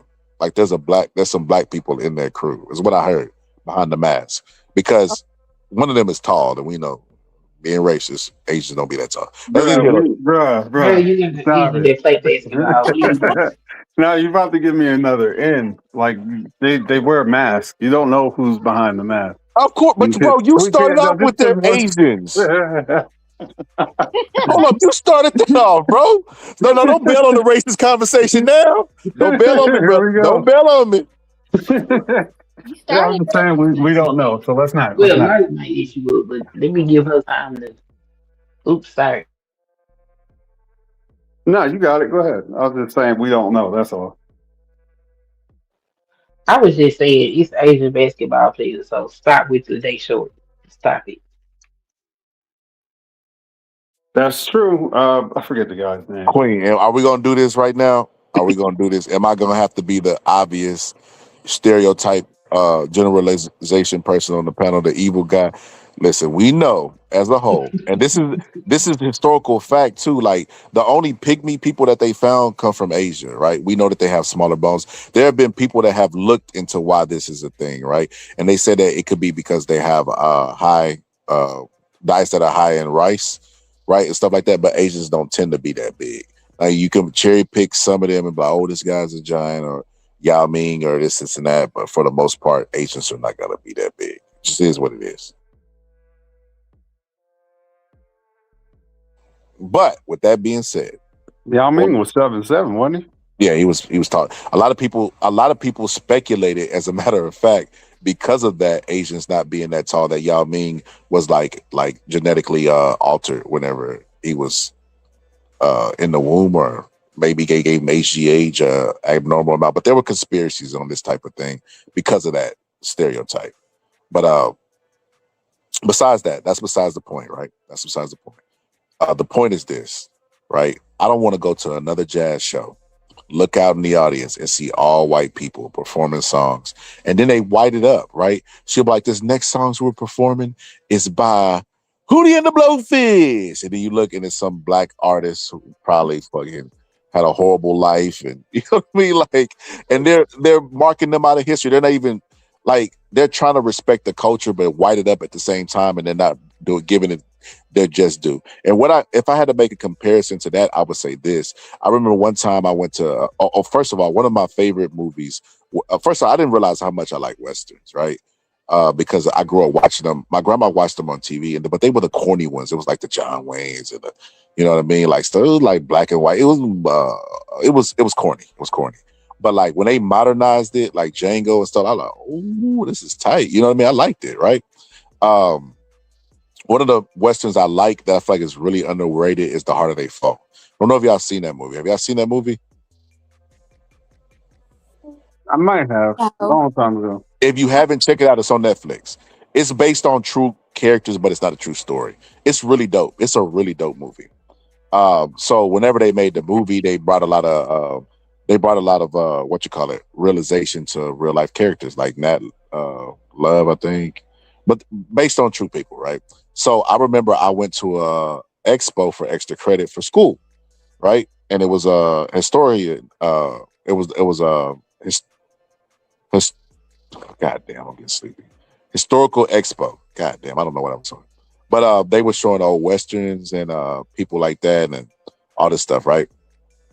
And I was asking questions about it because I had just watched the movie, and I was asking about, Nat Turner. It's not Nat Turner. Nat Love and the people that was in the movie, and they was like, oh no, that movie was a lot of fiction. They were like, but I did like that the movie brought light to these people. But there was a black person there that was overqualified and had wrote a book about cowboys and westerns and stuff.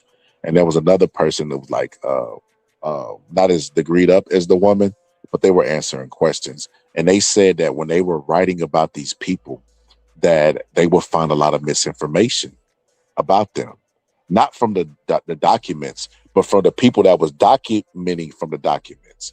And they were saying that because they were not black, they would bring laziness and biasness into the documentation, so it wouldn't get properly documented. So that whenever they did it, they had invested interest in documenting these cowboys and their stories and stuff like that. So they were documented how it was supposed to be documented in history.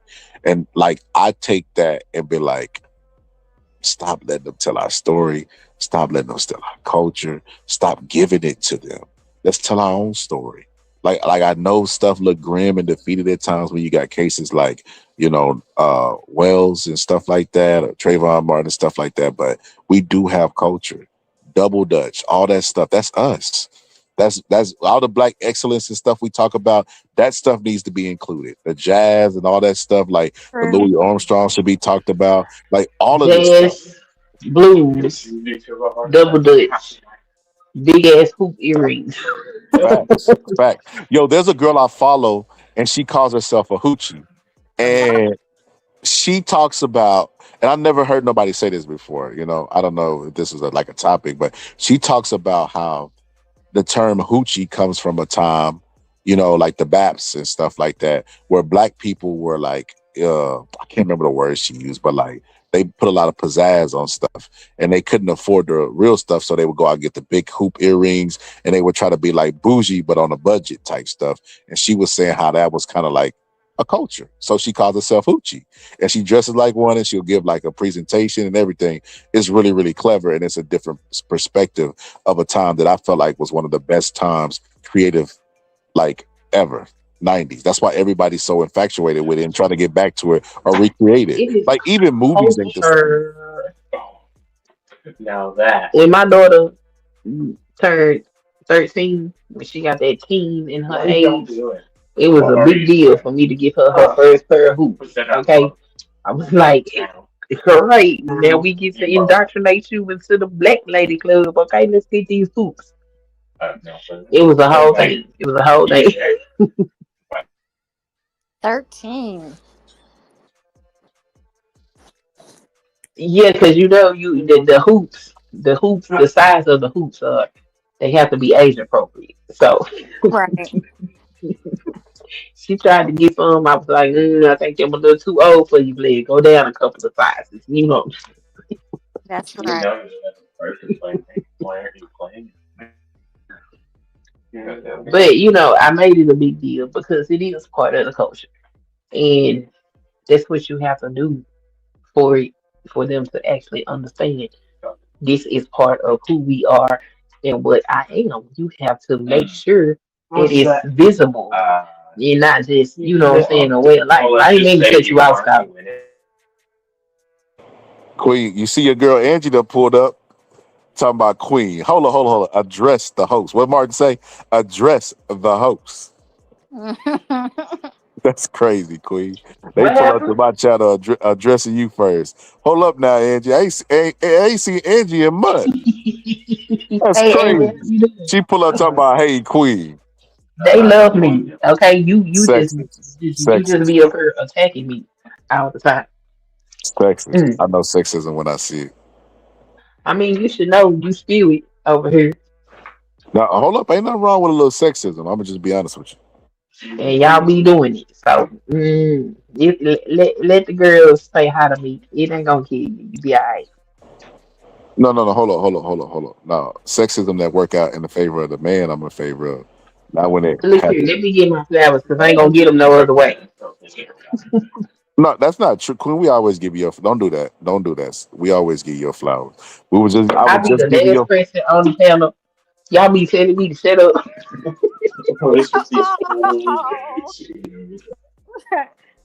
That definitely don't happen, sister. When you was over there and you was cooking my brother Deacon, I gave you full notoriety and flowers, sister. And cooking is a very strong word. No, brother, you was getting cooked. No, brother, you would fight for your life, but you would get cooked, bro. You was like R. Kelly doing that. Oh, y'all killing me with this. No, you know what happens is that when I'm talking to people, I realize things and I just pivot. So it's cool. Oh, I like that. Wait, hold up. That's called deflection. It does come across as that. But like when you start recognizing certain things and you just pivot away from it because that's a hill too high to climb sometimes. And it's not that the fight is so great, it's that the point is going to require so much explanation that by the time I get to my point, they're just going to dismiss it anyway. I'm not going to waste my energy. And that's not saying nothing against Queen or nothing. I love Queen. Queen don't realize that. Like, I appreciate her. I ain't got no problems with you. Right. We just have different ideologies, and it's fine. It's totally fine. That's okay. And that's okay.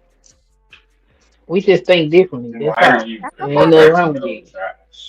I don't have problems with black folks that think like unless they tune it, like Brandon Taylor and Candace Owens. I got a problem with you. That's what makes them brave, is that they're willing to lay out their perspectives, and people are free to agree or disagree with it. And most people are not going to agree with it for whatever reason. Let me tell you something. Knock on wood. But if that lady was ever found in a tree, I wouldn't give a damn. Same so for Brandon Taylor. Same so for Jason Whitlock. I get it because they're kind of detrimental to us, but I don't consume them. I don't like If in the you same way. live by the sword, you shall die by the sword, and that is what is ordained for your life. I So mean, I that's what wouldn't happened to care. Herman Cain. Herman Cain was up there saying "shuck it, ducky, y'all," and COVID is fake, y'all. And then like a week after that, it was like, ooh, what happened to Herman Cain? But that's neither that's neither here nor there. With that being said, brother, about the deflection that I brought up, I feel like, you know, I get what you're saying about conversations and difficult conversations.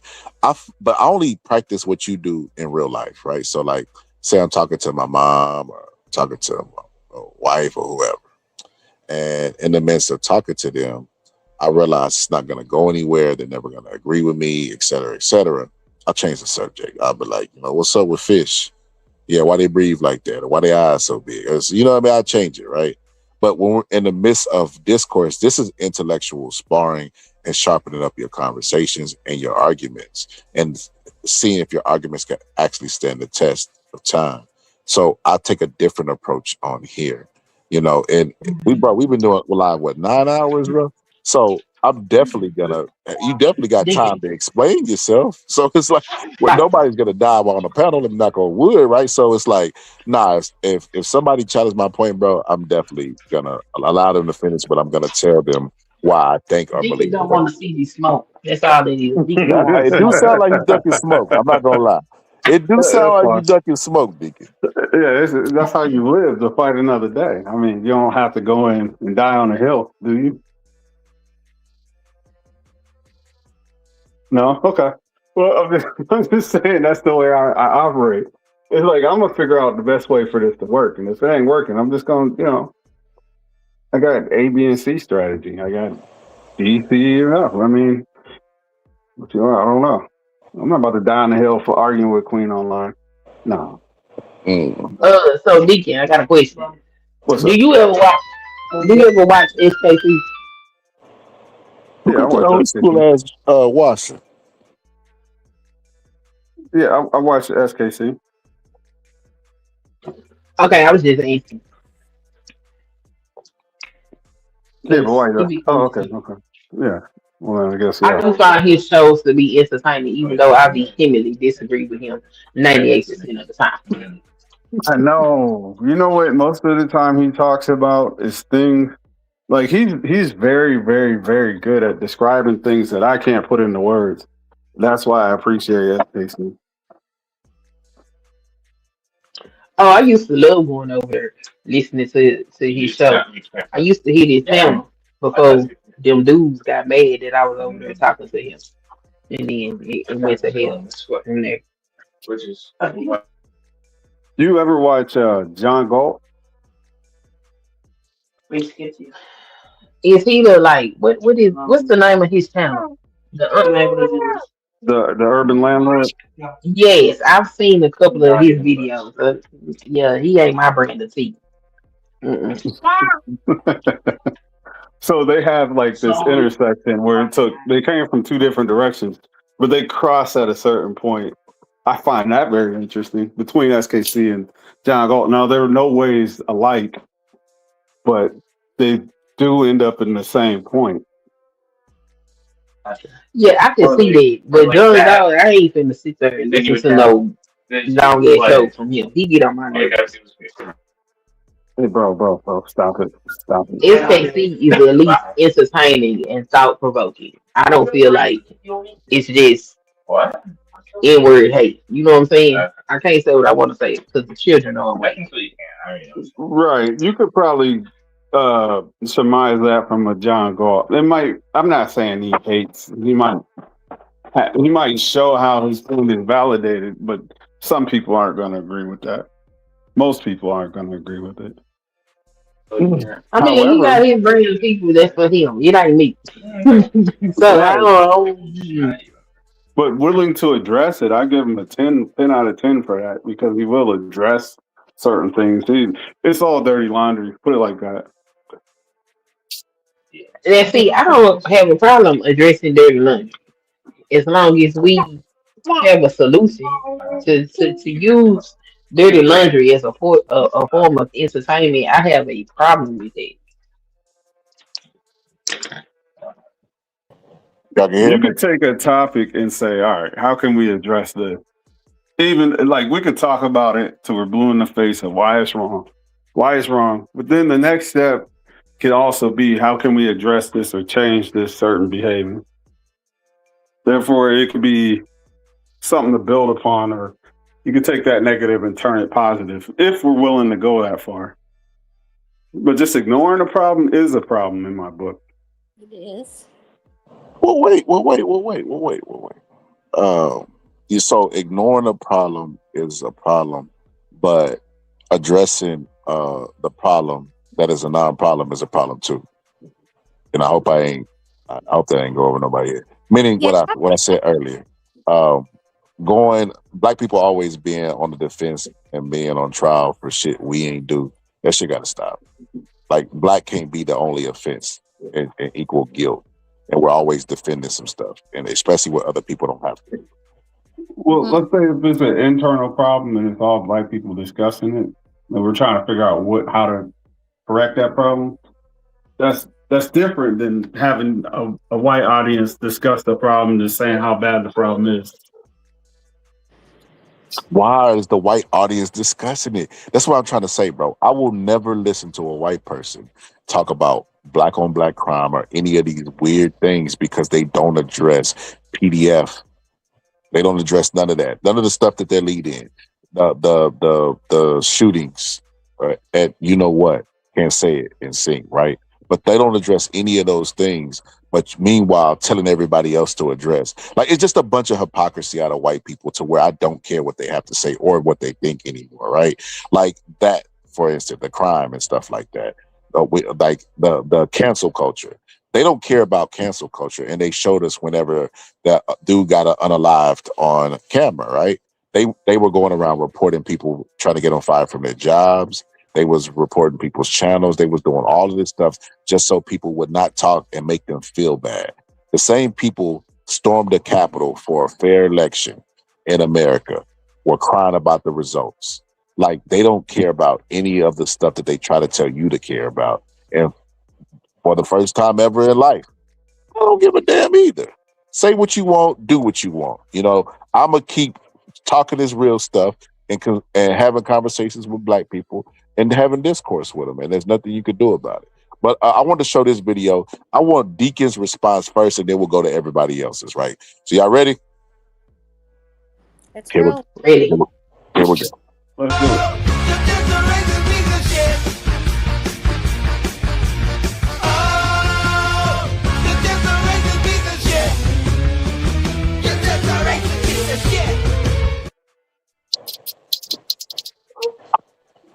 So I didn't know it was music attached to it. I wouldn't have played it. I think I'll take the music out and re-upload it. But it was basically a dude abusing a black doll. From Argentina. Yes. You know the issues we had at the World Cup. Go ahead.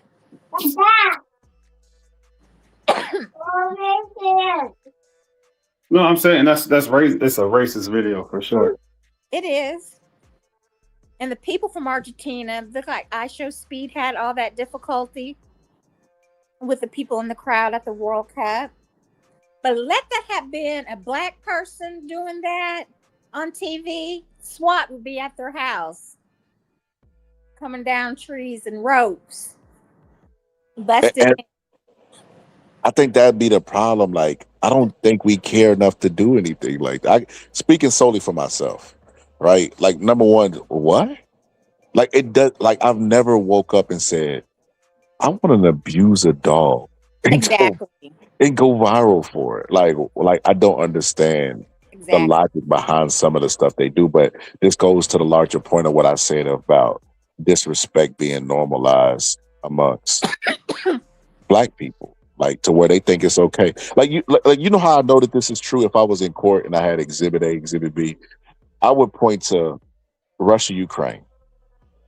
You remember during wartime, they still found time to be racist. Like, you can't make this up. During the one time where they're beefing, where it's white on white crime, right? They found time to be like, hey, wait. Listen, I understand that we're unaliving each other, but what are you doing here, nigger? Like what? Huh? So yeah, that's pretty crazy. But there goes the video without the audio. I didn't want the music playing, but this is just it's crazy to me.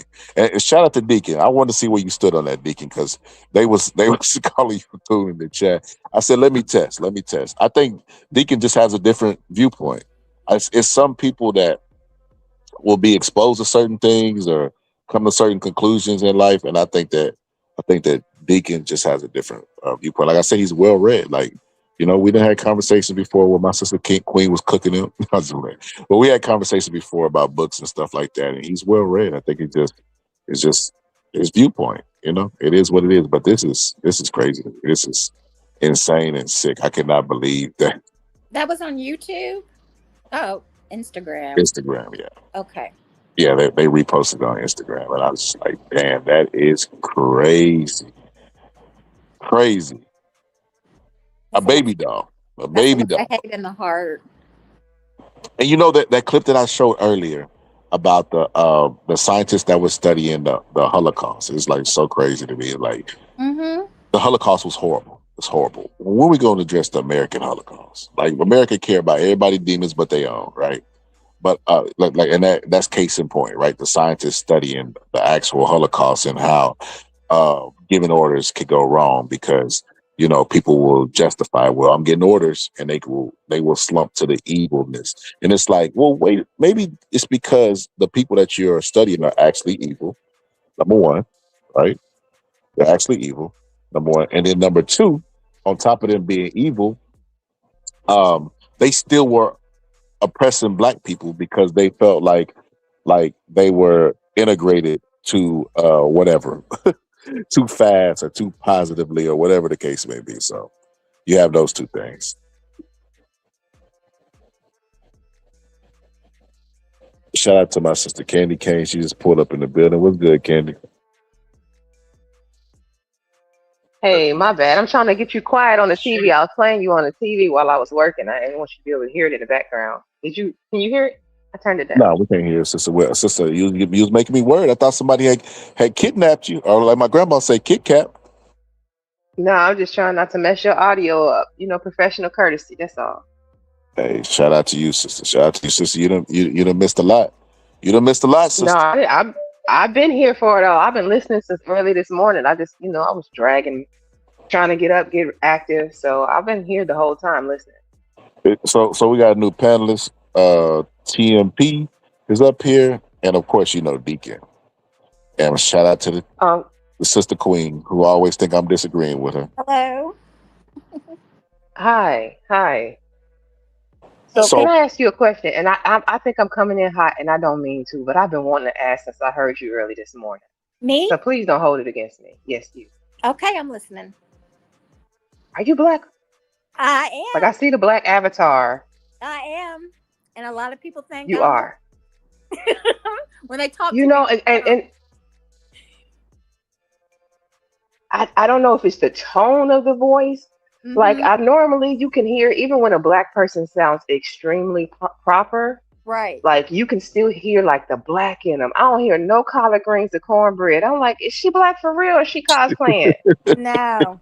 Woo. She's from Oklahoma. That's how they sound in Oklahoma. Hold on. TMP, let me ask you, what year did Cash Money take over? Cash Money, the group. Yeah. Oh, I don't know. Oh no. Okay. I got one for you then. Okay. What kind of raisins did your grandma put in the potato salad? She didn't. Woo! You scared me. Hold on That's the now. first pass. Hold on. Wait a Okay, minute. hold on. You next. I You put next. egg bones and put hammock in it. Hey, I am black. Believe me. I know Okay, how. all right. How often did you wash your greens in the bathtub? Zero, only in the sea. Okay, all right. All right, Okay, I got one last one for you. Okay. God is good. God is good. Yes. You got to finish the rest. God is good. Amen. Oh no! Oh no! God is good. That's what happened to Candy Rose. Oh no! Oh, God's good all the time.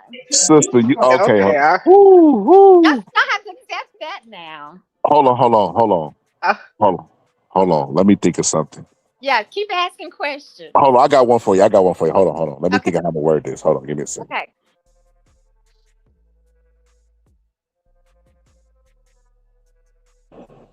Candy, can you sing?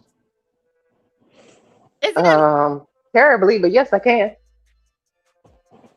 Okay. I'm about to write you something. And you started off with that. Okay. Hold on, let me see what he about. God is good all the time, and all the time, God is good. See, girl, you had me worried for a second. You know, we got to test. Get out was a thing. That's okay. Used to use Jergens lotion, bergamot grease. What else? Chitlins. My dad used to cook. Okay, I got it. Okay, you ready? I'm ready. I'm ready. What the hell is going on? I'm gonna see if she gonna sing the next line first, or do you want me to go first? I want her to sing. What the hell is going on? Don't know that. Oh, what? I wouldn't really. Is it like hardcore rap?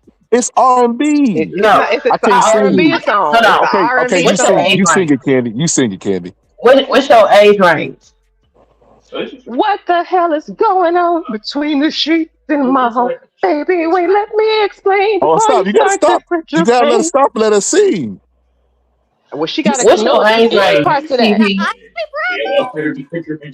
Yes, the Isley Brothers. What's your age range? I'm 51. Oh, okay, so yeah, she wouldn't necessarily know the taste.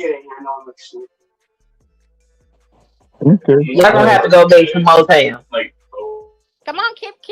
I can't. I ain't gonna lie to you. I can't do no Motown. You don't went above my range. You can't do no Motown. Queen, that's above my age range, sister. I mean, let's see. I got a strong back. Y'all are fun. Hey, I got one for you. Okay. Hold on. Let me think of how this went. Hold on. Give me a second. Let me look it up. Y'all continue. You ain't got no kind of feeling inside. You know her? Come on. You say it again. You. I want to. You ain't got no kind of feeling inside. What I got will not your pride of pride. You don't know who that is? I don't know that one. Who is it? Tell me something good. Something good.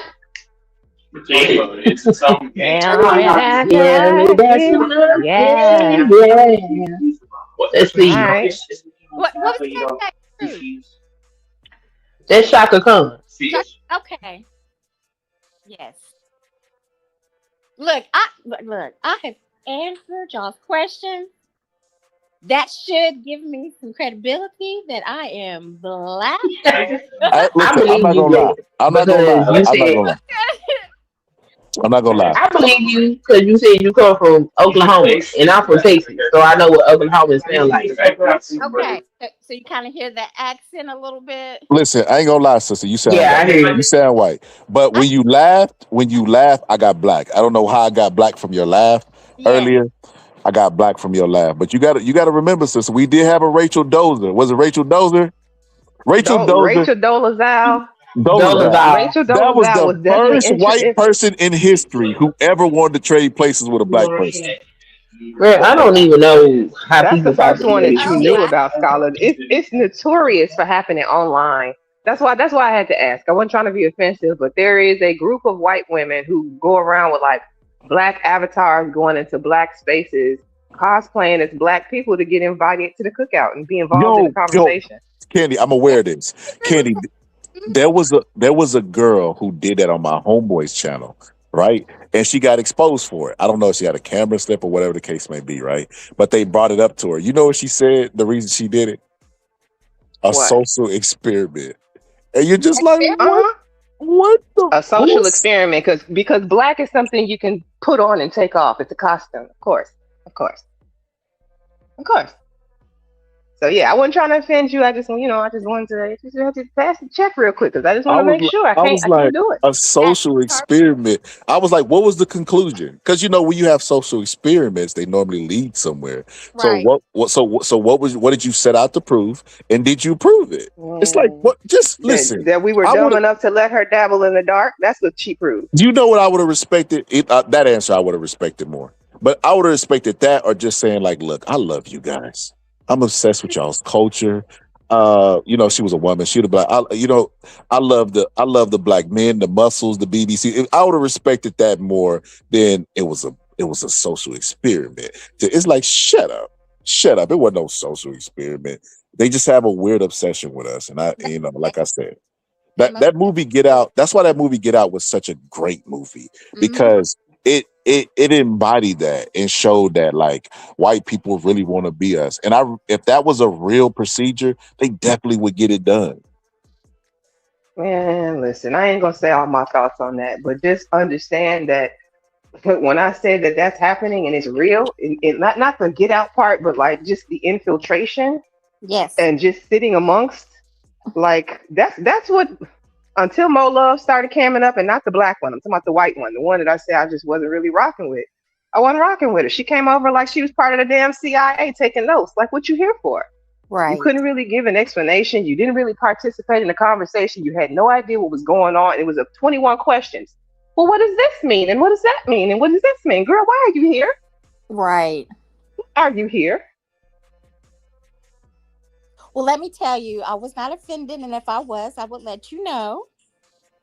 And that was fun. But I understand. I totally understand. So Yeah, we probably What shouldn't kind of have asked music that. you listen to? Country music. We probably should have put those questions in the back chat. We should have put those questions in the we back chat are funny. because now white people done took the I want to answers. know what kind of music you listen Right. to. That's Cause okay. We're gonna come up. We are very smart. We'll have new questions next I time we want to look know at what your kind of inbox. music you listen to. That's what I want to know. okay. So so the first question was what kind of music I listened to, because someone already in the chat told me that I wasn't black, right? But the music I listen to old school 80s.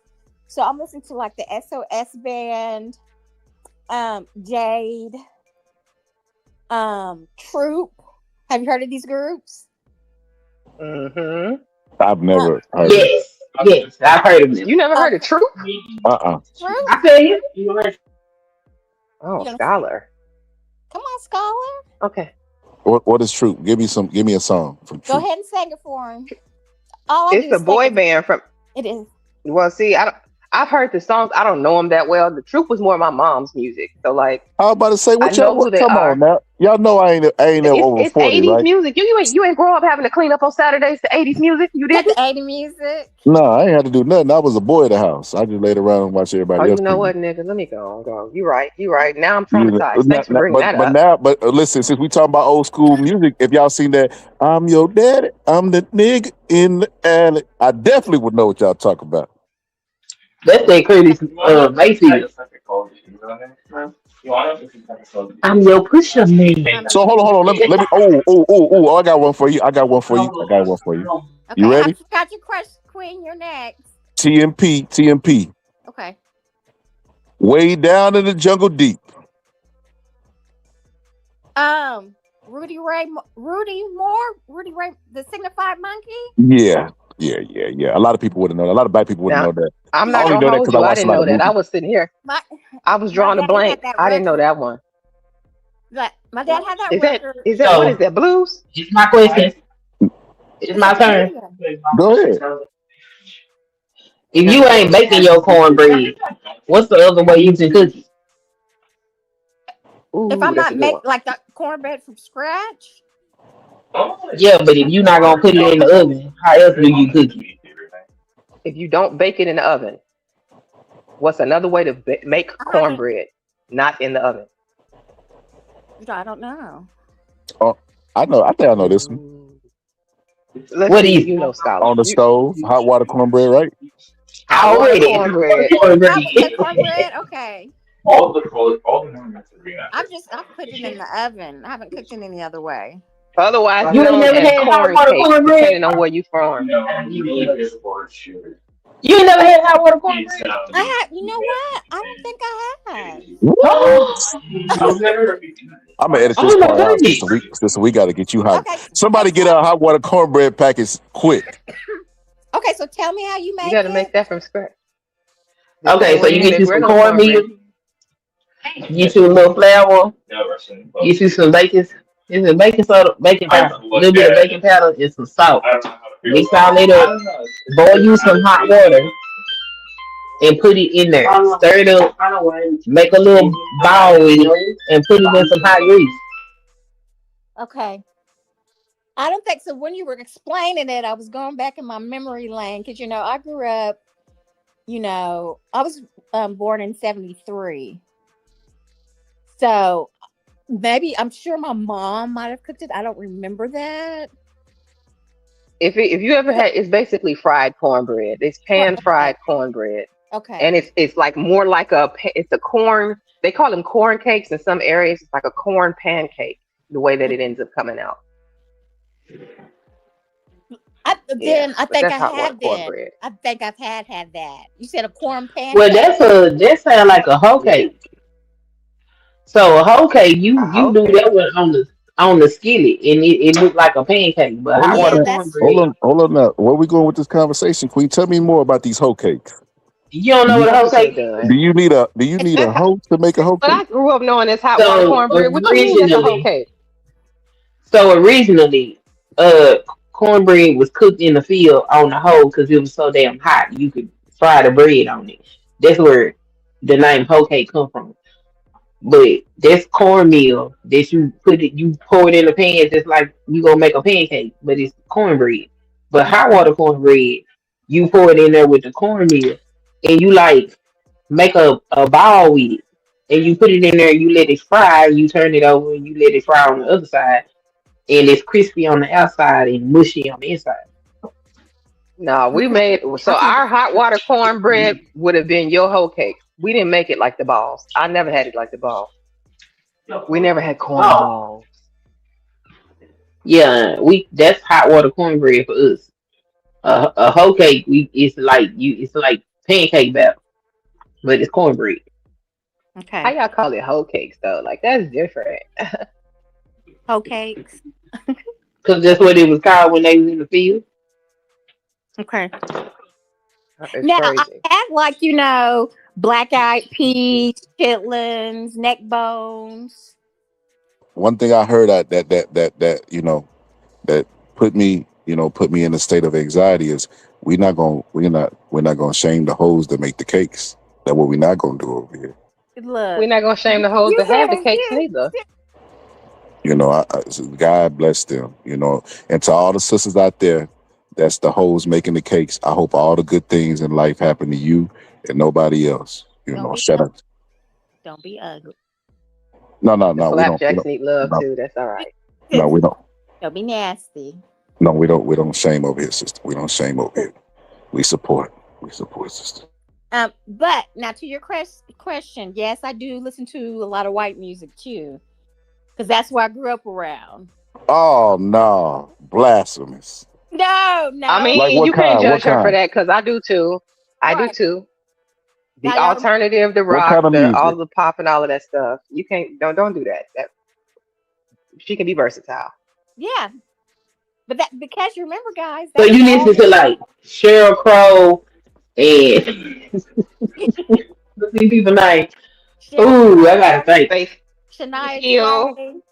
Shania Twain. Um, What's the other one? let's see, the Dixie Chicks.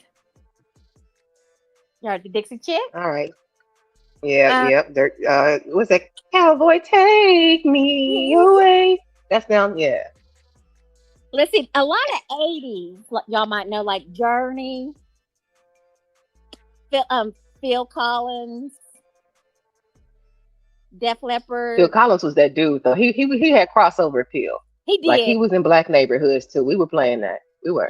He did. He did. He had some rhythm to his songs, right? Right. What else white do I listen to? But yeah, I listen to let's see. What's ABBA. Wasn't that the name of yeah, the group?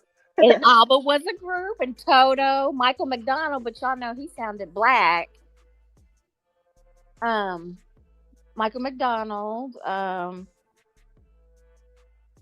So yeah, I listen. But like you said, I've been diversified. So, but being like the only blacks in the neighborhood at that time, that's what my brother and I grew up around.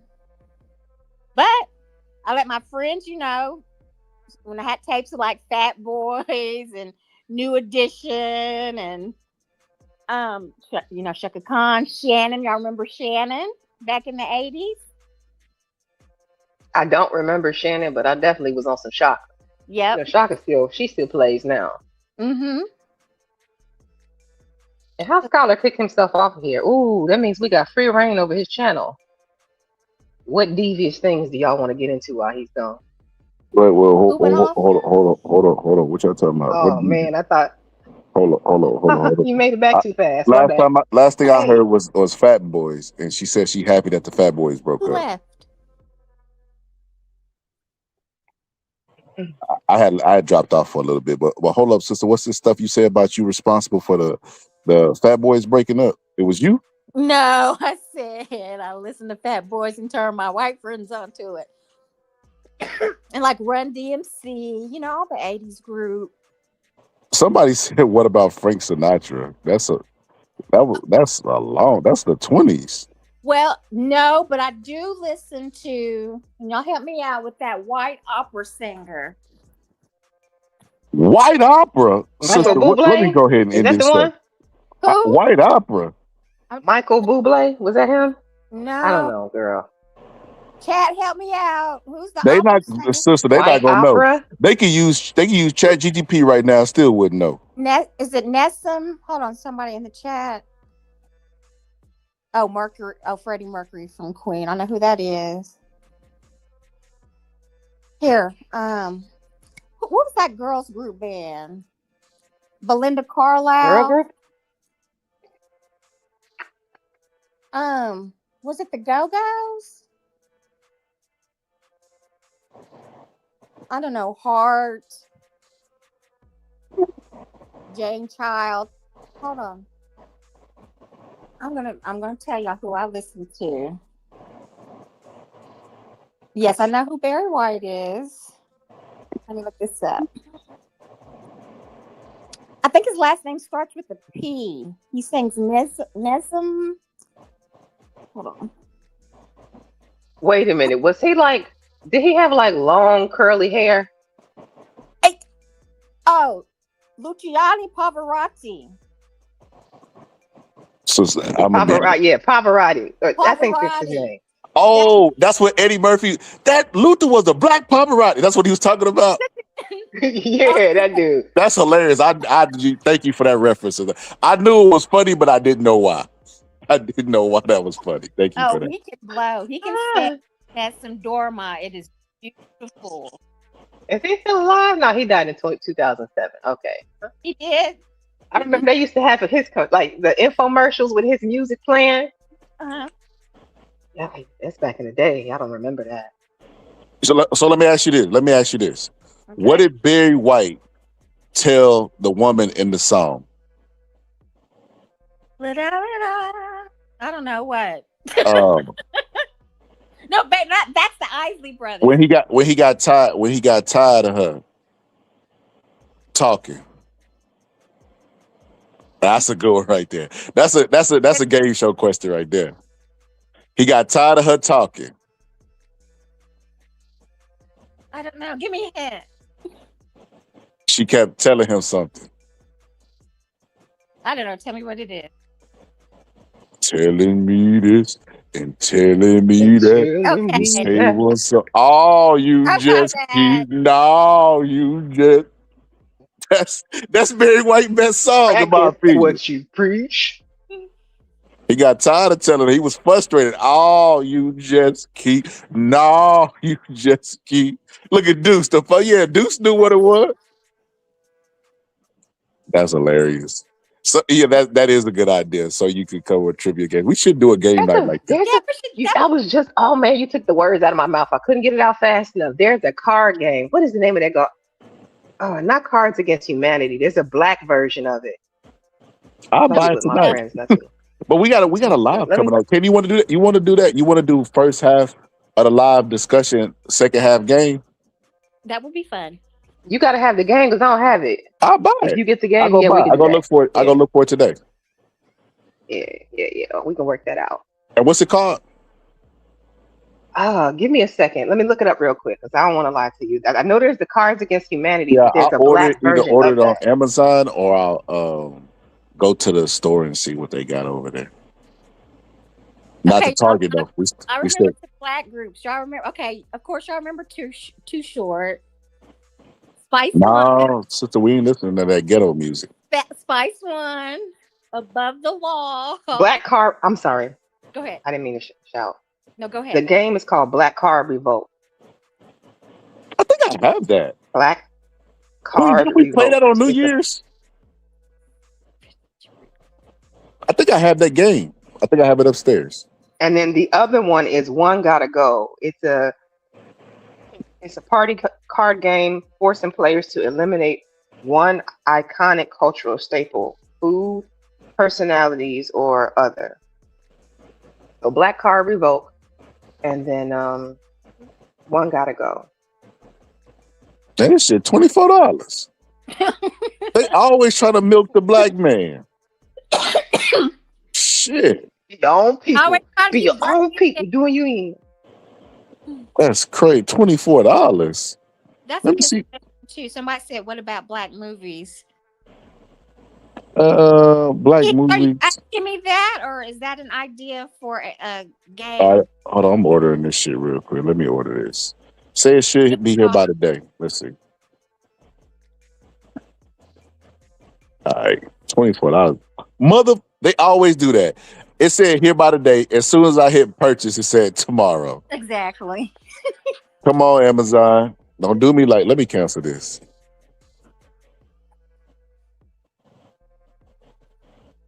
That's crazy work. Okay, panel and chat. I have a little fun fact for you. So someone earlier in the chat mentioned Black Wall Street. I live by there. So Tulsa? Was that Tulsa? That I live in Tulsa, and I'm right up from the street from the Tulsa 1921 Black Massacre. Yes. Which they have, doing some renovations and stuff, but people, that were still living like over 100 years old. They were fighting the courts for still, the reparations and stuff. And of course, they didn't win that. And they don't know where those graves are. I think they found some of them. But yep, I live close by Black Wall Street. Hold on, sister. Don't dox yourself now. Don't dox yourself. Huh? I said, don't dox yourself. Yeah, okay. Okay, you're right. Yeah, it's a lot of weird people out here, sister. You gotta protect yourself. We protect Black women over here. That's true. Thank you for the reminder. To the white women, y'all can give out your address if y'all want to. You're so stupid. Veronica knows not haunted. But I'm not going out looking for stuff like that. I am a Christian woman. And Yo, Candy, would y'all be mad at me if I find this game at Target and go shop at it? Or are y'all standing on business? You can buy it. We'll play it tonight. You take it back. That's how you stand on business. Man, why I gotta do all that shit? I agree, Antonio. I'm just playing. You do what you gotta do, but I don't. Why I gotta do all that? I don't like buying it, taking it back, and do all that. It's called Black Card Revoke. Black Card Revoke. Yeah. Stephen A. Smith, he's always running his mouth. Yeah, I think I have this. Why don't you go take a look? Well, you can't really do it right now, but when you go take a look. Yeah, I'm pretty sure I have this. So yeah, Veronica, in the chat, I don't look for stuff like that. That's demonic. So, but I'm sure you probably hear some stories from other people that may say they have experienced some type of encounter. Or what? At the where the graves are, where people were buried. Oh no, that's too ominous for me. Yeah, I don't do stuff like that. That's opening up the door to Satan himself. All doors closed on Satan. Yo, you earlier you were talking about the Black Boule, and I just want to give you a little perspective, maybe a little pushback. Some would say pushback, right? Okay. I feel like in America, right, like Black people have always historically been associated with evilness, right? Like dark was always, bad. White, we go to heaven, it's all white and all that. They've always imagery wise try to paint Black out as bad. That's why they call us Black. And you look at our shades, we're definitely not Black, right? So like they've always tried to reinforce white supremacist talking points with that. So with that being said, the Black Boule, I feel like doesn't exist. There's no such thing as the Black Boule. I feel like rich people, white people do not want company, right? And every now and then they'll get a Jay-Z or a stool pigeon to try to corral the Negroes, but it's unsuccessful because Black people don't mess with Jay-Z. Like, even though Jay-Z can rap his ass off, no, we don't mess with Jay-Z like that. You know what I mean? Like, even buying a t-shirts or anything like that, nobody really cares about Jay. He doesn't have enough influence to leverage Black people, in my personal opinion. But I feel like that idealistically, you should raise our kids to want to be the Black Boule. My opinion. Okay, so can I ask a clarifying question, because I think I'm a little lost.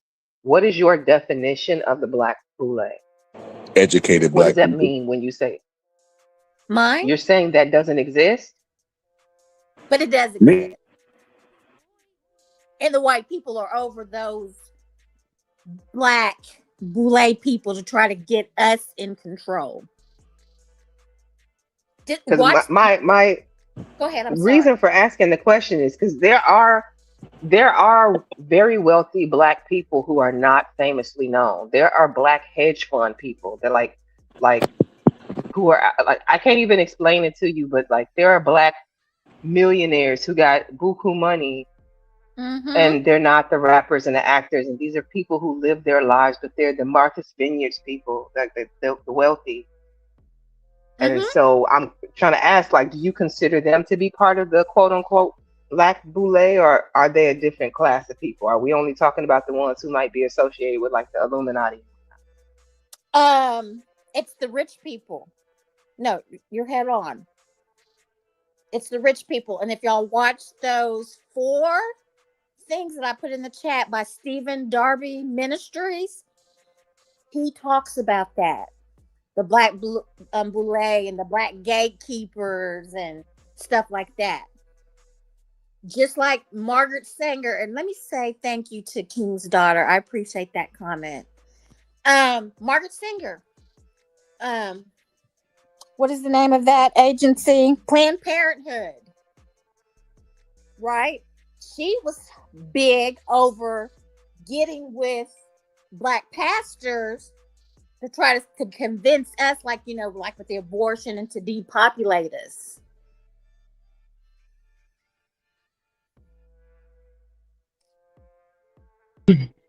Eugenics. Hey. Eugenics. Yes, eugenics. Where did Deacon go? I need some of his great wisdom.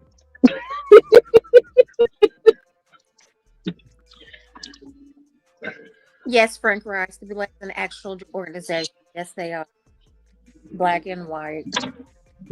What happened? No, I was answering Frank Rice. He said the Boulay is an actual organization. Oh yeah, it is. So you have like all these entities like Skulls and Bones, right? The Blue Vein Society. The what? Blue Vein Society. I haven't heard of that, but yes. The Blue Vein Society was, you had to be light enough for them to be able to see your blue veins. What is it It was called? like the Blue Vein Society. Okay. It was like varicose veins. That's what What she's is talking about. what It is the was Blue like Vein a Society? Y'all see how this sounds made up to me? The Blue Vein Society. no, but it's a real thing. Like, look it up. It, like, you know, the paper bag says they had the Blue Vein Society. Those are black people that was light enough that when you look at their skin, you could see their veins, and the veins appeared Do blue. you know how gross it is to look at somebody's skin and see veins? Like, all jokes aside, gross. I find it to be disgusting. Hold on, I gotta mute. It doesn't bother Okay, me. Deacon, since you here now, What? I need your good racism don't exist mine. Okay, All right, let's go. you ready? All right. So this person, so it worked. I've been trying to move off of night shifts for about a year at this point, and finally, it's happening in somewhat of a capacity now. Mind you, I've been with this company about 2 years at this point. I have seen people come and go. I have pointed out things that were wrong with the program, etc. All of these things, right? So one thing that the supervisor has been wanting to do is implement a checklist on all the shifts. So currently, the only shift that had a checklist was my shift, which I understood because people that work on my shift wouldn't do their damn job. So I was like, okay. So now I'm going to day shift, and she politely sends me a email to ask me if I would like to have a checklist on my shift when I started. What is that? What's that? He asked if you wanted what? A checklist. Oh, Give me a second. I got a to-do crying list. baby. A to-do list? Of Yeah, what like a check. Yes, like I got to check off that I'm actually doing my job. Yeah. When I've never been the employee that's never done their job. Right. Yeah, you know So what? Don't get offended by that. Do it and make yourself a copy of it. why would I do that? If that's what they're asking and requiring of you. Well, she didn't require it. She just Not yet. Like, I'm going to force her to actually require it because right now I feel like she's playing in my face because she's allowed other people to come on to day shift and they never had a checklist. So why the hell you want to give me one? Okay, got you. So she's excuse me, posing it as just a question right now or an option. Yes. Gotcha. Yes. Mind you, I'm the only Negro in the building. The only one on all shifts. I get it. One is a magic number. I mean, my opinion and my suggestion would be, hey, you're probably, you know what you're doing. And, I would ask her, would you like me to have one? If not, I'm very well, capable and able to, do When I that. told her no, I was like, no, I don't need a checklist. I trust the people that I'm working with to make sure that we have everything accomplished until I get the hang of what's going on. So, Now, like, girl, what? is she white? Yes, everybody white. Because she right. She right there. sometimes Everybody our own white. people, sometimes our own people, we can turn on ourselves. But let me just kind of put this out there for you, right? Since she's asking you that, and we know, white people can be gamey at times, playing the game. I just wanted to come back on you that something wasn't done because you didn't have Insubordination. this. Oh, well, if it wasn't done, then it just means that I wasn't properly trained. Because this is the other thing. I didn't get the full training when I started that everybody else got. Everybody else got trained on all shifts. I did not. But I am one of the most dependable and non-crazy ass employee that they have in there. Right. But you want to give me a checklist. Girl, what kind of game is you playing? Because the answer is no. She's playing the game. It's kind of like a catch-22. I would inquire about let me do the rest of the training. Queen, let you know now you cruising for a bruise. Why? You better start listening to these white people. Well, I'm not listening. She asked me if I wanted a checklist, and I said no.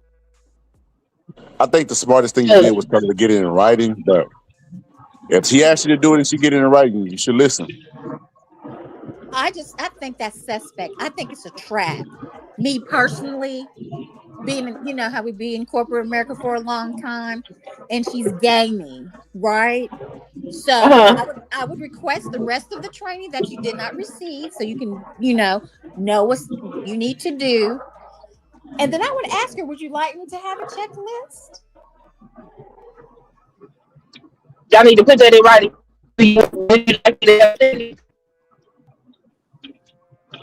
Because what I wrote back to her was, no, I don't think I would need a checklist at this time. If it arises that I do think I need that, I will let you know. Okay, so that's in writing? Yes, that's in writing. And then email? Yes, in email. So email her back. Email her back and say, hey, you know what? I've thought about it. I think the checklist is a good idea. That way she can't hold nothing over you that you failed to do something because of that checklist. See, she thinking like me. That's the way I play the game. Just play your game. So nobody else is asked to be micromanaged. Why in the hell should I agree to? Oh, well, Queen, you can get stuck on that if you talk want, about, or you can do what she did. You can talk about I'm asking a serious question because we give you serious answers. Hold on, because you gotta make sure you understand my perspective. I work with people that don't do their job, blatantly do not do their job. I work with people that have done things that could get us in a lot of fucking hot water. I don't do any of these things. Right. Ever. I always do my job. She has never had to come and say, why didn't you do X, Y, and Z? That's never happened. Because I take pride in what I do and I make sure I'm good. When something's going on with those children, even though they barely see me, they make a beeline to come see me so they can tell me what's going on. We done had children that wanted to commit suicide and all of these different types of issues. And I have been the one to let them know, y'all might want to keep an eye on that child because this is happening. We have had children that come in there and were a danger to the other children. And it has been me that has told them, hey, y'all need to watch this one because this one got some sinister stuff going on with the rest of these children. It's been me. So you have let people come and get shifts that I have asked for, and I never said nothing. I've been quiet about it. I've been chilling. So now that you finally decide to kind of give me what I've been asking for, You want to give me a checklist that you're giving to nobody else. So, Queen, These people, hold on. These people have started working after me. I'm the longest standing employee there at this particular time. You can give me a checklist, but and I'm supposed to, y'all tell me how I'm supposed to be processing it. Because I find it to be a little fair. Me personally. I'm going to be quiet. I'm going to be. That's the problem, Queen. You're looking for fairness, and we already know that it's not going to be fair for us. Ever. We're going to have more. We're going to have more requirements. Right. They're going to target us. What they're trying to do is they don't want you in that space, and they're trying to weed you out through hardship, right? Because they know that they're not doing it to no one else, and they're doing that purposely so that you would notice and that you would look for fair treatment and be like, well, F it, I'll just quit this job. So they're going to do more, make you do more, make you do extra. So it's like, nah, Queen, like, I get it. It's not fair, but it's the price of being black in America. Like, it's something that we gotta have. It's a chip on our shoulder that we gotta walk with. It's not fair, but it's life. And let me tell you this also. I know it may seem like extra work, but once you kind of get used to it, it is, like you said, it is unfair, but nothing's ever going to be fair for us, right? Put everything in writing. I mean, use your discretion, that rule that says document, or it didn't happen. And I get exactly what you're saying. Are you working in a mental health facility? Yeah, kind of social services. Yes, I understand. That's been my area of expertise for about 30 years. So document. Email her back. You said, I thought about it. And I think that's a good idea that I receive the checklist to make sure that I stay up on what I'm supposed to do. Thank you. Respectfully, thank you. Right? And that's in writing. I know you're supposed to document on the kids, like, when they have suicidal ideations and want to, self-harm and things Can of we that say nature. unalive? Unalive for the purposes of the live. Can we say unalive? Yeah. Oh, I'm sorry. Thank you. Thank you for reminding me. Oops. Unalive themselves or self-harm, right? Mm-hmm. You document on that. Just do the checklist. And then, I know this seems extra, and I will make me a copy of that checklist every time you turn it in. Save the emails, everything. Because this economy is hard right now, right? It is, because I'd have been found me another job because these folks done got on my damn nerves, and I could take my expertise somewhere where it can be appreciated. But the thing is, honey, that's what they want you to do. Because anywhere you go next, it's going to always be something. Always. My dad used to tell me that there's always going to be something on any job or career that we get into. It just is. So stay where you love and just document. I mean, yeah, you can. See, y'all get me in these situations where I'm gonna have to say something crazy. I'm not trying to be controversial. Say whatever you want to say. No, say what you need to say, because I specifically asked for you to come up here so you can give me your honest opinion. Because whatever that is you got, I could use some of that right now. Because these people that got on my last damn nerves. Because I feel like you playing in my damn face. Because baby, you can't depend. You can't depend on none of these people the way you can depend on me, and you want to micromanage me, but you don't want to micromanage these motherfuckers that's actually doing shit to harm me. What are you talking about? But that's just how they are. That's how they operate. There's no doubt that I feel that you're an excellent worker. But at the end of the day, when the rubber meets the road, they don't care. I read a book a long time ago. It's called School Pose, and it was just about how you show yourself in the face of adversity, because you can be judged on that.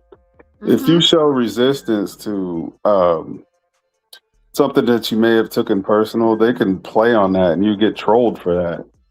If you always have like the mindset to look at, why me?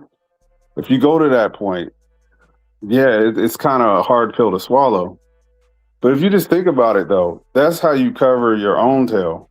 Exactly. If they have a checklist for you to fill out, and it's only you, Right. it will definitely CYA cover your own ass. Now, and I'm not saying this part to like say that I'm better or anything, but from for me, always trying to find the best way in to navigate through these situations. I've never had a job where I wasn't the highest paid person there. Never. Even today. Like my job, I've been there for 15 years. The highest paid person in the I building. mean, I think I'm the highest paid person right now, but that still don't account for the fact that you want to micromanage me, the person that does their job, and not these motherfuckers that don't do their job. On top of that, I have a leadership position, but it's not enforced for them to do what I tell them to do. And now you want to micromanage me. Like, what the fuck? what exactly is going on? I ain't understanding because none of this is adding up from my point of view. Right. Like, you It's got all somebody that's been working here less than 2 months, and they were working there in a intern capacity. You didn't when you decided to hire them on as a permanent employee. You didn't give that motherfucker checklist. What you giving me one for? Right. Queen, I get you. I totally get you, especially being the female in the work sector. I get you because those types of things have happened to me before. But you learn to start utilizing wisdom, navigating through these work sectors, right? And you're absolutely right what you're saying. It is unfair. But don't give them anything I was gonna say Doc Deke said, you know, don't have no chip on your shoulder because that can come up in your performance review. You know, oh, they know how to do that. So you just come correct. Forget them folks. Do your job, get the checklist, and tell her, thank you so much. I just want to make sure that I'm doing everything correct. So that way she can't come back on you when it's performance review time and say, well, you didn't do this, this, this, and this. And I offered you the checklist, but you refused it. So that makes you look like that you're not receptive to feedback. Y'all know how this works. Yeah, man. You definitely don't want to be that person that recalcitrant employee. Because then not only will you do the checklist anyway, regardless of how you feel, they'll be like, man, she has a bad attitude, or you don't want to be that person. And plus, you're only there for 8. Just give them 8 and go home. That's another way to look at it. Somebody told me one time, 8, do your 8 and skate. That's it. Oh yeah, let's see. Queen, Now that's you a gonna be problem. right? You gonna be right and jobless, or you gonna be unhappy and have a job? But ain't no reason for me to be jobless because I do my job. I'm just trying to make some rationale to what I find to be unreasonable. That's it. Queen, That's all. You're right. I was like, this don't make no damn sense to me. But you're right. But she's looking for a way for you not to have your position, and insubordination is always a way because they will throw shit out there like, "Hey, I heard you came into work smelling like sex. Could you not have sex before your job?" Just stupid stuff like that to try to trick us out of our position. They try to trick us out of our position in any way that they can. And this is not something I'm making up. The government literally had to pass the Crown Act because they were trying to get us through our hair, and our hair was offensive to them. So they will go into stuff that has nothing to do with the job. If I start experience shit like that, because y'all know I'm natural as I'll get out. Ain't nothing I can do about it at this point. I'm gonna have a real problem. Like what? But yes, like the microaggressions is starting to get on my nerves. And maybe I would feel better if it was more people to spread the microaggressions across, but it's just me. It's just me. Man, I thrive in those situations, and that's probably where my mindset comes from. And that shit, it rubs people the wrong way. I know, I get it. But like, if you want to be successful, you do have to be a certain kind of way. And if you want to, you could just be black if you want to. Well, I mean, I always be black. I'm just saying, like, and then some of the stuff that done happened with these folks, it just don't even make no sense to me. Like, I got more work experience, more life experience in the field than most of these people that are working there. So, like, I ain't understanding why you trying to put a checklist on me. Like, well, girl, what the fuck is wrong with you? Right. But so what you don't do is just, hopefully you'll follow our suggestions. You know what I'm saying? Because I'm gonna email her when I get home. When I get to the house, I'm gonna send her another email. On second thought, I do think a checklist would be a good idea. So yeah, please yeah. put it in my box and I will grab it in the morning. Thank you so very much for your consideration. Yes. I mean, don't overdo it, but yes. Right. Because at the end of the day, they don't care. And I understand. See, I was the type of supervisor that I would see that type of worker and honor it and acknowledge it and then get on the people that were slacking. But everybody's not me. Everybody doesn't have that mindset, right? Oh, I would go to bat for you, Yes. but everybody's not like that. So we just make adjustments, get your 8 and skate, and be done with it. And if So you're now I'm gonna have to sharper, give you a new notebook. huh? I said now I'm gonna have to give you a new notebook. A I new knew what? what? Oh, notebook. Oh, Notebook. And now I have to start documenting because now they playing with me. So now I'm gonna have to write stuff down and keep my records. Get up my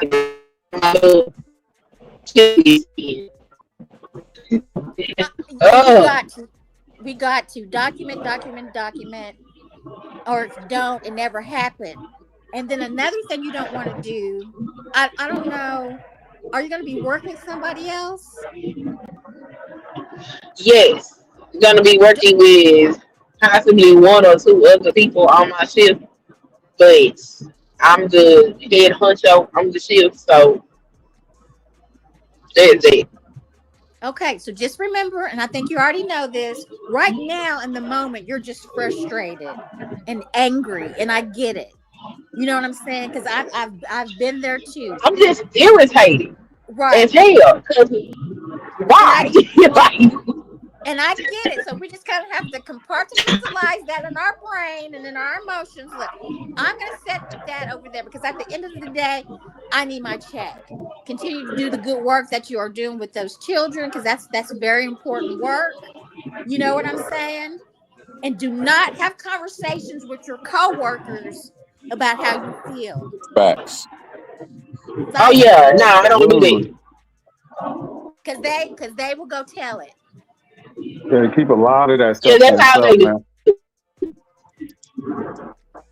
How they I do. can't We wait to run their tell mouth. it. That's all they do. Like the work environment is so toxic.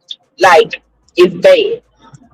But I'm not there for none of the grown folks. I'm there for those children. So That's right. that's all I really care about. It's just like I ain't understanding why you playing with me. Leave me alone. But she'll be pleasantly But surprised when you send her that email. I can't wait till you send it.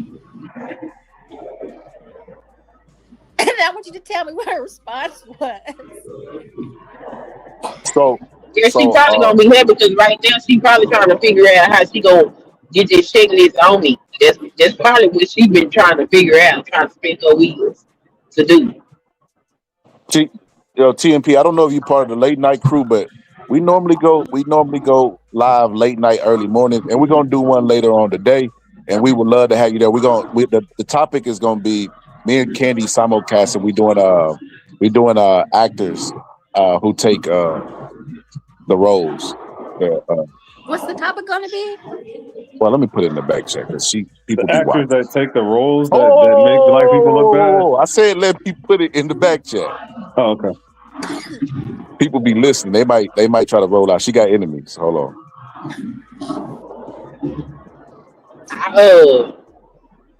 I'm gonna be asleep. I gotta be at work at 7:30 in the morning. Queen, fuck that job. You chill with us. They treat me bad Hey, anyway. You just said up. You just told me to do all these things so I ain't jobless. And now you talking about quit that job. What's wrong I with just you? play. I just don't play. stir her up. Don't I stir her. just play. I just play. She's already I stirred, pop up about 4 o'clock in the morning after I say my prayers. right? I know I need to pray before I go here. We gonna That, pray. yes, we all do before Put we the, enter the put the door. covering on. Okay, we gotta put the covering on because they already done started with the nonsense. I Good remember at one Lord. of my jobs, I went and put holy oil on particular doors and prayed. Okay, I put it in the back chat.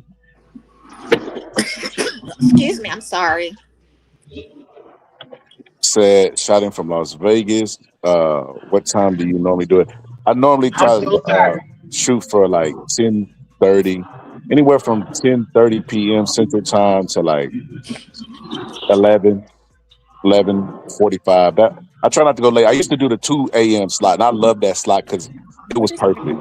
It was perfect. Everybody in the house would be asleep. It was perfect. But like I shoot earlier now because my schedule has changed, so I try to shoot from that time. Love the channel. I just don't like the vertical. But that's me. I keep it to myself. My bad. This is old school radio, bro. What's wrong with vertical?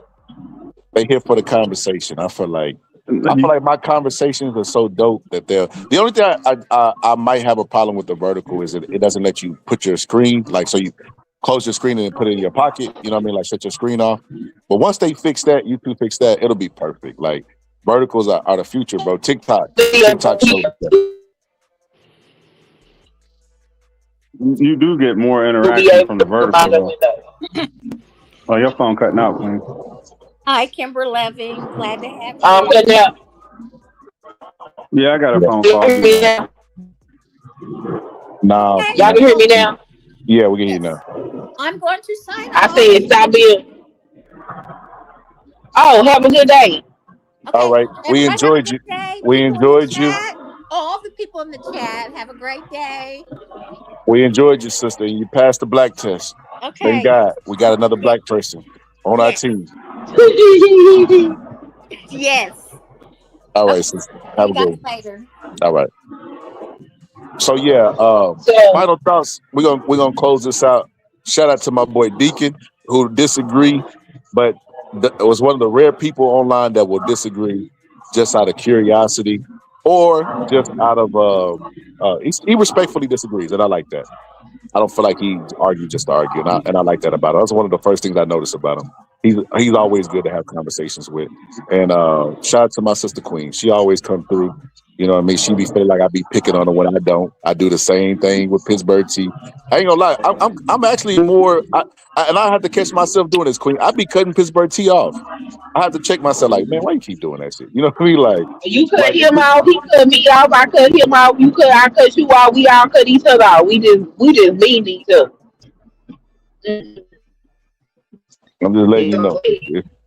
It's a common thing that's done over here. So I don't know why you feel like I'm doing it to you. I definitely don't do that. What? Or if I do, y'all it's not malicious. Shut up all the time. I mean, y'all it's not malicious. Like I would never be like, Queen, you effing wrong. You don't know shit. Like, I think that's what you be hearing when I be talking, but I don't be saying that. I just be like, no, I disagree.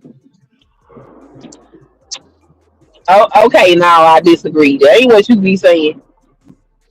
Just it's documented. Yeah, and that ain't what you said. We already went through that. We don't need to go through it again.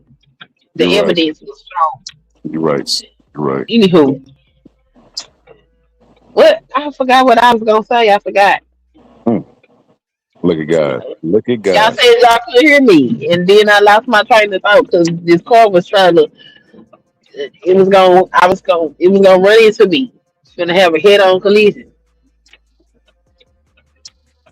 I had to pull over and slow down, and then there was a car behind me. It was scary. Sound like you drive pretty bad, sister. It wasn't So I live in the boonies, and it's just a 2-lane highway, and somebody wanted to pass the lane in the non-pass area, and I was coming down, and the speed limit is 50 miles per hour, and this sucker is in on my side of the road. That's why And you it was a always be car. breaking up. You live out there where Jeepers Creepers movie was shot. Yeah, something like that. I live in the sticks. I live in the woods. Damn. Like people got farms behind their house. That's where I live in. So before we get up out of here and get final thoughts, I just want to say the people that are here, that are in the chat, that are just new, whatever, make sure you subscribe to the channel. It's called The Boxing Scholar, but we don't talk about boxing. I got tired of arguing boxing with novices. Oh, what happened with old dude? He got retired. Yes. What happened? He got beat bad. He looked awful. How many rounds they go? He went 12. He went the distance, but he retired after. Oh, they went to full 12. Yeah, he looked awful. So he got beat up by that white man. Bad. Disrespecting the coach. Yeah, it was somebody should whoop his ass again. Yeah. We. So what you think Clarissa gonna do with this old white lady? Ain't nobody beat Carissa. She finna beat. She worked too hard. She too skilled and she worked too. Ain't nobody beating Carissa. That's a man, bro. That's a man. You see that workout she been doing over there on IG? Ooh, Homegirl was on that beach in the sand. I said, baby, hell no, I'd have passed out. Baby, I'm done. Man, I don't know, man. That Spence fight was embarrassing. He needed to cut that turd out the back of his head. Turd? Yeah, you got a turd hanging off the back of his head. Leave that man alone. Why he can't have his tail?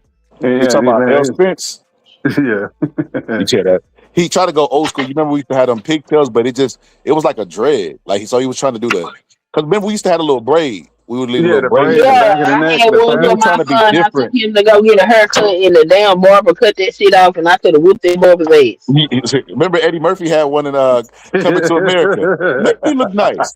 Remember he just cut off his tail. He was like, that'll be, what do you say? That'll be $40. That'll be $8. No, it was $8. $8. So, but yeah, he tried to be different and do a dread back there. But I was gonna say this. So because somebody said, thank God you told me it's not only about sports. I'm gonna be honest with you. I ain't been talking sports lately because it's been so much stuff happening. Like who the hell want to talk about boxing when the match coming up might not be that interesting, and it's some stuff like going on like Nolan Wells and all that. I'm gonna pick the more interesting topic and the topic that I can have more discourse with than just boxing. Like Joe Rogan has a show that he rarely talks about MMA, and people don't be pulling up dance monkey dance. Like they don't be on none of that type of time with Joe Rogan. He get to show his wrinkles and his different interests, and I'm gonna do the same on my show. No matter how much people pull up and cry and moan and stuff like that. So yeah, make sure y'all subscribe. I put the actual name where you can find me if y'all watching on X, the Boxing Scholar. Go ahead, make sure you subscribe and pull up on one of these. We have open panels. Anybody's welcome, except for today. Today was black only. When we talk about black issues, we're gonna start doing black only panels. Or if we invite somebody, we're gonna start doing a gauntlet. Like they did with Sir Foul Player. Sir Foul Player can pull up but he gonna have to pay for his obsession. If somebody snipe him, they snipe him. If they don't, then hey, he can pull up here and tell us about us being so-called black people. So that's what we're gonna do. You so-called Negroes. These so-called black people, right? Y'all telling us that we're so-called, but then generalizing us is so disrespectful in the same sentence. I don't know. I like everybody's perspective. The more hats in the arena, the more you could clash off with people. That's good stuff, man. Nobody bites up here, man. Sometimes we don't need everybody in our meeting. It's like inviting an outsider to your family meeting. Yeah, you're black, Deacon, and you're real red. So I would at least hear your opinion out because it's based off literature. You get what I'm saying? It's just different perspective. When he pulls up, it's the same 3 topics, bro. Joe Biden, vaccinations, bro, he doesn't venture outside of that. And every like Queen said, last time we was having a debate, we had you up here, we was talking about W.E. Du Bois, we was talking about black history, naming some names that people might not know, like educating at the same time and having discourse, which is the highest peak of any conversation, right? He pull up and all of a sudden we talk about vaccines. You get what I'm trying to say? So if he pull up again, he's gonna have to pay for his obsession. Like somebody gonna either snipe him. I'm putting the bounty as soon as he hit the panel. I will open the link and drop it for him. But as soon as he pull up, I'm dropping that bounty. Somebody snipe his ass immediately. Yeah, man, you get a nice little crowd here though, for sure. I don't mean little, but you get a nice crowd here. And the other day we was talking with Big J and Taz and everybody that came up. Very interesting group of characters at the same time. That's always good. Always good. It Just was so that you, simulcast because of Candy. Yeah, a lot of those people I don't even know who Taz is. That's my first interaction with Taz. oh yeah, he's old school. He's way back. Yeah, I probably said some shit to him that had him going off on me too. But Hilarious. Queen, who's the guy that was on your panel that time that he went off on me? About what? I don't know, but he's like, I know the name. I'm not familiar with the name. He started calling me a B. You don't remember that, Queen? Oh Lord, I'm trying to remember. You know, You it's don't so remember many. that? It was around the time Jasmine Crockett was running, and we were doing like I was doing Oh, that was Stanley. Yeah, I don't fuck with Stanley. Stanley no That's it. more. That's it. oh, Stanley. Stanley, Oh my that's my God. Stanley guy. used to always go, man. Oh my, I cannot stand that guy, bro. Because he doesn't No, have. He would. Deacon Stanley ruined my fucking stream. Like ruined. Like that was a good stream, and it has absolutely no playback value now because of Stanley. I should have never let Stanley on that panel. Sorry, Yo, my friend. Stanley was cussing at me and everything, bro. He refused to engage intellectually and debate me. He With was just. anybody. Stanley is a very I was. wise man. He's a very very wise man, but he's very very stubborn. He's a good dude. How He can you just be stubborn and wise? Bro, I look, know. I had people that I didn't even know that got on my panel that was trying to have a discussion, and he was calling them young YNs and bitches and everything for no Yeah, reason. he was That was cussing so me. I'm bad. like, damn, bro, why you cussing at me? Like, I ain't even said nothing too crazy to you. And I'm like, and then you're talking to me like, bro, you know we wouldn't be. You know there's consequences to talking to a man like disrespectful in their face. So why would you get online and act different than you would in person? Like that doesn't make any sense. Like just Thinking this talk. We're shit having a was so bad. conversation. It was so bad. It was so bad. And but what was so He crazy set in his was Stanley way. was the only person that was acting a goddamn fool up there. Him all by himself managed to just ruin the whole stream. It was crazy. Yeah, Stanley is me and him. Me and him lock horns all the time. Like I don't agree with nothing he says, right? And that's what I think makes it interesting is when you don't agree with somebody, so it's not an echo chamber. But me and him will battle about the smallest shit, and then we'll just be talking about fishing by the end of the conversation. He's not a bad dude. That's just the way he communicates. I know it comes off as horrible to some people, but if you hang around him long enough, that wisdom it does leak off of him. Deacon. Oh my goodness. I will give you the link so you can listen to this monstrosity. It was terrible. It was so bad. Like I'm ashamed. I'm ashamed. He does have a tendency to take the air out the room, though. I tell you that. He could dribble the basketball till there's no air in it. He could shake the dice forever. He could just go on, and it won't be like a consistent line of logic. It'll just be like, okay, you said all that to say what? Well, we was talking about this over here. He in his mind. Well, let me get to talking shit about Stan. I'm not talking shit. I think he's a good dude. It's He'll just never that see it. I don't think he's subscribed to my channel. He won't get back to it. he takes the long way home. Put it like that in a conversation. I don't know what the hell Stanley be doing, but he was too much that strange. I was like, I don't even know what to do. I keep trying. He's not complying.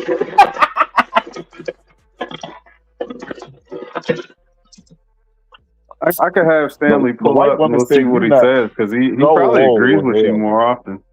Hell no. No. Stanley, he too reckless. Like he'll pull up and get like my live, like Queen's live, like whereas can't get monetized, I might get struck for it. Hell no. Stanley's he's the old YN. You know, he ain't got nothing to lose. Like he just be out there just reckless. Now that's the damn truth. That is the truth. OYN is true. He don't care what he say to nobody. He's just like you know who Stanley kind of reminds me of? Dick Gregory. I've never got the lure or infatuation with Dick Gregory. I never thought he was this intellectual giant that everybody seems. I think Dick Gregory just made it through a lot of times and periods around great comedians, and it kind of like rubbed off on him or whatever. Like he kind of got their juice. No, did he? I actually like Dick Gregory. I don't. I've never heard anything he said that was profound. I heard about him talking about, boy, you like booty. That's what the doo-doo is. And you're like, bro, what? What? Who don't like ass? That's crazy. Shit, some of us eat a little ass, but that's neither here nor there. Yeah, it is. But nah, he to me, he's like he does too much. And I feel like he's not like I seen a dude that was praising Dick Gregory, giving him his flowers. And that's that video that was famous that I used to have that drop for. You keep talking. Won't you shut the up, huh? And you're like, bro, why are you being mean to this guy who's just trying to give you your flowers while you can smell them? Like, yeah, Dick Gregory, he was too much. He was too much. He was too much. But yeah, I'm not. But that's who he reminds me of because Dick Gregory would say anything. Charlemagne, huh? I heard they say you were smart, huh? Huh? He's that say after everything. But yeah, I'm not a huge Dick Gregory fan. I think he was overrated. That's funny. But yeah, man, I'm gonna go ahead and end this. I hope everybody subscribe. Shout out to my boy Chosen, Antonio, everybody in the chat. If I missed you, I promise you, I wouldn't have dissed you. What even say? I don't think I did that. I'm taking my subscription back. Oh, sister, don't do that. Don't do that. Cause Skylar wouldn't let me control the show, so I'm gonna have to take my subscription back. Hey man, thanks for having me, man, and putting up with my bullshit. Nah, no problem, bro. I'll tell you, I think you're an honest debater, and I could always appreciate that. An honest debater, a person that doesn't intellectually debate just to prove a point, or won't hammer it even if they're wrong. Like I like that. I really enjoy having conversations like that. And I love that you bring another perspective to the show. So I love that too as well. So I appreciate you pulling up. Appreciate you too. As always, queen. Always, queen. Cause Deacon ain't never made me call him no cool. Okay. And some of these niggas, they get so cool. Oh, I haven't what do you think about this? Status yet? You said, Deacon, what you think about this? He said, oh, that's racist. So I mean, a coon would never say that. So yeah, I don't know. Okay. Then I got to step my game up. Oh, you trying to coon? Sure, hey, it's lucrative to coon. I'm telling you, Fox News, watch my channel. Like, somebody get on the phone with that guy Deacon right now. Somebody get Deacon on the phone right now, and then you go. No, be able to talk about. Oh my goodness. No, Deacon just come off as he just got a different perspective, and I can respect it. Some of these other ones, they just sound like they damn cool. Then, like you don't even know why you saying what you saying, do you? You don't come off that way. Well, I appreciate that.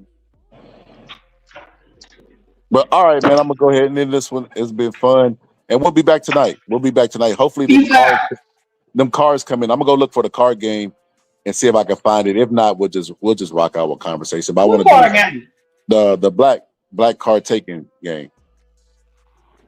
What?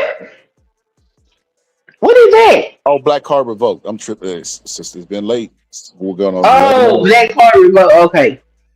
Well, I'm mad I want to play games when I can't show up. That's fine though. You can still listen. Yeah, listen. I'm gonna be asleep. I gotta be at work at 7:30. Okay. I think we're gonna start it. We're gonna start that one early. We're gonna start it at like like 10 inch. Oh yeah, I'll be asleep. About 10? What? I'm going to bed at 8:30. I forgot. I gotta be at work at 7:30. Not walking out the door. There. Clock in, ready to rock. I'm be sleep. All right, sister. We'll do it. We'll catch up with you another day. You know, shit. One day we bought the New Year's in. I think we played that game before, me, you, and Amir, if I'm not mistaken. We So, did. We probably did. I don't remember. yeah, we did one year. I think it was 2023 to 24. I think I can't remember. Or maybe it was 22 to 20. I can't remember. But we bought the New Year's in. We played that game. We played a bunch of games. Yeah, I'm old. YouTube years is like I don't know. They go Dog years. fast. Damn, sister. Yeah, there you go. Dog years. A bunch of stuff that went on. Small amount of time. But yeah, go ahead. Have you a good day. Is you finna play Ray J? You know I gotta let Ray J Oh, say I what got they to say. go. Yeah. Don't you do Ray J like that. JJ is one of the best artists ever. So to those who don't know, you know, we have a outro over here, and it's one of the most beautiful outros ever because you can hear the grits, you know, the hot water cornbread, the hog malts. You can hear all of that inside of this man's voice. One of some of the best vocals I've ever heard in my life. Without further ado, I'll see you guys on the next one. Make sure you subscribe. If you're into boxing, make sure you get the members only. But anyway, I'm gonna let this young new artist that nobody's heard about on the upcoming serenade y'all souls. Go ahead, take them home. Superstar, wish to have a fancy car, wish to have a million bucks. Well, I wish I know being in love.